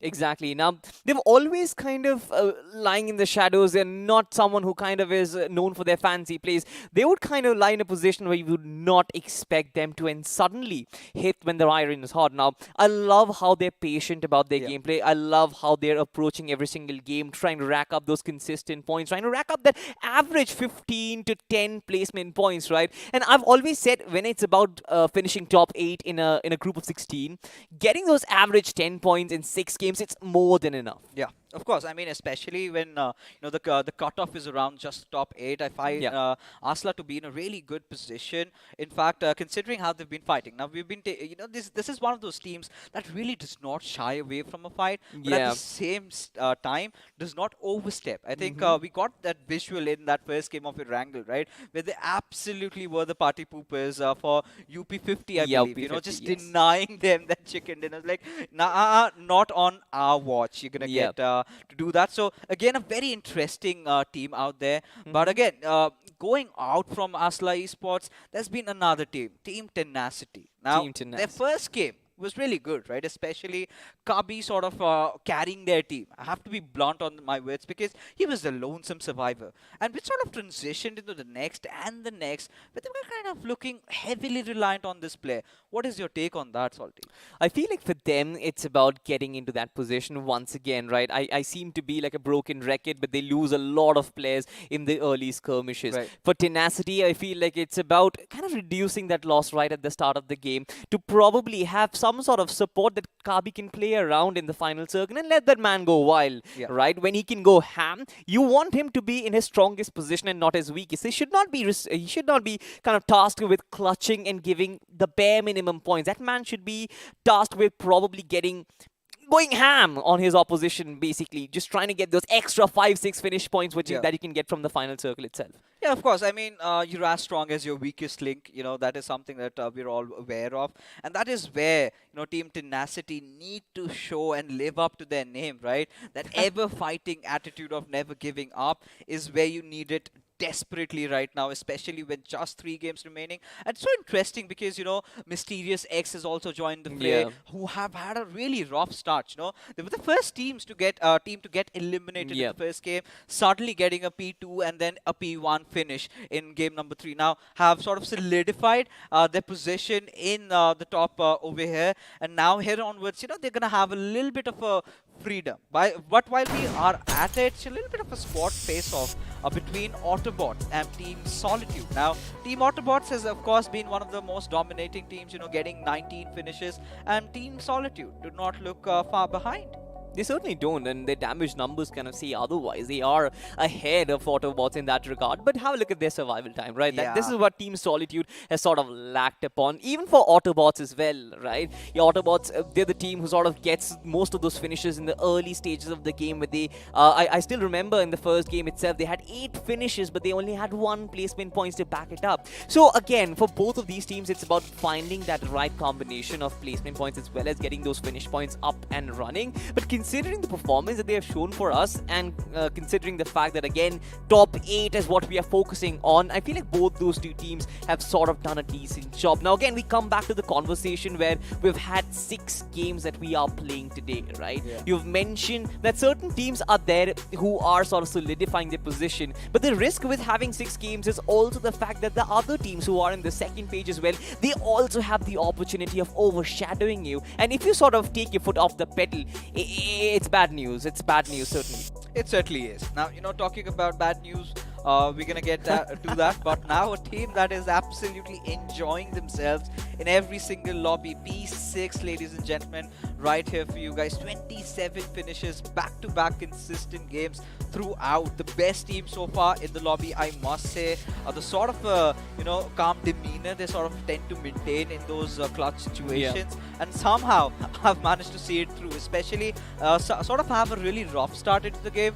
And in fact, even in Sanhok, right? They'll lost out on Shelby. But still, you know, even with him getting taken down, that sort of did not prove to be, you know, detrimental to them in any sort of aspects, right? They still somehow managed to get that P2 finish for themselves. And it's such a good thing for a team like that. And they have been doing this time and again. Even if you remember in round number 2, they were the ones who were always taking the best part of the circle, heading in, getting a really good spot for themselves. It's the finish part where they could work out a little bit. You know, that's again the intrinsic details that we're talking about. But now it's time to head into the grasslands yet again, into Erangel, a vision of prison.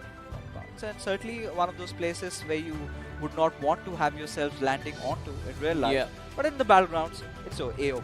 It certainly is. Now this Georgopol area as well is sort of my favorite. It kind of brings me back. Now this is Severny. I was talking about the 6 huts that you have right behind Georgopol. I used to always land in those compounds because supposedly you find yourself the best loot over there. This was the sort of rumor that was going around in between my friends, and I always wanted that M762. It was sort of my favorite rifle to use.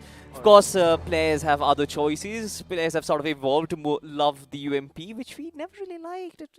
I mean, that is one of the guns that I really have started detesting, to be honest. The way AMP has been so broken, I'm still wondering, you know, when are we going to get a little bit of a balance around that weapon? Because, you know, providing the players with so much mobility at certain times, you can get baffled sometimes. You know, how on earth did he pull this one off? You know, you've got players jumping around, getting all those shots landed. And this is where, you know, I think the discussion really comes in.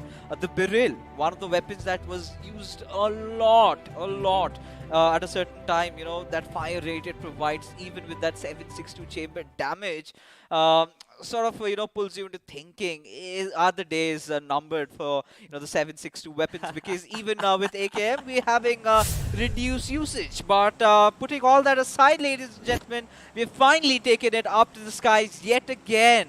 Into Erangel is where we transition ourselves into the flight path trajectory, however. Quite interesting. Hospital towards Kumeshkin, the southern lining teams are going to have a whole world of trouble from the early get-go. I'm not really sure if most of the teams are suffering from PTSD of all the Katka circles that we have witnessed in this tournament so far. If you remember correctly, not a lot of teams actually love going towards a Sosnovka military base at this point. Only 1 or 2 teams sort of move towards Novo. Few teams move towards military base. But considering that we have seen frequent Gatka circles, frequent query circles, it kind of leads me to think that very few teams are probably going to jump the boat and maybe try and cross the stream towards the southern island. You know, right now, this is the point. Anything apart from Gatka, right? Anything apart from Gatka, I'm going to take it with open arms. I mean, give me a mansion circle for Christ's sake. You know, have something around Pachinki or maybe the Potato Hill. It's been ages since we last saw one. But again, it's an attack breakdown heading at the western Georgopol city. I could find 3 teams in the nearby vicinity, and this is one of the circles that I absolutely love. A hybrid one at that, where you've got that little bit of an inclination towards the northern sides, but still, you know, there's a slight probable chance that if the curveball hits right at the spot, you know, goes down towards hell over there, it's going to look so bad for these teams. Few probabilities again, if you look at it closely, might be a Water City circle, which has a very less chance. The most which I feel is going to be towards the right hand side and towards the southern region of Severny, that open area where I'm actually looking forward to. However, speaking of combat right now, you've got UP50 in the mix. You've got Team Error Esports as well. A couple of teams dropping here and there around Georgopol city. This is something. This is a place which I like, right? Kind of nostalgic as well. When you're playing classics, you've got multiple teams dropping in this region. There was a time when you've got the hot drop kind of shifted from Pachinki towards Georgopol city and containers, because almost the entire lobby is a drop down there. Yeah, up until the nerf did come in, right? The loot density sort of got reduced, and it was those early days, right, where we had, you know, hot drops were Pachinki, then you had the Georgopol containers, and the ones left behind used to go towards the cities, and city was my ideal drop location. You know, City and Yasnaya, something that, you know, Team Godlike has also been replicating. We had a lot of bad history in these lands, but for now, gods have spotted out Bacha the last surviving member of Error Esports in that map of Sanhok, but now he's got a whole squad to work around with. Now this is where I was starting to wonder as to why are these teams engaging, and then I realized, it's the flight path. Certainly. Absolutely. Again, the flight path sort of again complements the circle, right? It's one of those occasions where you don't have the flight path to the southern end and then the circle is completely towards the northern end. Thankfully, we don't really would get to see a lot of those vehicle battles, but so far, so forth, I feel like gods have been very calm and patient. They know exactly where the opposition is. It's just about finding the right time or probably even letting them just whiz past them. No, shots are being taken. None of them are going to connect. Frag boy. Gotta change your name. Certainly. I mean, because at this point, whiffing shots like this is not going to be excused, because Fragger is going to retaliate with shots fired of his own as Leo. Now, he's been isolated. Now, do the players of Error Esports have all that information to work around with? Because right now, you still have to get inside the circle, and Leo is been taking those really interesting maneuvers, taking a lot of damage out there. I'm starting to wonder if the vehicle is doing well, but somehow he's managed to escape from the cusps of death over there. Daylight robbery. I mean, the man is being peppered with bullets, and all he cares about is a damn vehicle. I want that vehicle. But anyway, UP50, they're actually moving towards containers now. Team SNN, they've actually pushed back as well. So Sarkar doing a good job. He's like, shoo, it's not your territory, it's ours. Oh yes, I mean, these boys are really close to my heart, and I've seen them grow from my tier 2 customs, working it out. This is where I kind of like to brag about it a little bit, because sometimes coming so far down the journey, you find all these teams find these were the exact words from Sarkar, I believe. It's like, Fixes, now you're casting me at a T2 custom of yours. One, I'm pretty sure it's going to be us and you on the desk casting us in an official event. And this is where it has all come alive. This is all true. And they're living the dream, right? And this is not the first time they've made it so far. Now, they've again sort of established themselves to be one of those teams to be reckoned with. Yeah. And, being one of the advocates for these underdog teams, such a glorious moment for me, to be honest.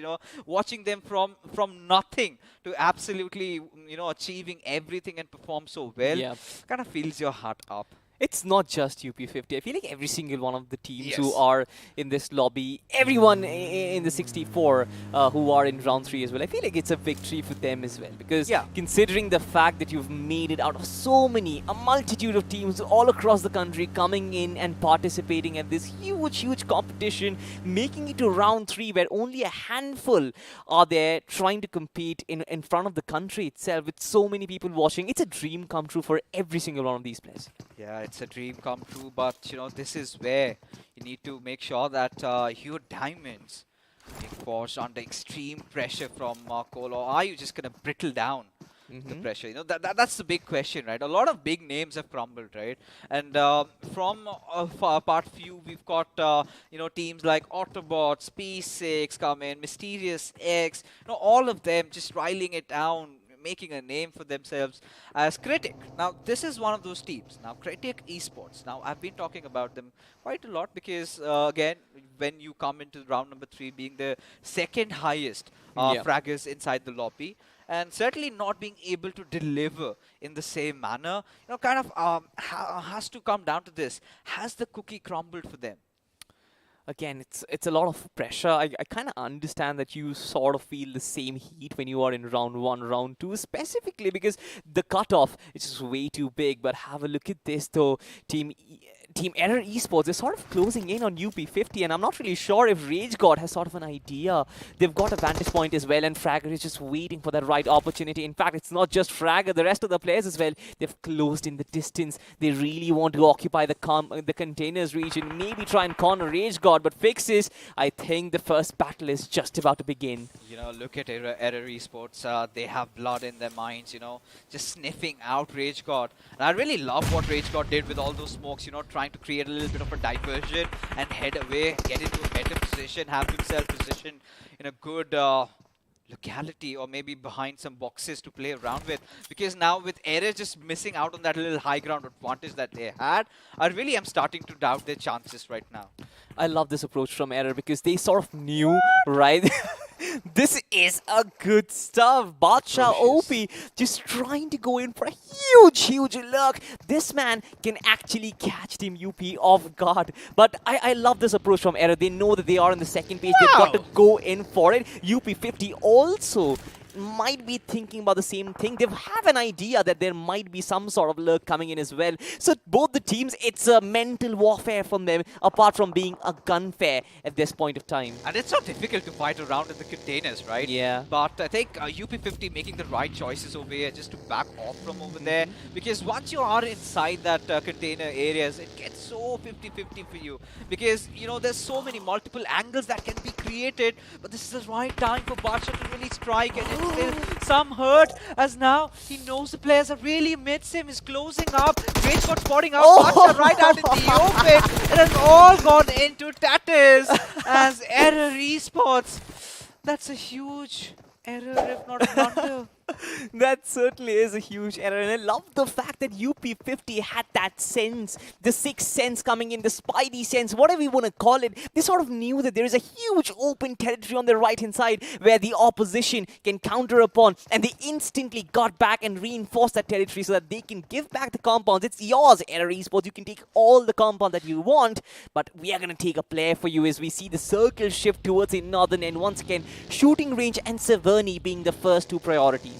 It's going to be so difficult to approach a shooting range circuit, right? Now you've got to make those tough choices. Do you have enough loot on you that you can go and hover and hold around the circle center, or do you kind of take the shooting range hills, right? But the only problem with shooting range hills is you're open to a lot of teams coming in. So it's better to take that northern side, so northern shooting range area, and try to keep your backlines cleared. Now that is the early intention. I think RIS officials, I can have a quick gander at my map feed, and I get that impression that they're doing exactly the same. But for UP50, man, I am loving what they've been doing so far with Mr. IGL. Is he on low HP? Yes, indeed. I started to think, you know, is he losing out? Is he knocked out? But yeah, I mean, they're making a really safe rotation going off from that western Georgia Paul huge bridge that they have. And certainly have the Mets to also go along with it. Yeah, for sure. And also, if you have a look at the map feed as well, the entire part of the western circle is quite empty on the left-hand side of shooting range. So you might as well occupy that. But elsewhere, towards Severny, you've got teams starting to come in as well, right? It is sort of starting to become a lobby for most of these players because they want to capture the northern part of the circle. 40% of it is underwater coverage. So you know that even the next iteration is going to have some sort of Severny in it as well. Oh yeah, of course. I mean, Severny is going to be in the mix unless it is radical shift, maybe down towards that south shooting range area. Other than that, I do not think the circle is going to steer away from Severny at least till the next two zones, maybe. Okay. But we've got that little bit of a shift also happening down south a little bit. So it's going to be interesting. So if the first shift was quite northern, right? Yeah. We're going to see if the next two shifts are also, you know, steering, are in those direction, or are we going to have any possible shift? Because a lot of teams are banking upon the fact that the circle is somehow going to come down to Severny only, which could be absolutely firing back at their faces when it kind of gets away from it. As I like this positioning from Heroes Official. You know, have that little bit of an underground warehouse to work around with, and it's so easy to defend when a push comes at your way. Certainly, and especially in these early circles, right? If you do this in a late circle, possibly you will be stuck underground forever, where you don't really want to be. But I love that underground parking zone. That is a very nice facility to sort of protect your weapon. You know, nasty things have happened there. You know, if teams are up to some shenanigans, what they do is just block off that entrance with a buggy and just blow it off, and you cannot completely restrict a team getting even out of that place. Even you getting out of that place either have to play it out of your meds. But anyway, coming back to Zodiac. Now, again, a big name. We've expected them to perform. We've expected them to kind of give us some consistent numbers, which they absolutely have failed to provide. But elsewhere, you've got Team RIS. Now, Karthik Jod, of course, is cooking a nade, looking at the opposite direction. But thankfully, the nade is cooked. mistimed and misplaced, but Team Autobots, they get the space and the time to actually make this push happen. They are invading the compounds. Alexander the Great would be proud if he saw this amount of ambush force coming in from Autobots. Oh yeah, the invasion really coming in, but the good thing is the cavalry, even for RIS, has arrived as Fox. Beautiful flanking position from his side. Gets that really good knock over there as Fury OP is going to hide himself in a little bit of a shack that he has to play around with. This is the point where you start, riling up all those smokes, because Autobots, they're not here to stop. They certainly aren't, and this is exactly where Fox wants to capitalize. 2 players down. This nade might actually finish off a couple of more as well. Hell, still looking for the final player to survive. Boys, be careful of your own nades. Nonetheless, Hell is still moving forward as one player from the RSI. He's just running for his life. Ah, Fury just gave away his position. Hell was not paying attention to that. And this is where, Autobots, they're going to take it a little slowly, right? Yeah. They're going to have all their players back up because they know that they've got Fury in their pocket anytime soon. The moment he tries to make an escape, he's going to be shredded into pieces. I love this though. Man actually got inside a vehicle, but he's gonna find another player. Caught down! Reinforcements comes in. Good backup fire as Fox cleans him up. And once again, Autobots sort of live to fight another day. They've got all their men alive, and that is what they want because Team Mavericks is in the vicinity. And I believe that they might just be waiting for a perfect opportunity. Again, there's a lot of distance to cover, so I don't think that this push might happen anytime soon. But for sure, with 3 finishes to their name, Team Autobots, they look healthy. Had this been a full-fledged 4v4 fight where, even RIS could have been retaliating back, this was the perfect opportunity for the Mavericks to really come in and strike, right? But they know for a fact that even if they get a knock, it's again the revivals are going to come by the moment they tend to go on for those pushes. But right now, I'm really liking this little shift coming up, still sticking towards that center. But we've got the players of P6 now on a collision course with Deathmate Esports. Now, Deathmate, we've seen those few moments of glory from their side, but consistency is something that this team is lacking. Speak of consistency, and Team P6 always find themselves in good position. Nade, of course, bursting. A little of the pixel coming in, but Docs unable to connect that knock. Of course, an artillery warfare is going to break out. But speaking of P6, I feel like they've been successfully finding those places where the circle is just going to end up. It's all about surviving this 4v4 fight. I'm not really sure if they're going to take it or are they going to re-engage. But the amount of commitment that we get to see from Deathmate, I feel like they are stern about getting this fight to their name. Oh yes, certainly. Final Call knows that this could be the perfect moment. Lobs that grenade, but does not quite connect as Pablo somehow survived by the Whiskers. The moment Final Call steps out of this little cover he has, you've got the other players of P6, Shelby, providing the cover fire. And this is where Pablo needs to disengage, right? He needs to understand that he's been isolated and he's being pounced upon. Yeah, and Team P6 also looking to sort of fall back. You can see the line of smokes that they have sort of deployed over there, but also the fact that Team Deathmate have sort of disengaged from this fight. Yeah. Nice, tough commitment issues, Deathmate Esports, I guess. I like it because, they were not aware about the positioning of the other players. But right now, a little bit of a battle securing those ridges around shooting range over here as Asla. I love this little flag from Zero, but this is going to come all down in vain if the players of Zodiacs get the better out of him.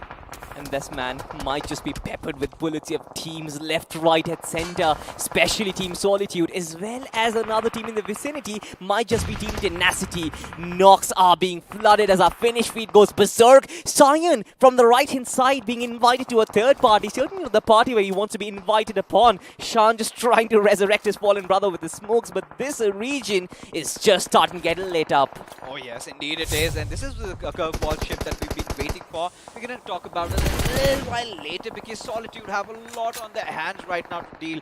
You've got Asla coming in, you've got Kratek, you've got Zodiac. How many fights do they engage? And at this particular moment, you've got even the players of Tenacity taking the main compound of the now Addy caught between a really dicey situation. The big question is, can he have himself out from that situation alive?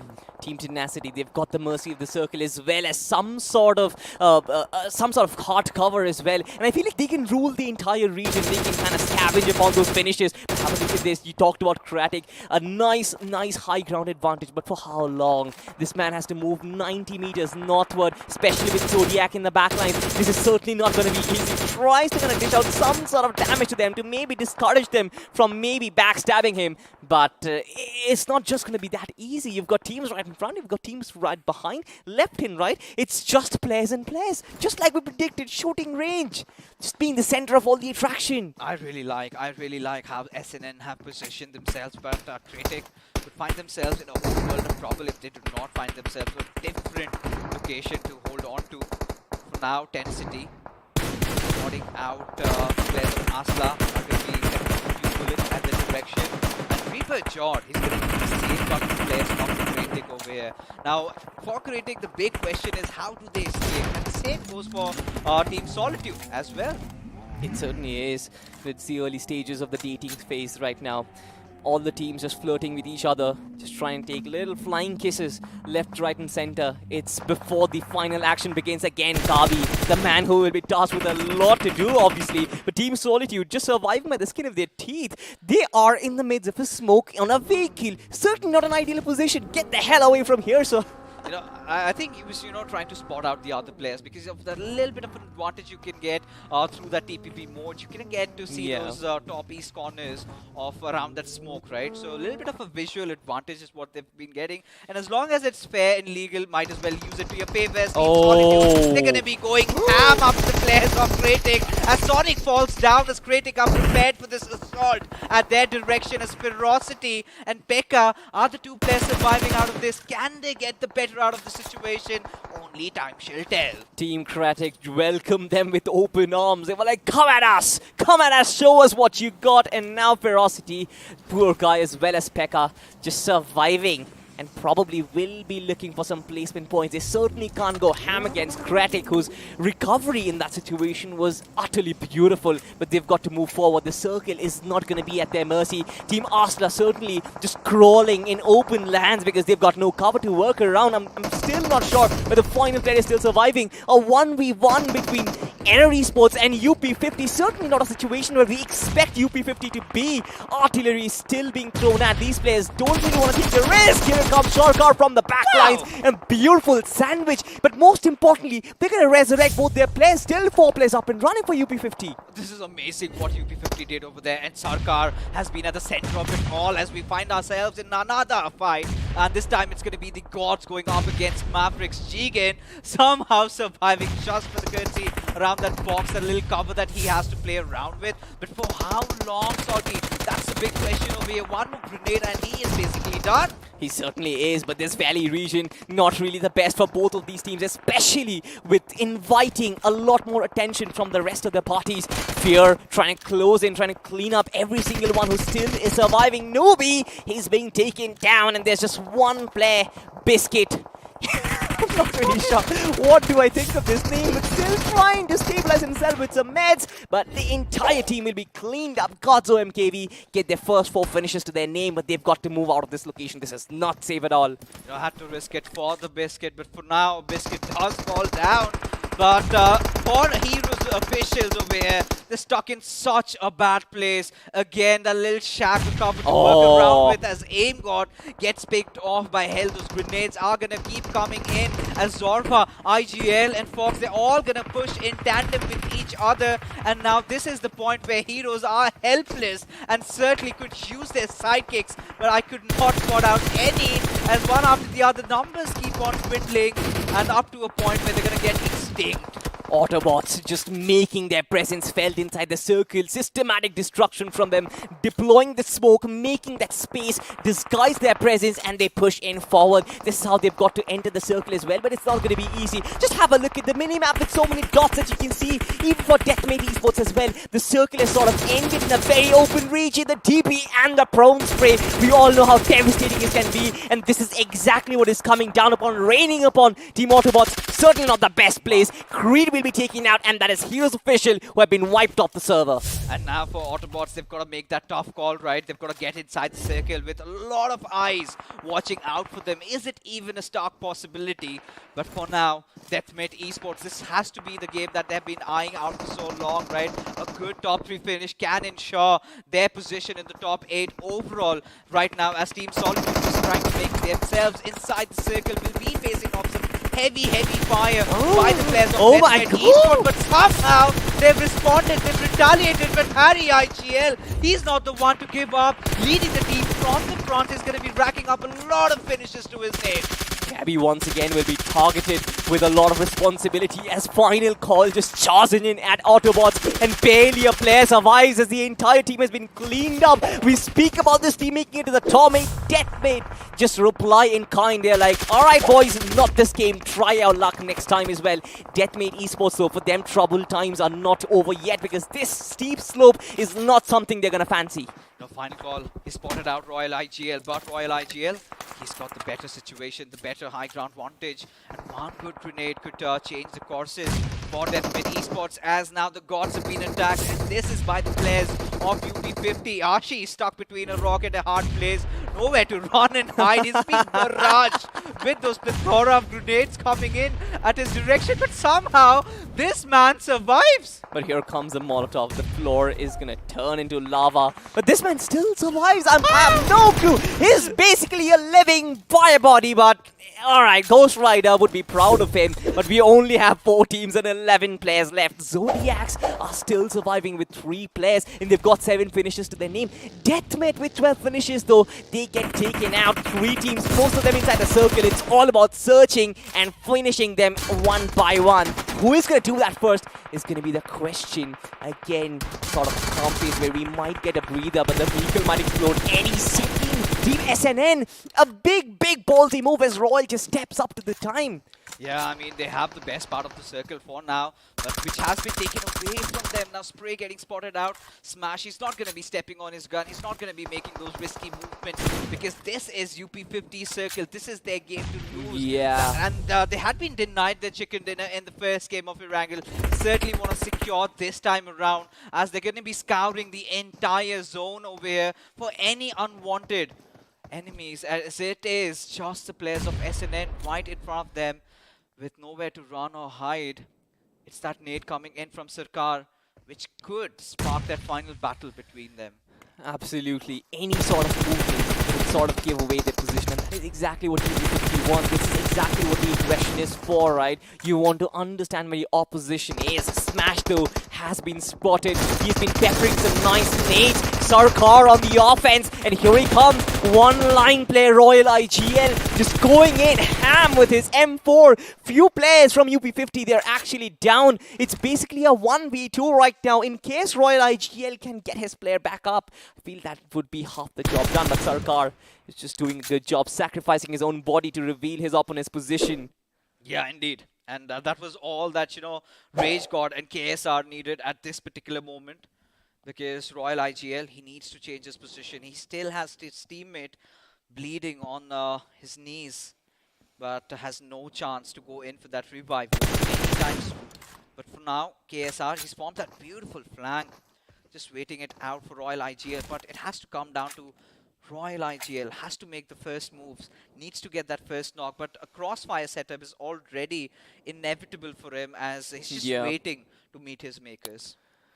Exactly. Now, pros and cons, trade potential quite less between UP50. Pros, of course, you cover multiple angles. But speaking of trade potential, it's not even required, especially when Royal IGL is in such an open ground and he's been spotted, he's been cleaned up. UP50 get that much awaited winner chicken is up. And that is what they wanted, right? The big chicken with 13 finishes, a 30 bomb, not a 30 bomb, a 28 bomb to actually work with, and they climb up the ranks once again.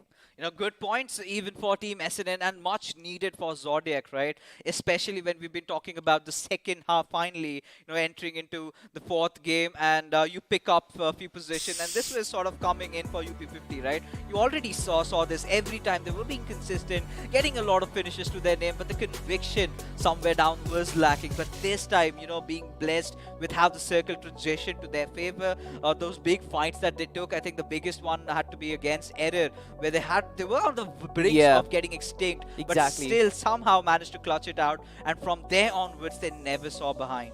This is what happens, right? Lady Luck favors the brave, and Team UP50, they were brave enough to kind of put up a resistance against Error. Had they sort of given up, it was, I believe, a 1v2 situation. Sarkar coming in from the backlines. A huge move, especially getting those two players back up. A big courtesy of the chicken dinner that UP50 got for themselves was the fact that they had all their players up and running. On the second page, though, of course, a page of disappointment once again for Heroes Official. Surprising name in the second page, you've got P6. There's nowhere in between, right? Either they come first or at the very bottom of the ocean. But it's all right. I think they've got their work cut out. They know that they've been so consistent that no matter even if they kind of fluster up in the next few games, it's not going to change their fate. They're already heading to round number 4, ladies and gentlemen. But yes, trouble arises, especially for teams like Mavericks, RIS Officials, Error Esports. Then you even got Solitude. It was just that one Miramar game that they really had to play around with. But now is the moment where we find ourselves. The iQOO MVP of this particular match has to be Final Call. The kind of plays that he was making, and for a certain moment I really felt this could be the game that Deathmate Esports were looking out for, which eventually was towards the end. In terms of the position points, they still managed to get themselves at the second spot. So that's a really good game for them. Certainly a lot of frags for Deathmate over there, especially with Final Call getting 5 of them. You've got Hell, you've got SR7 from UP50, you've got Royal from Team SNN as well. For Team SNN again, it was sort of redemption, right? They couldn't really find themselves in the first shot in the previous maps, but this one might just be the start of a change. You've got Sarkar 11 once again. I feel like Sarkar has been one of those guys who's been consistent in the top 5 every single time. Oh yeah, has certainly been the best player in the lobby today. But this is where I was talking about Hell. 1000+ damage just 2 finishes. We're going to talk about Autobots a little later, but right now let's head on towards the match summary. And Salty, I mean, any anomalies that you get to see over here, because it looks pretty standard. Yeah, certainly. Just barring the fact, you've got 3 airdrops looted. I really did not feel any of those airdrop weapons being out on display. This is what we have right now, right? People just use the airdrops for the level 3 vests and the helmets. Your gun, you can just keep it for yourself. Just land us those shields because we want them. The extra protection is what we need. Offense we can do with the UMP and the Uzi. Anyway, your airdrop guns aren't really as convenient. Yeah. But even I really felt the knock numbers were higher this time, and it's certainly majority of it coming down to the players of Autobots. You've got UP50 and then Deathmate Esports. Now again, there was another team, I believe it was Tenacity, that managed to accrue 1000+ points of damage with just 2 finishes to their name. I mean, they certainly are getting disheartened at this point. They certainly are. Again, you talk about efficiency, you can have a look at UP50 once again. And we've seen the pattern, right, where efficient teams are the ones who are actually making it up top. If you are dealing damage and if you are getting some finishes out of those damages, that is exactly when you start racking up points. You also rack up the confidence as well to press forward. For Tenacity, it certainly isn't the case. They are getting themselves into good positions, finding those damage points as well, but not converting them into finishes has been a major problem right from the start of it all, when they're losing a lot of players right from the start. But ladies and gentlemen, squad spotlight has always got to be UP50. I'm surprised that we didn't get to see them before in the spotlight, courtesy to P6 just wiping the floor with the rest of the lobby. But finally, with 13 finishes and almost 2000 points of damage, UP50 are here.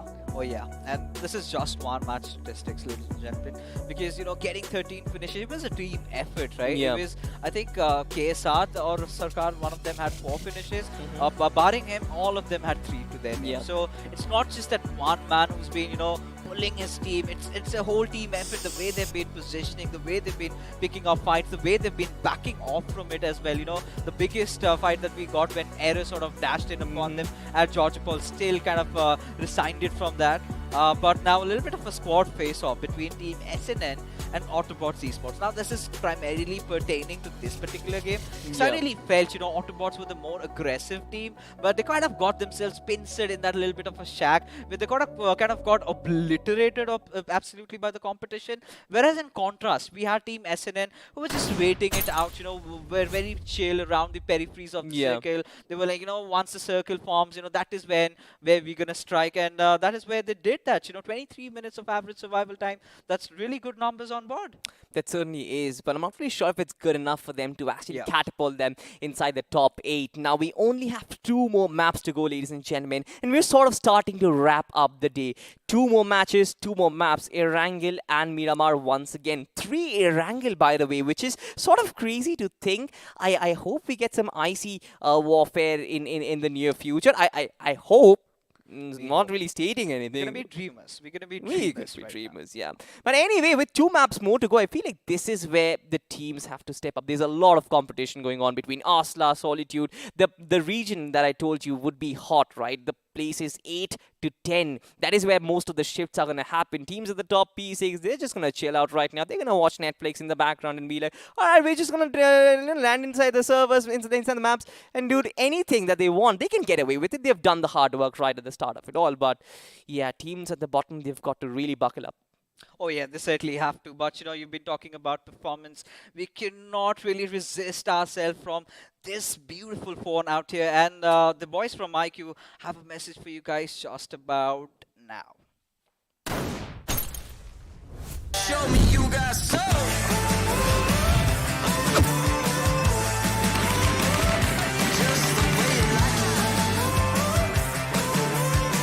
So good, so fresh.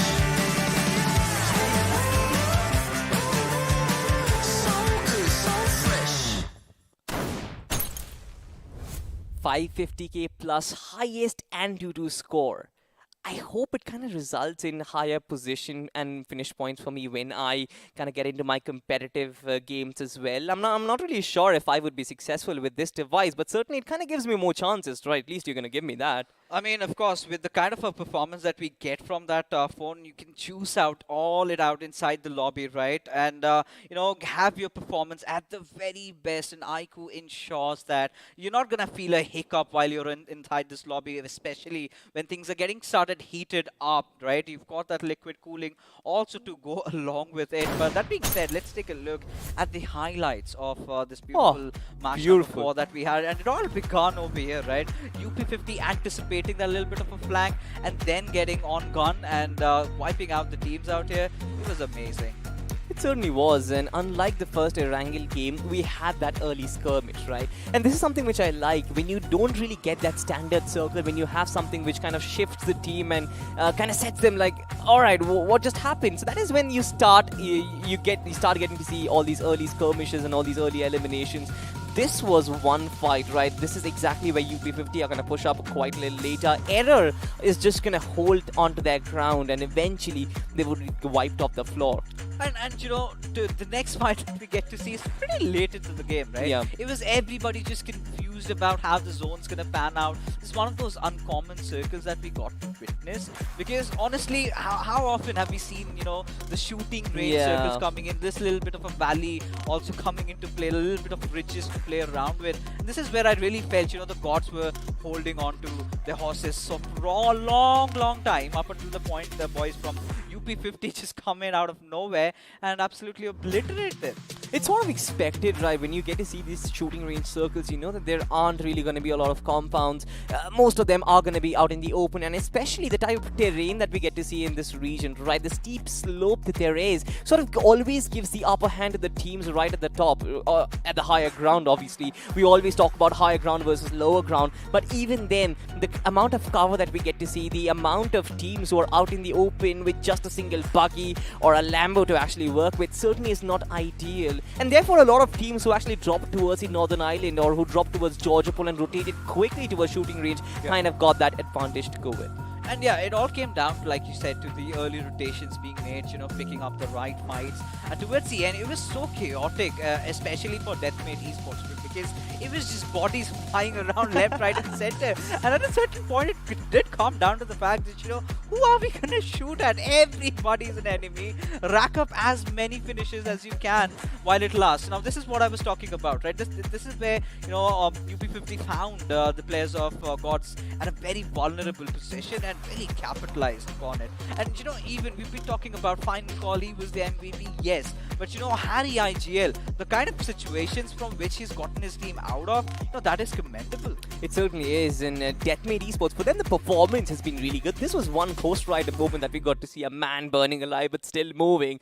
That's seriously one for Hollywood right there. But UP50 again, the way they sort of command the circle. I have kind of noticed the two teams right now in the lobbies, UP50 as well as P6, sort of command the circle really well. They always have that hinge where exactly the final circle is going to be. They've got the numbers advantage to kind of block off every single direction that there is. And those extra pair of eyes always help you, don't they? Oh, they certainly do. And, you know, again, when you have a majority of the numbers also favoring you, you know that, you know, this chicken dinner is in the bag. And again, it came down to the wire, nonetheless, right?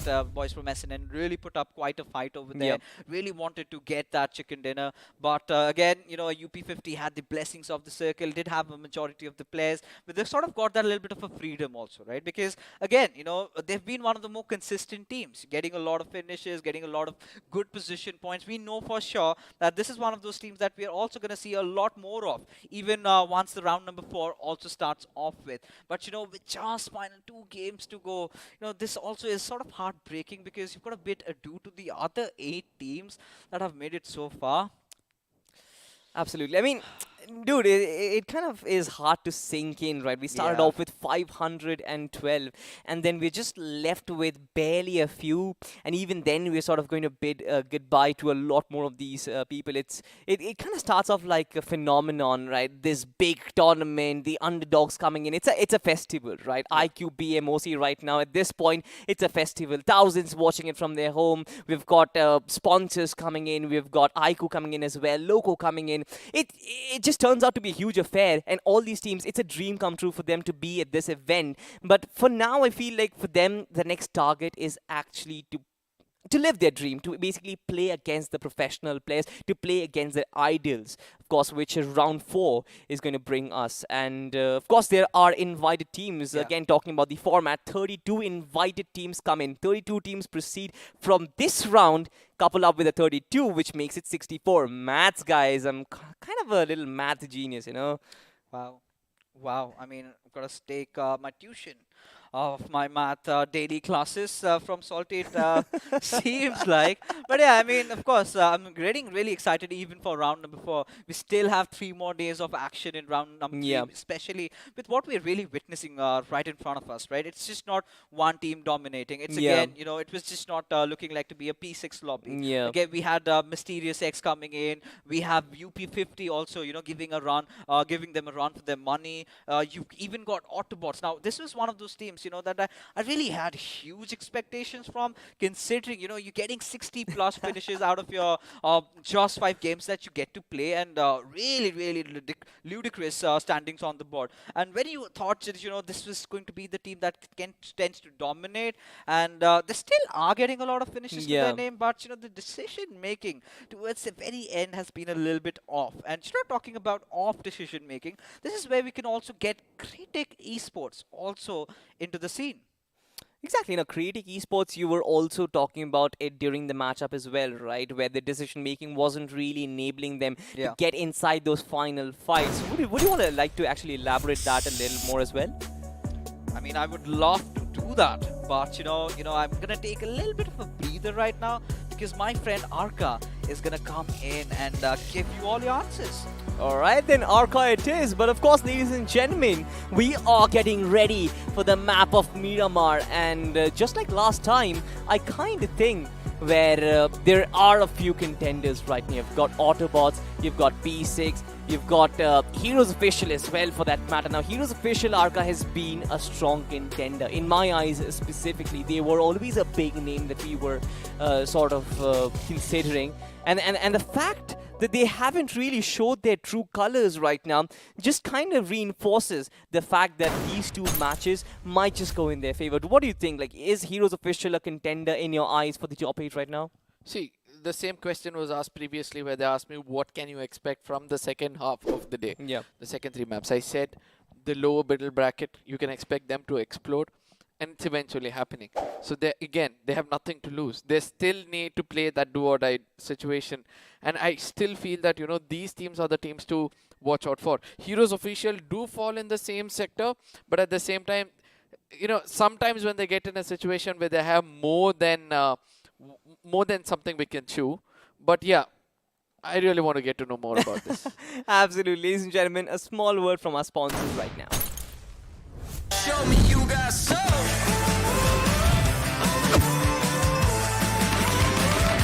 Just the way you like it. So good, so fresh. So good, so fresh. Well, we have certainly a beast in our hands, Arka, but this beast only performs when we get inside the game. Of course, outside the game also it does. It's got these big cameras which you can actually use to click some good pictures. I've got some good pictures of mine as well. Click with one of these. Arka is a really, really good photographer, by the way, but more so he's a very good analyst. So I'm going to give the mic to you once again. And yeah, so again, what do you think about the last 2 games that are yet to come? Yeah, so that's what I said. We were speaking about heroes, they get into a situation where they have multiple fights to take, and they do not look out for those finish points. Yeah. And due to which, they are always paid the price. So it's important for them to look out for those finish points rather than anything else. The number of damage they're dealing is absolutely right. But yeah, fetch those finish points. Make sure that you're a little bit in a camouflage state, because the more you're going to be visible, the more you get taken down. But one more take my money moment, if you're ready for it. Yeah. I'm absolutely ready for it. Have you ever gone into the sun and thought that, oh my god, why did I come out to play? Yeah, absolutely, man. Now this phone has got the brightest screen ever, where you have FDH plus as well. So you go out in the sun, you don't need to worry no more, my friend. You can play it sitting out as well. You probably want to do that with your friends at the park, at the terrace, wherever you're comfortable. This is a device which is going to be at your side every single time. But ladies and gentlemen, it's time to get back in a game. It's time to get inside Miramar, where the desert, the sandy dunes are actually waiting for most of these players to land. Most of these players, considering the fact that a few right at the bottom, they are not really in contention for what we are looking forward to, that is the top 8 to proceed to the round 4. At this point, I just sound like a broken record, Arka, but I feel it's like still music to my ears. Right? It's like it's basically the cause of this round, exactly, right? You want those top 8 to qualify. That is basically the objective. So I want to keep reminding the audience about what's at stake. I want to keep reminding the players at what's at stake. So that is the reason why I kind of tend to repeat my words. But getting back to the beauty shots, of course, I always love these drone shots. It's beautiful, right? Just showcases the artwork that has gone into making this map as pretty as it is. I mean, it's certainly not pretty to play inside, because those long range battles can be a really big nuisance, but to actually look at it from a third person's perspective, I feel like it's pretty sweet. Agreed on every single point you just spoke, but at the same time, now those teams who are prioritized to perform much better in the map of Miramar than other two, it's gonna be, this is their last chance basically, because the previous Miramar, they would have, prioritizing each map is gonna be the most important thing for, the players who are playing it right now. Yes, ladies and gentlemen, we'll be stepping into the map yet again. This is gonna be the map of Miramar, and this map is gonna be more crucial than ever. It's round 3, ladies and gentlemen, match number 5 for Group 1 in this round. Flight path once again, starting right in between Chumacera and Los Leones. I can't really see that it dissects the map in 2 halves, but for sure it covers the entirety of it, right? You've got El Pozo, you've got Chumacera, you've got Los Leones.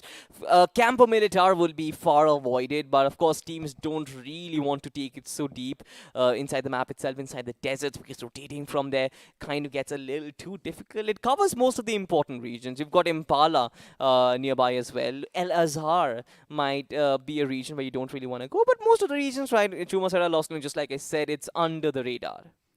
I just love this flight path. Last time it was the other side, just a mirror image of the flight path the previous time. But this time, I just hope that the zone is not going to be saying the same story, but rather going to the southern western side, giving an opportunity for all those squads to giving a opportunity to challenge out those squads who tend to go towards the side You of seem Al to have a Azhar. love for the southwestern part of the map itself. Do you As I always land always in said, I've always dreamt of a zone happening at Prison or Menas the Store. It's. I want to see that map, man. I want to see that circle. How will you fight when you're in the other side of the island? And it looks like it might happen at this point of time. I'm As I not said. sure what you're offering to the BGMI gods, my man. Every single time you've talked about a circle with me, this is weird, right? At this point, it's not even crazy. It's not even prediction. I think you're doing some sort of black magic, but I'm not gonna complain because when you get a circle like this, everybody is charged up right now, right? You've got Exactly. teams towards El Pozo, towards the northern side of El Pozo as well. Everybody's gonna come down. You've got Prison, Los Higos, Minas del Sol as well in the vicinity. So anything might happen. Anything weird might happen. But to be honest, you've got to be a little complacent right now. You've got to understand it might actually come back to Chumasera, so you might not get to see Yeah, a Prison that's what I said. circle, but still, we've got hopes. No, I don't think so. I have any hopes left in me. Every single time I see this kind of a circle and there's a ray of hope which says that today you can be happy, and then at the end of the day I feel like a heartbroken kid Oh, at the age of 60 just staring at the mirror trying not to cry. okay. That scenario. But yes, coming back right into the game, we will speak about the heroes. Let's see whether they're going to prove themselves.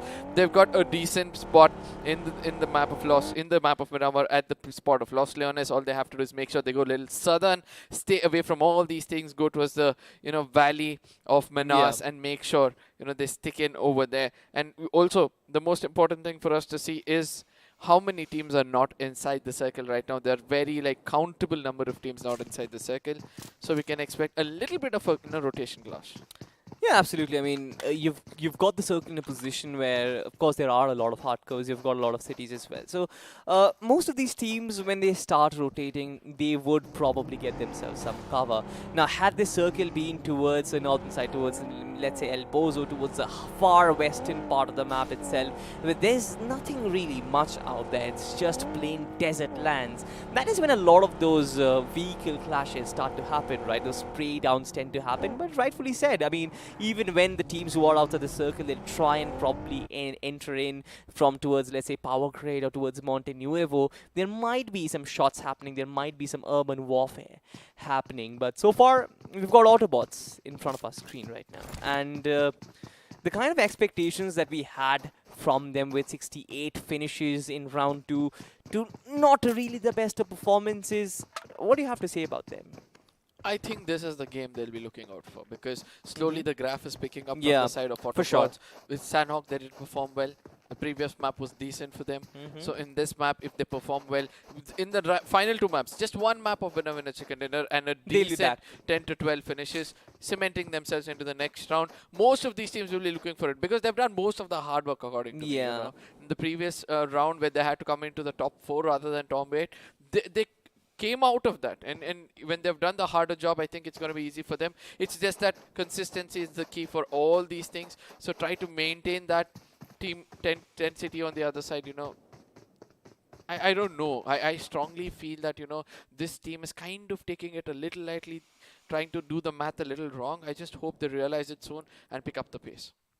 They have Heroes Official right in front of them as well. Again, another team who's sort of been a little underwhelming for ourselves, but again, it's still 2 more maps to go, and you've got that opportunity for yourself as well to kind of redeem, right? To get back into the fray, to maybe try and understand what's happening, to try and work on your mistakes, and if you can amend them right at the death of the day itself, you still might have a chance. Just like you mentioned, the tough part is done. Top 4 or top 16, they've actually been through it. Top 8 or top 16 should not really be that big of a problem.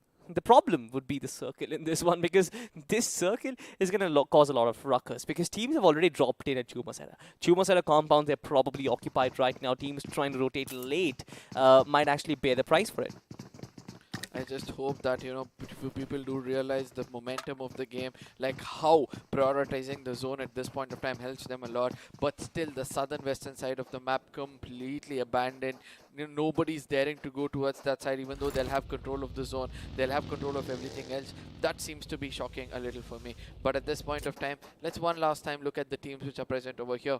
Which are the teams who have actually cemented themselves? I strongly feel that Mysterious have done a good job so far, and then we have Arsla kind of in the mid-range. Then we have P6 done an amazing job. Would you like to name a team which, according to you, might have the chance of making it in the next round without any kind of hard work being done? Not really sure. I think you've named most of them which I had in mind. Of course, there are certainly a few. You've got team... I'm not really sure if Tenacity are going to make it because they haven't really got that consistent thing up and running. Autobots might actually be someone who is still in contention as the first shots are being fired right now. You've got Team SNN, and they've sort of been surrounded and cornered by Team Error Esports. Now, Error Esports again is sort of a team who is sort of lying in the mid-range right now, but this is a rampage coming in, an entire cavalry. Nobody expected a fight so early on. Nades being launched to try and use them as a defense barrier, but Smash instead kind of takes a lot of damage himself. A nade, oh my god, Bacha OP just explodes both players down. And this is the opportunity which SNN can actually come in and dominate, because they know that they've taken the attention away from the opponent. So Maximus can actually come in and do the needful, but Smash is going to have some fire down his knees. I don't know how well he's going to be surviving that. Error Esports from the other side comes in to, confirm him as well. Maximus on the other side, his position has been compromised. Error Esports exactly knows where things are running out from. Basha yet again put another teammate down on his knees. I don't know what he's thinking. He's supposed to put the throwables against the enemies, not his teammates. Oh my god, Team SNN, they've sort of given up on this fight right now. Team Error Esports have got the control of the compound. They're going to take their player back up as well. One player is lost, and that is going to be Smashed. Have a look at this. Fragger and his friend, they're just cooking up this nade to finish off Maximus as well, and he's completely isolated. Poor boy, he doesn't even have support. Instead, at this point, I feel like he's the one who's giving calls. Right, boys, just run away from it. I'm going to be the sacrificial pawn so that you guys can survive and play for some placement points. And that being said, Team SNN, they lose two players very early on. But once again, Arka, you have to give it to the boys of Error Esports. I feel like the kind of approach that we got to see from them, they had the information that they had the numbers advantage had they push in with all four men, and they went all out. And this is exactly what you want at the death of the day, because only 2 more maps to go. This is where you can shine. This is where you can show yourself and your fragging potential. Get those points up and running as we move to another fight, Arka. I mean, I feel really sorry for the opponents who are trying to face off Error at this point of time. They're looking the strongest they have been throughout the day, to be frank, sticking together in close proximity, even in the map of Miramar, where we always say about this, right? In the map of Miramar, no matter how far you are, how close you are, yet you're so far away. And there my heartbreak becomes true as the circle has shifted away from the side of Prison, gone in towards the side of Chumasera, allowing Chumasera to be the center of it. But Minas, the valley, is gonna be Del Valley is what they call, but it's basically the valley of Minas. Is gonna be the place where you want to be. The high ground is gonna be helping you a lot. But let's not forget that the side of there's a mountain as well. But this is what we were speaking about. Water for your back. Look out! This is what I said, right? Heroes at one point of time, they don't check their backlines or they don't check anything. They just want to go in, and they don't pick up those finish points. I think if they come up with the solution for it, it's gonna be easy for them. I love what Tenacity did over there, right? They manifested the word camping right there, sitting with the M249, just waiting for the players to pop in and press the trigger. But here you have it, Kabi once again, just doing so good. Heroes official, they're not certainly healthy at this point. Of course, a player from Tenacity has been knocked down, and that's going to be Drago, but Kabi is making so much maneuver for his team. He's actually pushing in onto Aimbot right now. It's a 2v1 situation, and he's certainly not going to survive this. He is going to bite the dust in Team Tenacity. They sort of restabilize themselves and once again resurrect their fallen brother. God, just the only lone survivor. Heroes official, another dream that has been broken courtesy to some error plays. I would like to say this, that sometimes stick with your team in the final moments of the day. At least try to make sure that you have each other's back. Stick on to the basics, textbook basics. Try to, make sure that you rake up the right kind of finish points only when necessary. Take the fight. Also, make sure that, you're not too far away from one another. Look at it. It's very simple. You saw Error sticking together. They paid off. Now, right now, it was heroes who are far away from each other. And again, they are under loss. So Basics. let's see that happens as we're going to be looking at the instant replay to check out how things fell out for them. It's going to be Spash inside, you know, that is when Double E came in. They understood, they could hear that he was going in for a heal, but ultimately Basha OP naded his own teammate as well in the flow. But at the same time, Error Esports from far away also had an angle where Maximus had nothing to do but stand still, allowing the bullets to go through his skull. Well described over there. I kind of enjoyed this moment more than the entire 4v4 fight. Zero boy over there, just being so good, right? As if the team had manifested the word camping. He was just waiting for his opportunity. But again, it's a sort of a part and parcel of the game. You are allowed to play like you want to. But speaking of Team P6, once again, another opportunity to maybe rack up their third chicken dinner of the day. Quite close to Team Autobots as well as, I believe, Team Solitude as well as Team CRC. Now, I'm not really sure if Kratic are looking forward to get this compound for themselves, if they are even sure that there is a team right in front as Pekka is cooking up that nade. A toss comes in as Addy is being blown apart to shreds. Another one might just confirm that finish.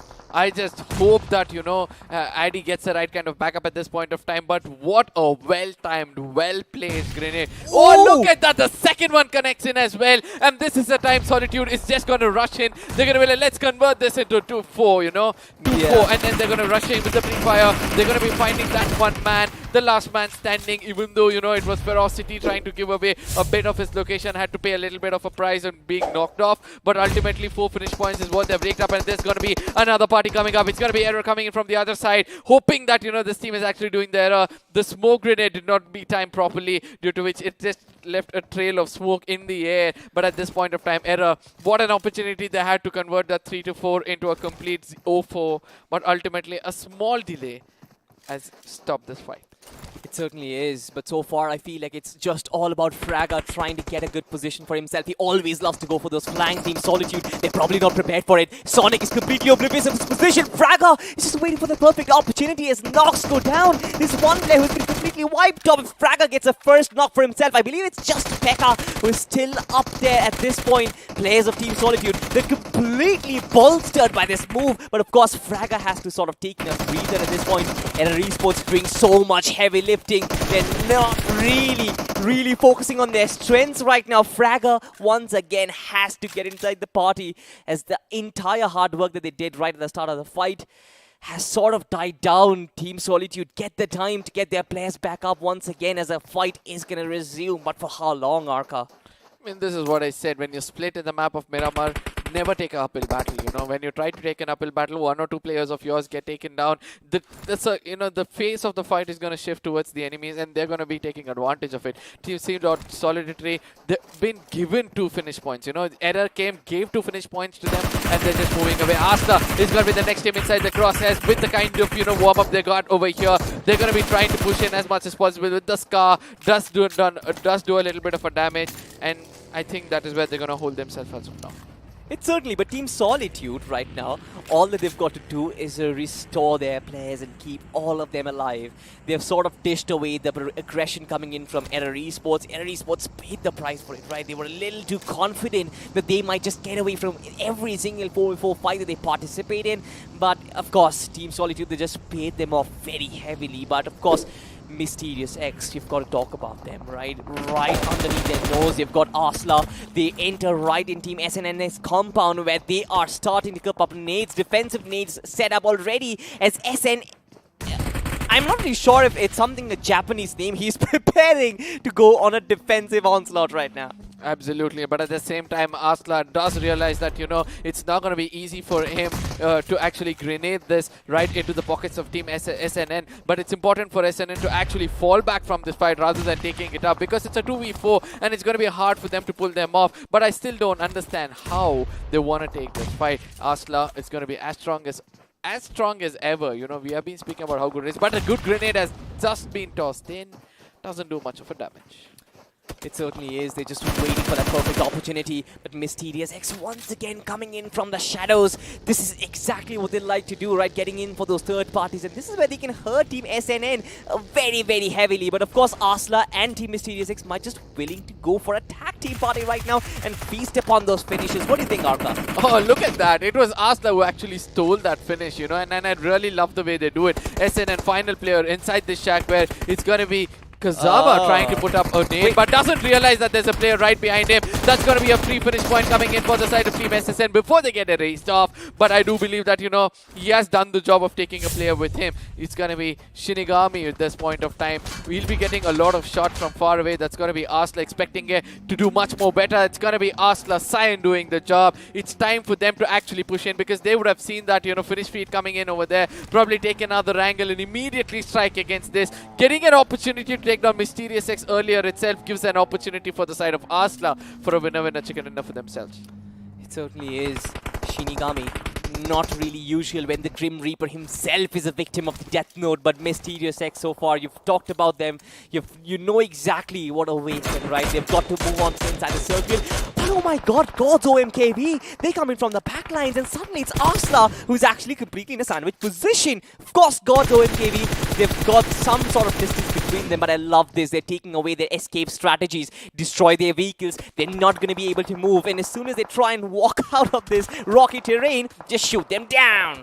I just hope that gods do realize what they're done over here because they just gave away another finish point into the hands of Arsla. This is what I said, right?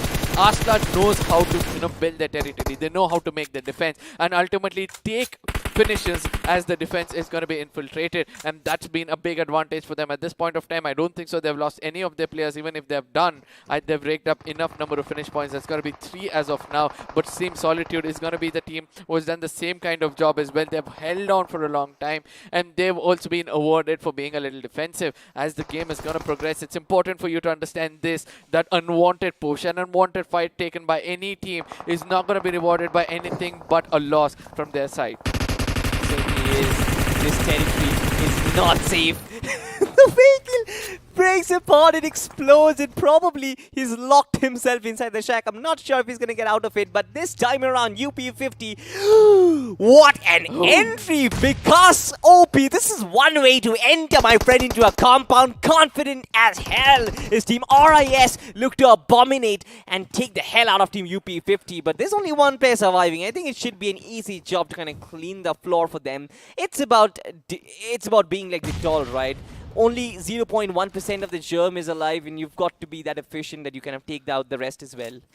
I just hope you're the right chemical because that one gem can actually, you know, be a big disadvantage. Oh for the yeah, opponent. for sure. So let's see what's going to happen over here, but I really love the way he slammed in and just got off. I just hope there was an enemy standing there and he could just slam right into him, and it would have been a legendary entry. But still, all this is going to be just dreams as we speak about. KSR7 is going to be holding on to his nerve. It's going to be as composed as possible, trying to camouflage himself over there so that nothing can go wrong. But RIS on the other side is going to be farming up with all those crates which are left out over there. Vikas does realize that I do not have the right kind of nades. I'm going to be looting up some and coming back. But the circle at this point of time has shifted somewhere far away. And look at it, ladies and gentlemen.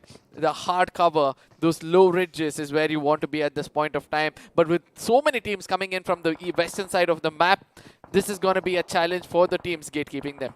This is exactly what I want to draw the attention for the viewers, right? Have a look at this team, Autobots right now. They've got the topography for themselves where they've got some ridges and some sort of terrain to give them some sort of cover.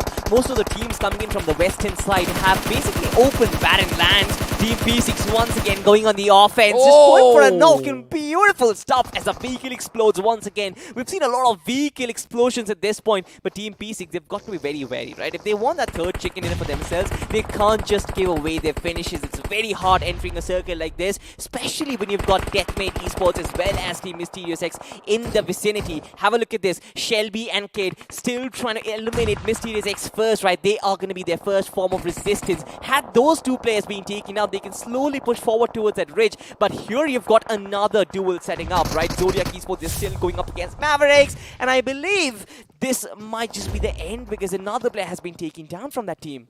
mean, I don't know how to say this, but it's important for all the teams to realize that right now, prioritizing the zone is going to be much more important. You spoke about ABZs. That's going to be Autobots having a very good position, but I feel that a lot of teams are going to concentrate on that corner itself. Zodiac doesn't see the proper angle. This is what I said. Watch out for your back, otherwise you're going to be paying the price. Spray does jiggle around, jump around, and make sure that he gives a little bit of a ray of hope for the team. He's going to be healing up to his fullest potential, expecting the side of MAV to push in towards him. It's going to be Biscuit and, his teammate who's still waiting it out. Biscuit does know the location of that player. That's why he's going to be trying to cook up a grenade in the right corner. Spray runs away with the UMP. He's going to be rushing in at the right time, but ultimately, oh, what a clever gameplay coming in. He just walked in and the grenade exploded and then he walks out. But ultimately, he'll be finding Biscuits as he's going to get cooked off in the molly as well.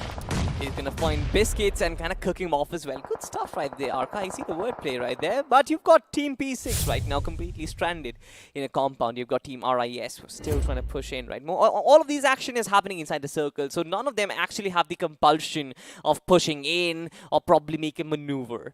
This is where we sort of start to see a slower phase, right? Most of the teams will be taking some long distance sprays against each other.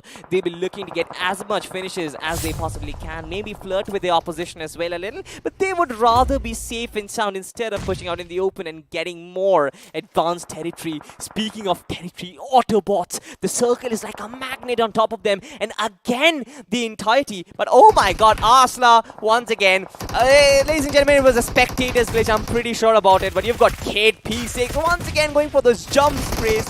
And here we have it, another fight, Arca. I mean, I really love the way Shelby is going to be pulling this off. He's been performing really well, but ultimately a jump shot coming in from the other side is going to be putting an end for them where we all thought P6 could actually perform well. They've just gone down with 2 finish points. Could this be a point where, they need to wake up and get another 10 to 15 or probably a 12 on an average in the next map? That is going to be the question further on. But right now, ABCs, you said Autobots are having a very, very good spot in the map, but ultimately they're going to be attracting a lot of chaos towards them. Are they capable of doing it is going to be the question. Wow. A drop shot comes in at the right point, and Jod, it's going to be Karthik Jod being the Jod for the team. Certainly he is the Karthik for the team, but of course another nade comes in as Sonic takes down Fury. Team Solitude looking very, very strong right now. Karthik was caught with his pants down over there, but barely managing to recover from it.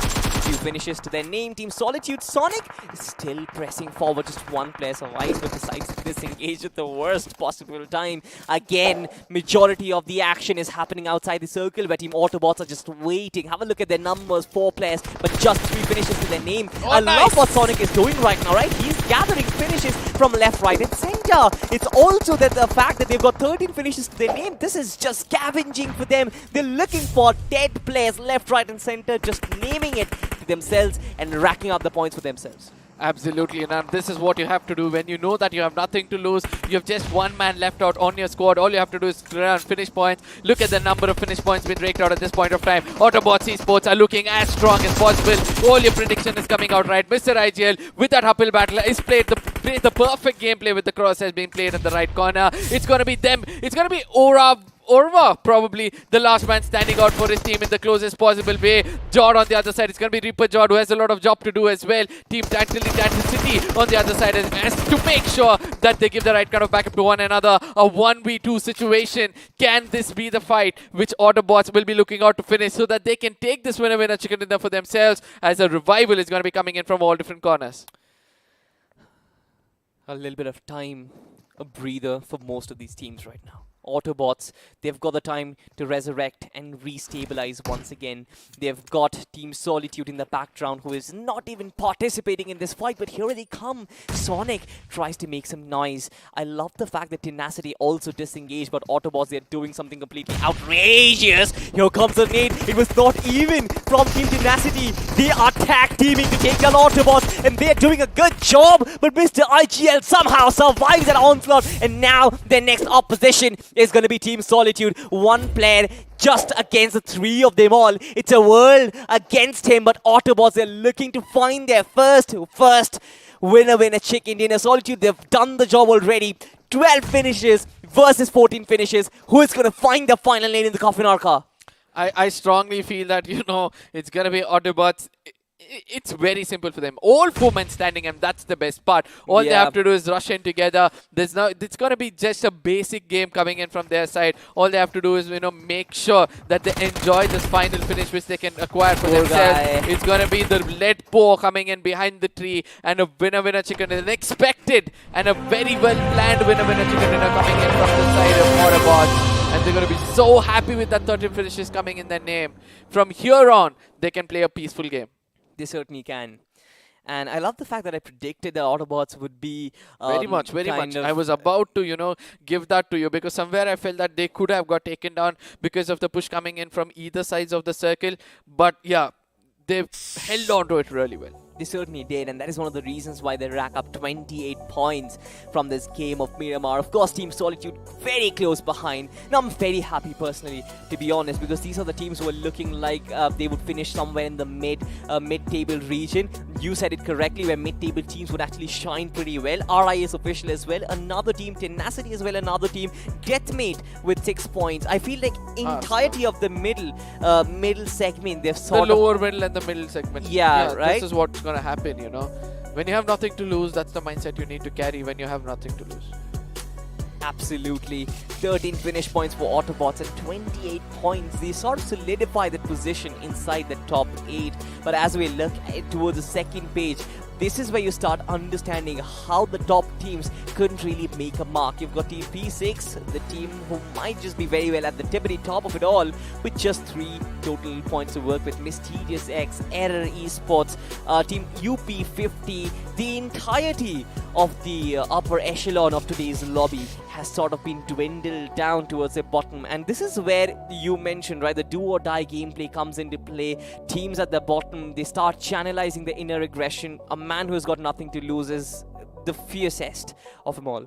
Yep. And I would like to put it this way, wounded soldier's breath is scarier than a healthy lion's roar. So it's important for them to just go all in. But right now we're going to be looking at the MVP, the strongest lion who stood out there. It's going to be from the side of Team Solitude, and it's going to be Sun1CCC. I don't know how to call this man. Sun1? It's Sonic. It's Sonic. Sonic, yeah. Yeah. Oh, yeah. I forgot to read between the lines, This has been happening to me lately, where I forget to read between the lines. It's going to be Sonic coming in with 5 finishes, damage of 833, and no headshots whatsoever. But it was all the survival time which awarded him a lot of finishes. Absolutely. He did so well to earn the tag of iQOO MVP. But talking about the top 5 players, of course, Sonic will be right there at the tippity top. You've got Flash OG as well. Team Solitude just played it out to perfection with so many finishes. I believe they had somewhere in the region of 13 to 14.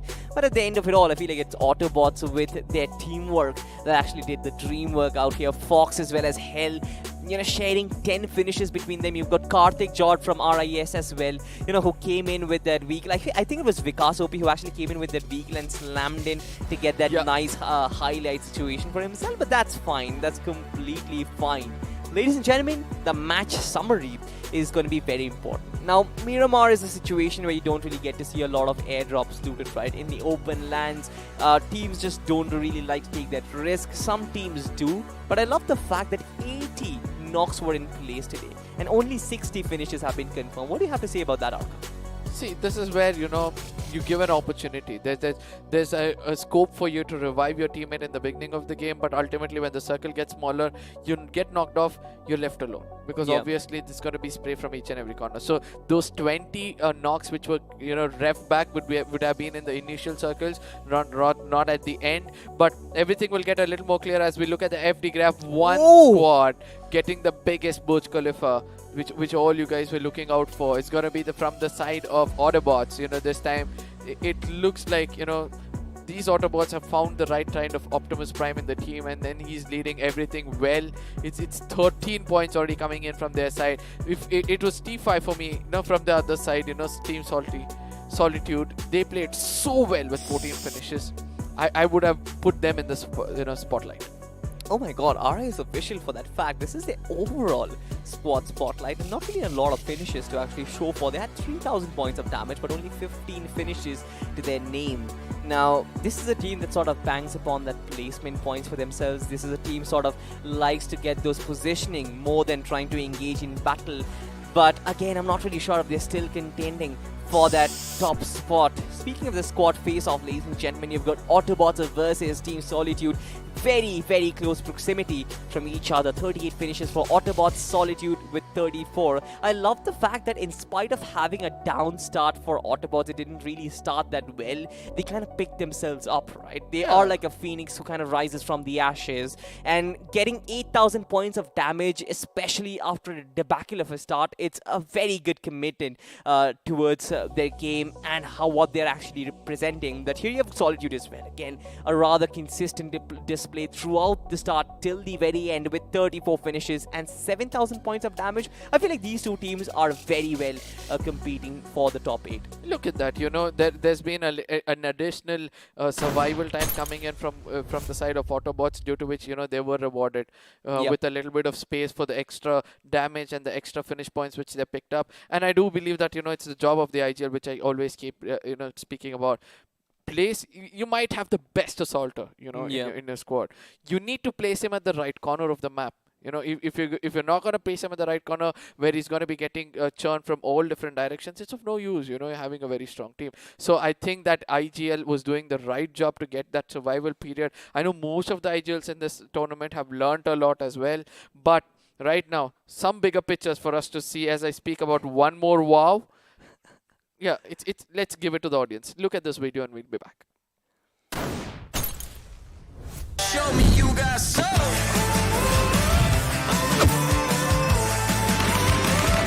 Just the way you like it. So good, so fresh. So good, so fresh. Yep, one more take my money moment coming up. It's Snapdragon 778G Waiting for it. 5G. What does this to you? When you're playing a game, you realize that there's a lot of apps running in the background. You're like, oh, I just wish that, I did not have so much memory. This mobile is going to give you 40% of its GPU and CPU so that you can continue gaming, and then 40% in your control. Where is the question of dropping of frame rates, my friend? I said, for a gamer, this is just the absolute, golden biscuit. Exactly. I mean, if you are sort of, cruising Instagram in between your scrims, if you're someone who is, doing some Bumble and Tinder in between them as well, just like me, then you probably will love this phone because you've got that extra bit of juice as well. I guess you got caught. Did I say something wrong? Oh, was I not supposed to? It's okay. So we'll be coming back right into the highlights to see how things have gone so far. I just hope that you won't have squads around you putting you down, if you know what I mean. But yeah, let's jump right into the highlights and see how it all started off. This early skirmish did pay off for one team, and that's going to be Error, even though there was one person putting up a grenade. Bashop was putting up a grenade in a way. Let's see how it is. Alright then, Team Error though, I love this initial approach right from them, right? They kind of went in right at the start of it all. They were very confident that they're going to catch them off guard, and they got those finishes to their name. It's really, really good. Yep, absolutely. Now, this is one team which we really thought that they could take it home. If you look at this gameplay coming in, Kavi, his crosshair was exactly right at that corner, expecting somebody to come in. Every time he rushed in again, the crosshair was at the right corner, trying to put players down as well. But yeah, Kratic Esports on the other side were this, opportunists which, Fixes keeps telling about, they knew when to strike. And this was the initial of everything they gained. With 15 finish points is what they could gain. Look at the landing of that grenade. That music to your ears, when that explodes properly. I just love it. It certainly is not music. If you are at the receiving end of it, you just get completely blinded, probably even, shred apart with all the shrapnel that is coming at you at very high speed. But Team Solitude, this was a place where I really have to give them credit because they sort of recovered from that push really well. Error Esports sort of getting ahead of themselves. They thought that they're going to get away with every single 4v4 fight that they participate in. The timing wasn't really right. Team Solitude was there. There was a down phase, right? They could have tried to time it to perfection, but that did not happen. Team SNN as well, they sort of had their moments, especially after losing their players, right? They could have sort of tried to survive instead of going aggressive. This was one of those Bollywood entries that we get to see. It's sort of like, you know, a Rohit Shetty film, cars flying left, right, and center, action happening left, right, and center. I kind of like that entry, but had Team RIS sort of backed up with the chicken dinner, you could have kind of posted a lot more about it, is obviously. Now, one thing which I've observed the most in this map is that a lot of fights are happening with this kind of a sector, you know, this section of the map, due to which, you know, we get to see the crosshair placement being one of the most prioritized thing for any given squad, and who have been rewarded with the right kind of, you know, opening for it. But grenades, I mean, I love the way these throwables were used in, but at the same time, when you rush in, make sure that you have complete information of the people inside, or else things are not going to end up in a good way. But on the other side, this is where again Solitude comes in, and the kind of finishes they picked up over there because of the injury which has already been dealt by the opponents, that was a good one. It certainly was a good one, and of course, Team RIS, they really shined in this map itself, right? They got probably, what, 10 to 11 finishes to their name, but I kind of am very disappointed in the fact that they have 15 finishes in their overall day itself, right? 12 finishes in one game, and then nothing really to back it up. One good performance for sure, but you'd need those consistency if you really want to qualify. They still have one more opportunity to go, right? The map of Erangel, it's still there and they can somewhat make it, but this was the final fight, right? This is exactly where Team Tenacity could have actually taken the better off of Team Autobots, right? They had the higher ground, they had a better spread, but this is where this flank comes in, right? Team Solitude sort of was a blessing in disguise for Autobots, broke their back, and then they could actually tag Team Tenacity out of the equation. Yep, agreed on this very point that, you know, you predicted this absolutely to the dime, you know, where you did say that this is the position for you to hold. Ultimately, the final moments of the game ended like this, that, you know that there's only one person behind the tree. All you have to do is rain, you know, lead over there, make it look like a red zone with just bullets, and, you know, that person is gonna say bye-bye, and ultimately in style was taken away that winner chicken dinner. But yes, ladies and gentlemen, there's more of for us to say, as the final map of the day is going to be more hectic, because a do-or-die situation for one or two teams can be this, and a do-or-die situation for more than 5 teams in the next map is going to be something huge, as we'll be stepping into the matchup to see everybody one last time. And also, this is the last time you guys will be hearing from my friend Salty, as it's going to be Fixes and me trying to take you through the rest of the day. This is going to be much more intense than always, Fixes, because time for us to rap, time for us to scream, and make sure that, you know, we do our math also right in between all these things. I just hope you're geared up. You know, it's all clouded. It's all clouded in my heads right now, because you've got RIS off to such a nice game in Miramar over here. Now they've also gotten themselves into the mix, right?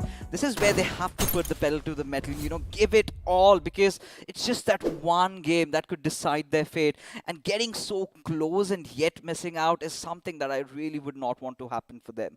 There's one more, like Team Heroes as well. They are also one team who needs to pick it up, you know, give everything they've got, or else I don't think so it's going to be easy for them as well. So yeah, with title sponsors coming in, you know, where everything from now on, it's just iQOO everywhere.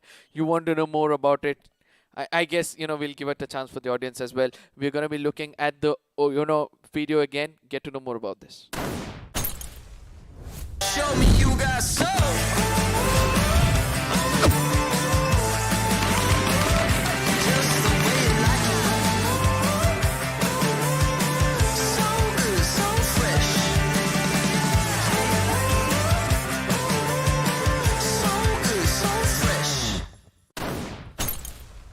Oh, this beautiful phone. I mean, of course, they've given me one to use over here, but I'm surely going to pick one for myself, you know, just after this stream ends. I've got to head over to Amazon, because that is where I'm going to find the best deals out of it, ladies and gentlemen. But yeah, Amazon of course, specials. now this is where, you know, we've been talking all about it. The final game, the last hurrah for a few of these teams. Now, we do know a few of them have not made the mark, no matter how they try. You know, of course, it's not going to work out for them anymore. So I'm sort of anticipating that we're going to have a little bit, you know, of a few drop location changes here and there in this beautiful, beautiful grassland of Erangel. Now, this is where, you know, you can get teams like Mavericks into the mix. Now, we were having this discussion around Heroes officials. I really feel that they started off on a good note. They had the circle center for most of the occasions, but could not really capitalize upon it.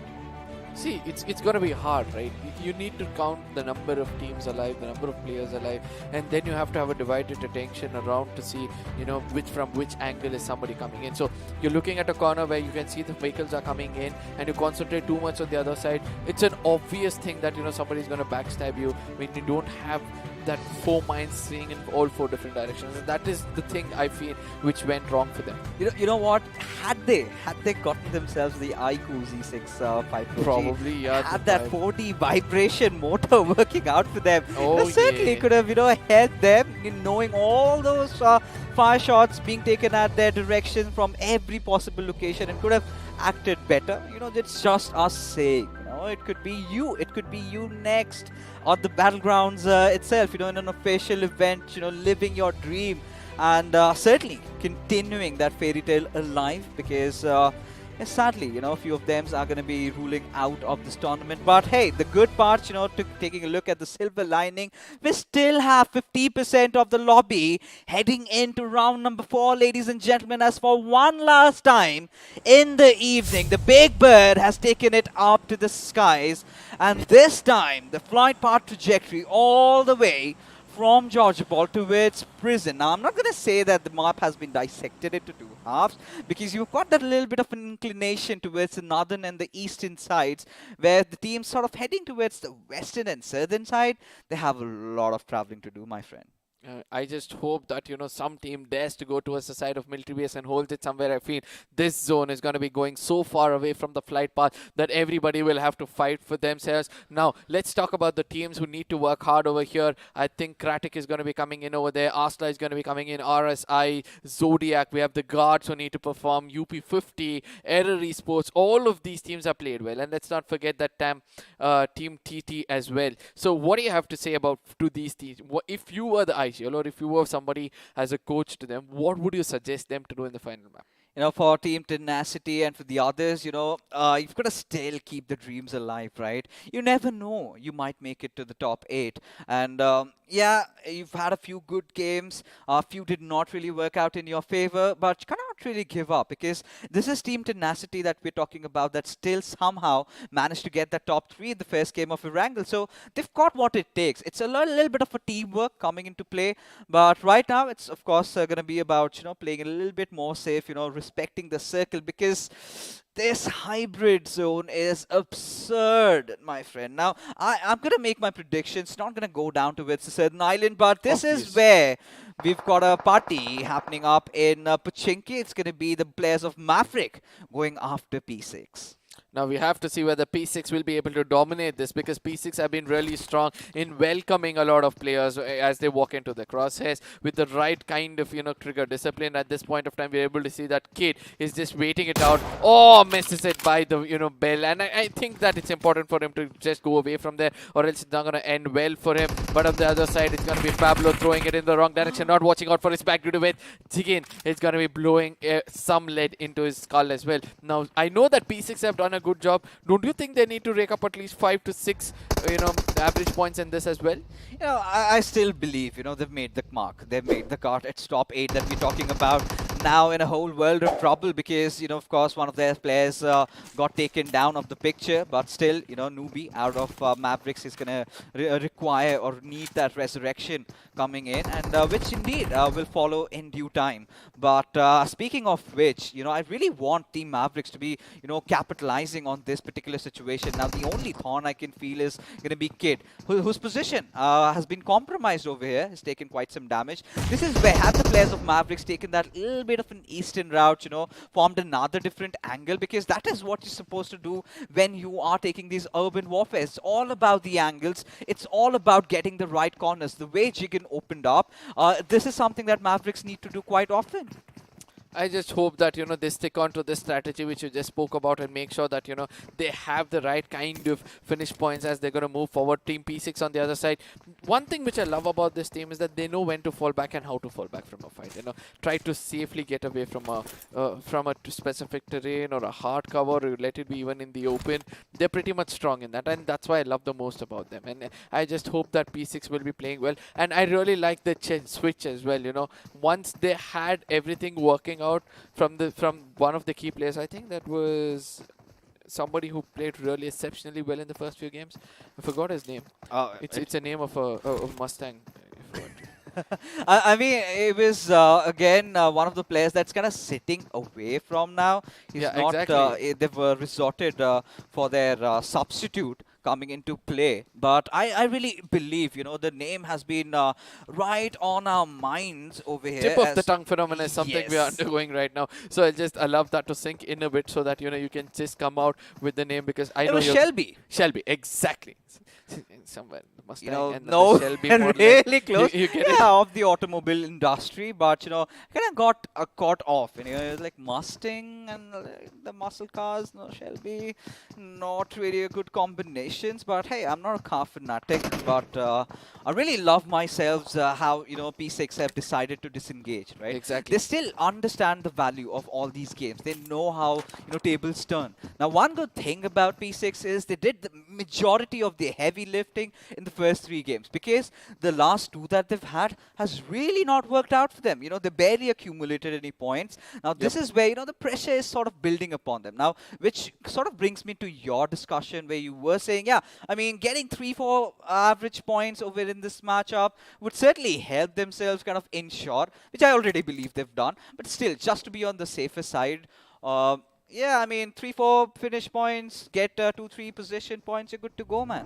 Yeah, the one thing is this, that, no team has even come forward to get what they've done. But look at that. Oh my goodness, what a time to strike. It's going to be Kratik, hitting the right chords at the right time, and eventually it's going to be Panic who's be trying to push in. He knows that the revival might be taking place somewhere close by, and that is where he's going to be placing that crosshair and getting that knock as well. It's going to be an easy picking coming in from their side. It's going to be the molly which has been thrown to the other corner to make sure that the defensive gameplay comes in. But I just hope that, there's a grenade also being cooked from the other corner to make sure that this is going to be a healthy fight between these two. As of now, it looks like Kratik's game written all over it. I just hope that, they do push in at the right time, or else it's not going to be. Oh, RIS, they were the dreamers out here, but losing out on numbers early on. 2 finishes already in short for Kratik Esports. Now they know that they've got to make this matchup count. They've got a few good finish games, but yes, getting even better is sort of going to ensure or cement their positions in the top 8 as Karthik Shot showing his back to the enemy. Gets punished, absolutely, as it's going to be just Noob OP, the final survivor of RIS. And when I was really feeling that, RIS has got what it takes to, come out on the top 8, this is where the dreams shatter. I mean, this is what I said, that Kratik is one of those teams, they have nothing to lose at this point of time. They're like, let's go all out, let's make sure that we get 10 finish points in the earlier itself, even though we get taken down in between those clashes. Make sure each one of us is going to pick up at least 3 finish points for yourself. And if you're successfully doing that, I give you an opportunity to, erase yourself out of the lobby. For 3s are 12, and that's going to be 12 finish points at this point of time in the game. Just imagine that math, kicking in inside the squad, and it works out as like a charm. At this point, being there as a player, of course, mathematics would be the last concern, because right now, the early intention of the IGLs or the team is to find a good position, right? And finding yourselves amidst encounters early on is certainly not a good sign. Try to avoid it when you can, but if you've got a good location, if you've got a good position around which you can really tend to dominate, then go for it. But this is where, the fear strikes in the hearts of UP50, right? Because they've already lost out on KSR, and now Error, they're getting the better out of them, right? Having all 4 players secured, and they have the, they have their vehicles also to sort of get inside the zone, and which is where for UP50 it's going to get more troublesome, because they're sort of reduced, they're sort of in a very enclosed area with not a lot of freedom to move around. And I'm starting to get a little worried about them, but again, UP50 has again been one of those teams that has been consistent throughout the day. I believe they've made the mark. Let's see what happens. Yep, hopefully we get to see what actually happens, goes into their favor. Somewhere I feel for Asla, they are one team who knows how to take a fight, how to take a punch and give it back as well. I just hope that they get selected into the next one. But as of now, again, Kratik is going to be the squad to look out for as they take down one more player, two more players of MAV, and they're looking forward to finish this squad off as well. And there's a high chance that B might be finding the opponent in his crosshairs as a push comes in from the side of him, and he sees that he once again is behind that compound. It's going to be a spray which is going to connect at the final bullet, and that's going to be goodbye for the side of MAV's third player, and Biscuit is gone for the run. Oh, he's going to make the run again. It's not the first time he's been left alone, right? And Kratik Esports, I do not know. They've got their spirits, all high up because, they're just looking out for as many finishes as they can get. But Biscuit just about on the brinks of extinction out there, somehow has managed to pull off an escape. Now this is where the question comes in. What really got into Kratik at this point? They were never this aggressive before. And in the final game where, all matters, you never know. You never know. Getting, let's say, around 12-13 finishes inside the lobby because they've already collected 7 to their names. Now, one more squad wipe, and now I'm going to start putting Kratik also into the list of the top 8 teams that head on to round number 4. As I said, before we started off in the matchup, we did say, right, these are the teams who need to perform, and it looks like they have taken this very, very seriously. And did I mention not that, towards the side of military base, if you stay, you're going to be rewarded with a little bit of a finish point. But as of now, Biscuit, it seems like no matter which corner he hits, he's going to find somebody with their crosshair placed against his forehead. It's going to be hard for a player like that. Have you experienced that? I know you would have experienced being a professional player. You're the last surviving one. No matter where you go, you get to see someone. But for now, it's going to be TX. TS is also taking the fight right into the face of the enemy. SNN, the team which has to perform well at this point of time, is kind of suffering. I think it's the fear which is stuck in their heart, which is not allowing them to their fullest potential. SNN has been always that one of those teams, prioritizes heavily on getting good positions rather than going for the fights. Now, on contrary, you've got Team Solitude, which was kind of silent. It was just about the games of Miramar when they suddenly wake up from their slumber and start racking up a lot of finishes. But now they also know that it's everything on the line. They've put the pedal to the metal. They're trying to search for everybody out there that they can take out, just rip it apart and get all the finish points to your name. As this is again one of these other teams, Deathmate Esports started off on a banger, with the way they were taking fights, but could not really have the conviction needed, as this time, however, have managed to secure that first knock over on the players of Error Esports, who have messed up, as one by one the numbers are starting to dwindle as they are in a whole world of trouble. Now this is the point where they need to cut on their losses and move on ahead. But the big question is, are the pro players of Deathmate going to give them that room and opportunity to do so? I don't think so they're going to give it, because I'm able to see that this squad has also decided that I'm going to pick up as many finishes as possible before I get taken down. And Error Esports, with the same kind of mindset as what I saw them in the previous game, but in this game, it looks like nothing is going in their favor. They're going to be picking up as many as possible as well, but DMES on the other side, they're just pushing in blankly. If Dream OP kind of holds on to his position and allows this, opponent to walk into his crosshairs, it's going to be much more easier for him as well. From the opposite comes a UC spray. Far away is going to be a UMP which will be landed right into his skulls, and this is the end of another squad which had a lot of dreams written all over their face. Yeah, Error Esports so close, but never in contention there as Kratik, and we've got the boys from Autobots engaging in jungle right now, with Asla having the compound right beside of it. And Asla has been one of those teams to watch out for right throughout the day. We were seeing them, time in and again, getting themselves in the midst of the fight, but somehow, lacking that X factor needed to get a good positional finish for them. But it could all change. It all comes down to making the right decisions, ladies and gentlemen. As we see that eastern shift around the circle, you've got the Potato Hills still in contention. You've got a little bit of those Pochinki Hills as well. But it's all going to come down to the center, somewhere around where you have teams like Mysterious X guarding the zone. I just hope that, the zone doesn't take another shift away to the southern side of Pochinki, and that again people have to place themselves, because right now we are able to see that most of them want that high ground advantage, which are very good things for us to see. But ultimately Kratic is the team. I don't know, they've got cranky all the map, they have been collecting 7 finish points is what they've gained so far. And look at the number of lions they're taunting at this point of time. They're just making sure that they click, and make sure that they have finish points for themselves. Look at that, one more person gets taken down. They're not even aiming to finish him up, but rather looking out for the heads, which are standing tall. Oh, gotta feel bad for Heroes now again. The Heroes have been taken down in dire circumstances as Kratic. I do not know if there's anything that puts a stop at them, as now they've gone after the players of Asla. Tyke is just being blown into smithereens over there. Puwali also having no chances of escape over there, has been taken down. He's gonna succumb to his injuries eventually, because look at his teammates.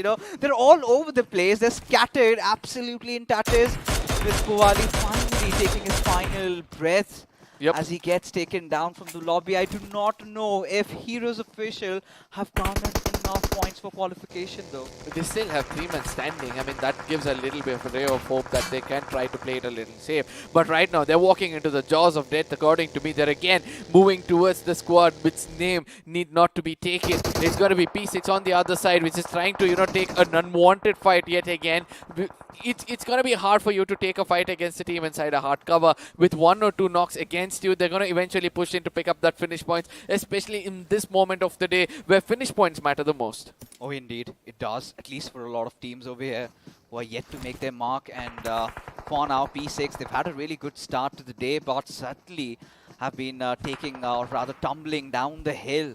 The Humpty Dumpty story going alive for them. And it's been a contrasting game, right? It's either the highs or the lows, nowhere in the mids. And for now, they still have a few of their players alive. Now for Heroes official, I really love this little ditch that they've got to play around with. The little nooks and crannies that they can cover.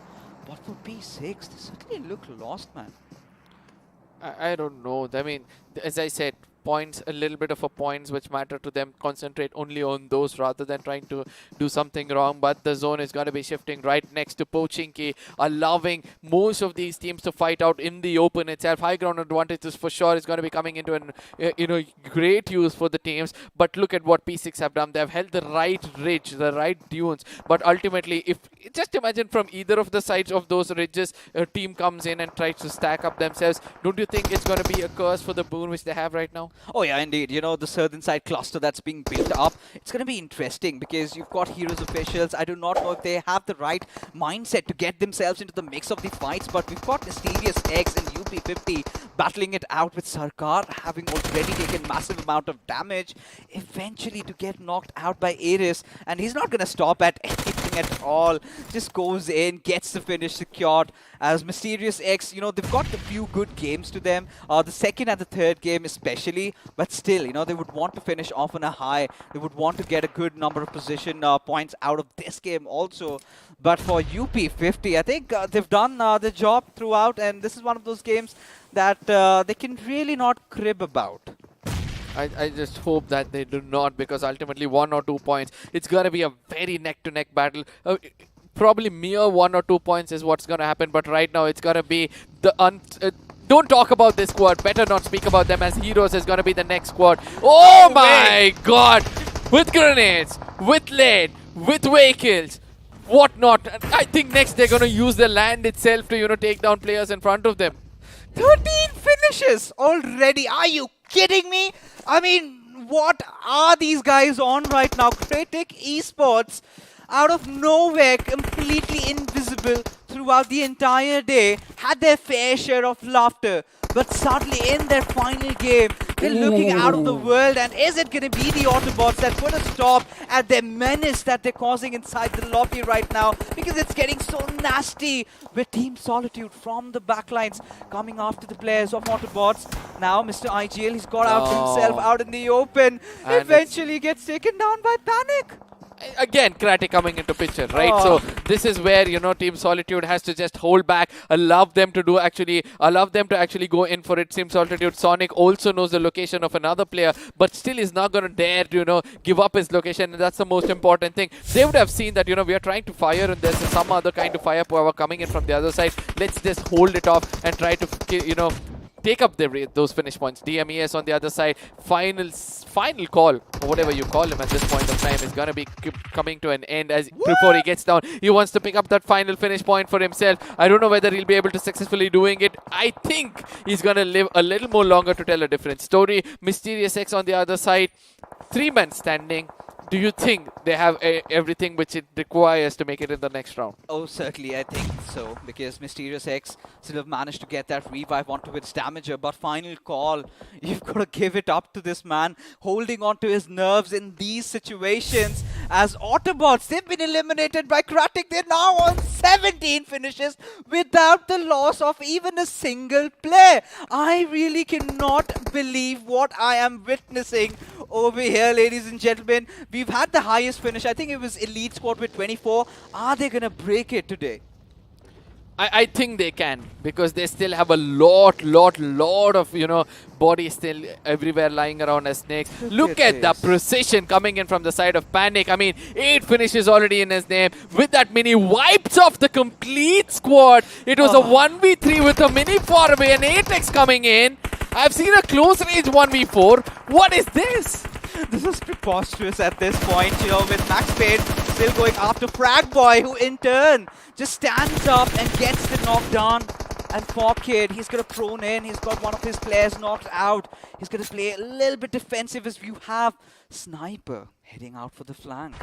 Has he spotted the other 2 players right in front of him? One good grenade can do the job as we arrive at Asla. The little nade coming in. Cyan barely with sliver of HP somehow is still alive, but Shan ensures that he gets a knock on the players of Solitude as Ferocity and Pika are in cold blood, just dying down. Ganesh coming in from the side of Sonic, actually doing everything right. It's music for the teammates' ears as they can get more finish points for themselves. Flash OG on the other side is going to be quick enough to pick up as many players as possible or down on their knees. That's going to be 2 specifically. Asla on the other side, what have I told? Never enter the territory they're holding, and this is going to be a fate with just, I would like to say, 0.1 HP. He does survive with a drop shot, and he's going to be healing it to his fullest potential. Now, that's the best way for you to heal up, you know, using the complete capability of your health. I do not know from the cusps of death how do Asla still somehow manage to survive as Kratik. Here they come. Who are their next targets going to be? Who do they have in the radar next? As the boys from Godsing have to make it inside the circle, but I believe the players of P6 are not going to give them that luxury of getting in, have that little bit of a high ground cover to themselves, and could spot out the players of Team Solitude anytime soon. Absolutely. You know, at the same time, this is like good for us to say that they've cemented themselves, and it's going to be the gods giving away their lives to the play zone rather than giving it away to a space. And it's going to be Kid who gets taken down by Sonic from far away, and I think this is going to be a welcome finish point for them. They're going to be picking up as many as possible at this point of time. Sonic has gone bonkers as he's going to be confirming another one in his name. Now SNN on the other side is the safest team with the best kind of hard cover. There's a push coming in towards them from another squad. We can expect us to be the next skirmish to watch out for. Yes, it's going to be Zodiac versus the side of SNN. It's going to be the Zodiac spray. The first person to get taken down. SNN is cooking up another grenade to make sure that it's going to be a defensive one, not allowing anybody to push in towards them. Oh, it bounces back in the right corner, but still runs away at the right time. Yeah, just ricocheting at the worst moment possible. Still no damage has been dealt as Zodiac. They somehow have to win this fight. You know, they've been having really tough time. As Damager, he's going to be opening it up against Rival. Gets that first knock as it's going to be a grenade barrage everywhere as SNN. They need to capitalize at the right opportunity. Need to go in when it is all hotted up as Maximus out of nowhere is going to get that knock onto the Grandy as you have the player with a Japanese name somehow, holding it all along for his team as SNN and Zodiac battle it out for the ultimate glory. I just hope that they read between the lines at this point of time. It's important for Zodiac to actually pick up this opportunity and strike when the iron is on, but I don't think so it's going to be easy for them as Klink is also getting shot from far away. Look at this, Rival does find the right person, but he just couldn't convert that into a finish or probably a knock as well. But yet again, another person walks into his crosshair, due to which he's going to be rewarded with a knock, but let's see whether he'll be able to convert to a finish. But from far away, somebody's going to steal it away from him, I believe, and that's going to be from the side of Team Solitude, and they're going to be very, very happy for the hard work done from the side of Zodiac. I did not sign in for this. I did not. Definitely for the kind of chaos, for the kind of commotion. It's pandemonium throughout the map. But UP50, you've got to give it to them. How on earth have they survived and still going on? But for Mysterious X, it's going to be such an important game. But look at the players of Kratik. They know exactly where Zero is. All they need to do is put the right Molotovs at the right corners. And just that little bit of an opening, little bit of a breathing space for Zero. That's all he needed to keep himself alive over there. Yep, and the final bullets going into the skulls of Rival. And that's Zodiac getting eliminated, ladies and gentlemen, with 5 finish points for themselves. I mean, in the 7th position, I think they've done a decent job. Just, mere small numbers, they might get selected or not. UP50 on the other side still surviving in these dunes where the zone is still going to favor them. All they have to do is make sure that they do not come out to the horizons and find the crosshairs of Mysterious X or probably the ruthless CRC would root from far away. Also landing some more against, and this pick up the 18th finish, and they're counting for more as the grenade is going to be tossed in from the side of Hema. I just hope that he gets a knock at least, giving an opportunity for the team. His history going to be remade. His history going to be rewritten. It's going to be the next big question. The circle shift completely favoring a lot of teams on towards that southeastern shore.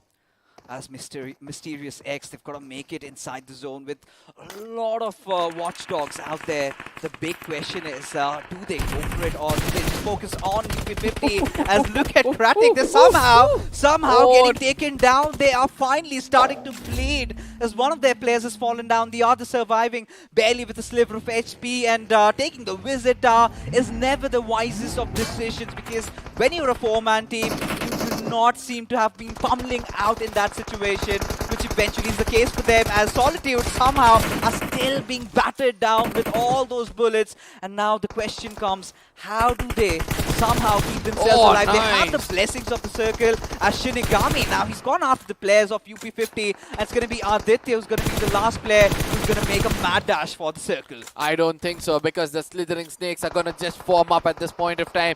This is the place for you to actually prove what kind of snake you are. You're going to go in and eat up everybody like an anaconda, or you're just going to strike when the time is right like a cobra. At this point of time, we're able to see UP50 is just getting eliminated in the hands of Mysterious X. There's going to be a very small opportunity for the side of Team TS to actually take this all home, as Hema is going to be the last man standing, coming in from the side of CRC. That's a wild pour of lead coming in from the side of Sonic, who's been living up to his name from the get-go of this game itself. He's been landing more finishes from his crosshairs than usual. 8 finishes is what we have seen, amongst which 4 coming in from the side of Sonic himself. In the midst of it all, it's Deathmate Esports still alive and kicking. And from the brinks of extinction, they somehow have 2 of their players still alive. Now Kratik, they might have had an amazing few first circles, but towards the end, it all comes down to him, who I believe is out of first aids. No, he is not, but has been spotted out right in the open, as Final Call is going to be putting a nail into his heads over there, depriving Kratik Esports of that chicken dinner. But 19 finishes, a top 4 finish in this game. Have they dug in deep enough? I think they have, but Solitude on the other side wants the deep digger. This is not the only match they performed so well. This is one of other maps where they're going to cement themselves. Previously when we started off the game, I asked you whether they can cement themselves. It looks like they've given the answer to me directly at this point of time, as they're going to finishing up in style. It's going to be Team Solitude with the winner chicken dinner for themselves. It's BMOC going to survive a little more longer with around 9 finishes for themselves. Deathmate Esports, I believe, is also making it into the next round. Oh, that's the belief, that's the ifs and buts. Anything could possibly happen because Deathmate Esports gotten themselves into the mix in the final game of it all. Have they garnered enough points for themselves in those earlier games? But for Team Solitude, it was a much needed respite. Finally finding that chicken dinner. Having two really back-to-back good games in Miramar. It was that Erangel game that they needed to work upon, and respecting the circle, making the right choices, did amass a lot of points. But it's going to be Kratic with those 19 finished points to their name, are on the top of the table over here with 27 points. I somewhere feel that, that mini 19 expert is going to be the person to be blamed over there. The kind of finishes he raked up over there. But let's look at the bottom. RIS, Heroes, Mavericks, and then we have TTE, Gods, Autobots. I know Autobots would have done an amazing job. So for Errors, SNN, these are the teams under the radar of concern. Let's see whether they'll be able to make it into the next round. It's all comes to one single point. I do understand that, you get to undergo the pain of not getting selected to the next round with just 1 point taken away from you. But I do understand the kind of maturity it gives you and the importance of placement points when it comes to the overall game. This time the lobby was so equally divided, right? Every single game you had some of the team really popping off, but at the same time the consistency was just visible from a couple of them. In fact, a handful of them were going to find themselves in the top 4. But for now, ladies and gentlemen, let's take a look at the iQOO MVP for the evening. We do have Panic, 11 finishes to this lad's name, 69 points of damage, and the survival time 24 minutes. Oh, this is absolutely ludicrous numbers being brought up, and we were starting to wonder if the elite squad record of 24 finishes, is it going to be broken today? But certainly has to be waiting for a couple of days more as we charter into the top 5 players. And final call, he's been making a lot of noise. Definitely one of the players to watch out for if Deathmate sort of qualify to round number 4. I just want to know if this final sell or final call, but yet he's done an amazing job. Call, 7, and then we have been getting 5. Then we have Sonic. Then see, Team Solitude, according to me, have done the best of what they could get in this game. They have grabbed all the opportunity and made sure they cement themselves, according to me. But let's see what's going to be, as it's going to be just 3 grenade finishes. The number of lead poured, we just saw, right, coming in from one team. You cannot expect much of them to get taken down because of those grenades. 67 knocks with 59 finishes, only 1 air looted, and the 311 coming in again from the side of Panic with that mini. Nothing to say. Certainly that 8 times really helping him get all that vision out there, and look at that shot. Oh my goodness. Absolutely. At a certain point, I really felt, it has been toppled over. Look at the right inside. It's 3,200 plus damage. That's the highest threshold that we have, and they've crossed it. The highest damage numbers being put up in BMOC, ladies and gentlemen, for you guys. And had been a handful number of teams who had really popped off, right? It had to be Team Solitude, who eventually walked off with that chicken. Deathmate also, considering the kind of situation that they were in, because at a certain point, I really felt that, Mysterious X, they've gotten the better out of them, but still managing to survive till the very end, commends to them. Yeah, there are many teams who did perform like that, Somewhere I feel, if not in this map, there was a map where Zodiacs performed really well, tried to survive until the end. I think Zodiacs have been there in the top 8 no matter what in all the games. So they are also getting some good points. Arsla on the other side is going to be one team which has always been that, I have a soft corner for the team, as I told before, because they have also performed so well. It's very hard for you to wake up every time you get taken down, and they've got up so many times. A lot of underdogs, a lot of beautiful stories being built up, and to power it all, we've got Loco coming in, India's biggest gaming and streaming platform. For all you esports enthusiasts, your favorite streamers are streaming over there. Might want to head out and check them. If you have not downloaded already, it's your mistake, because you get to get all those nitsy call outs as well, and you sometimes can also become a streamer. But that being said, to stream on Loco, you need to have a really good device such as this, the iQOO Z6 G Pro for you guys, and they've got a message for you just about now.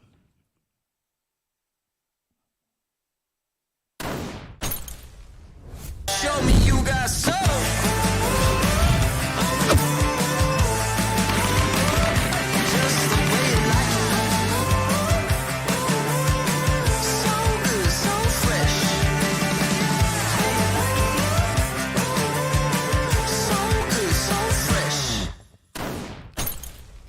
can you find this beauty? It's on Amazon special.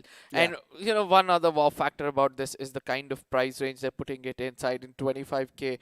Everybody wants to start off in a very good note, right? So back then when we were trying to play this game, we did not have the right kind of mobile, and then we were looking out for the person who could actually give us, if you're a person like that, if you have an average amount, this is the right kind of mobile for you. It can take you to tier 1 very, very easily. Yeah, I mean, just what our Indian audience needs, right? And the men from iQOO have catered it specially for us, be it streaming, be it trying to get into esports. This is exactly what you need, right? You certainly, at times when you sort of start streaming, your phone starts to get heated up, and you've been talking about, managing a lot of applications running in the background as well. So, in order to ensure that you've got that seamless performance going in for yourself, this is where iQOO Z6, I have to urge you guys to check this one out. But now, getting back into the teams and what has been happening all along, a squad spotlight for Team Solitude, who have apparently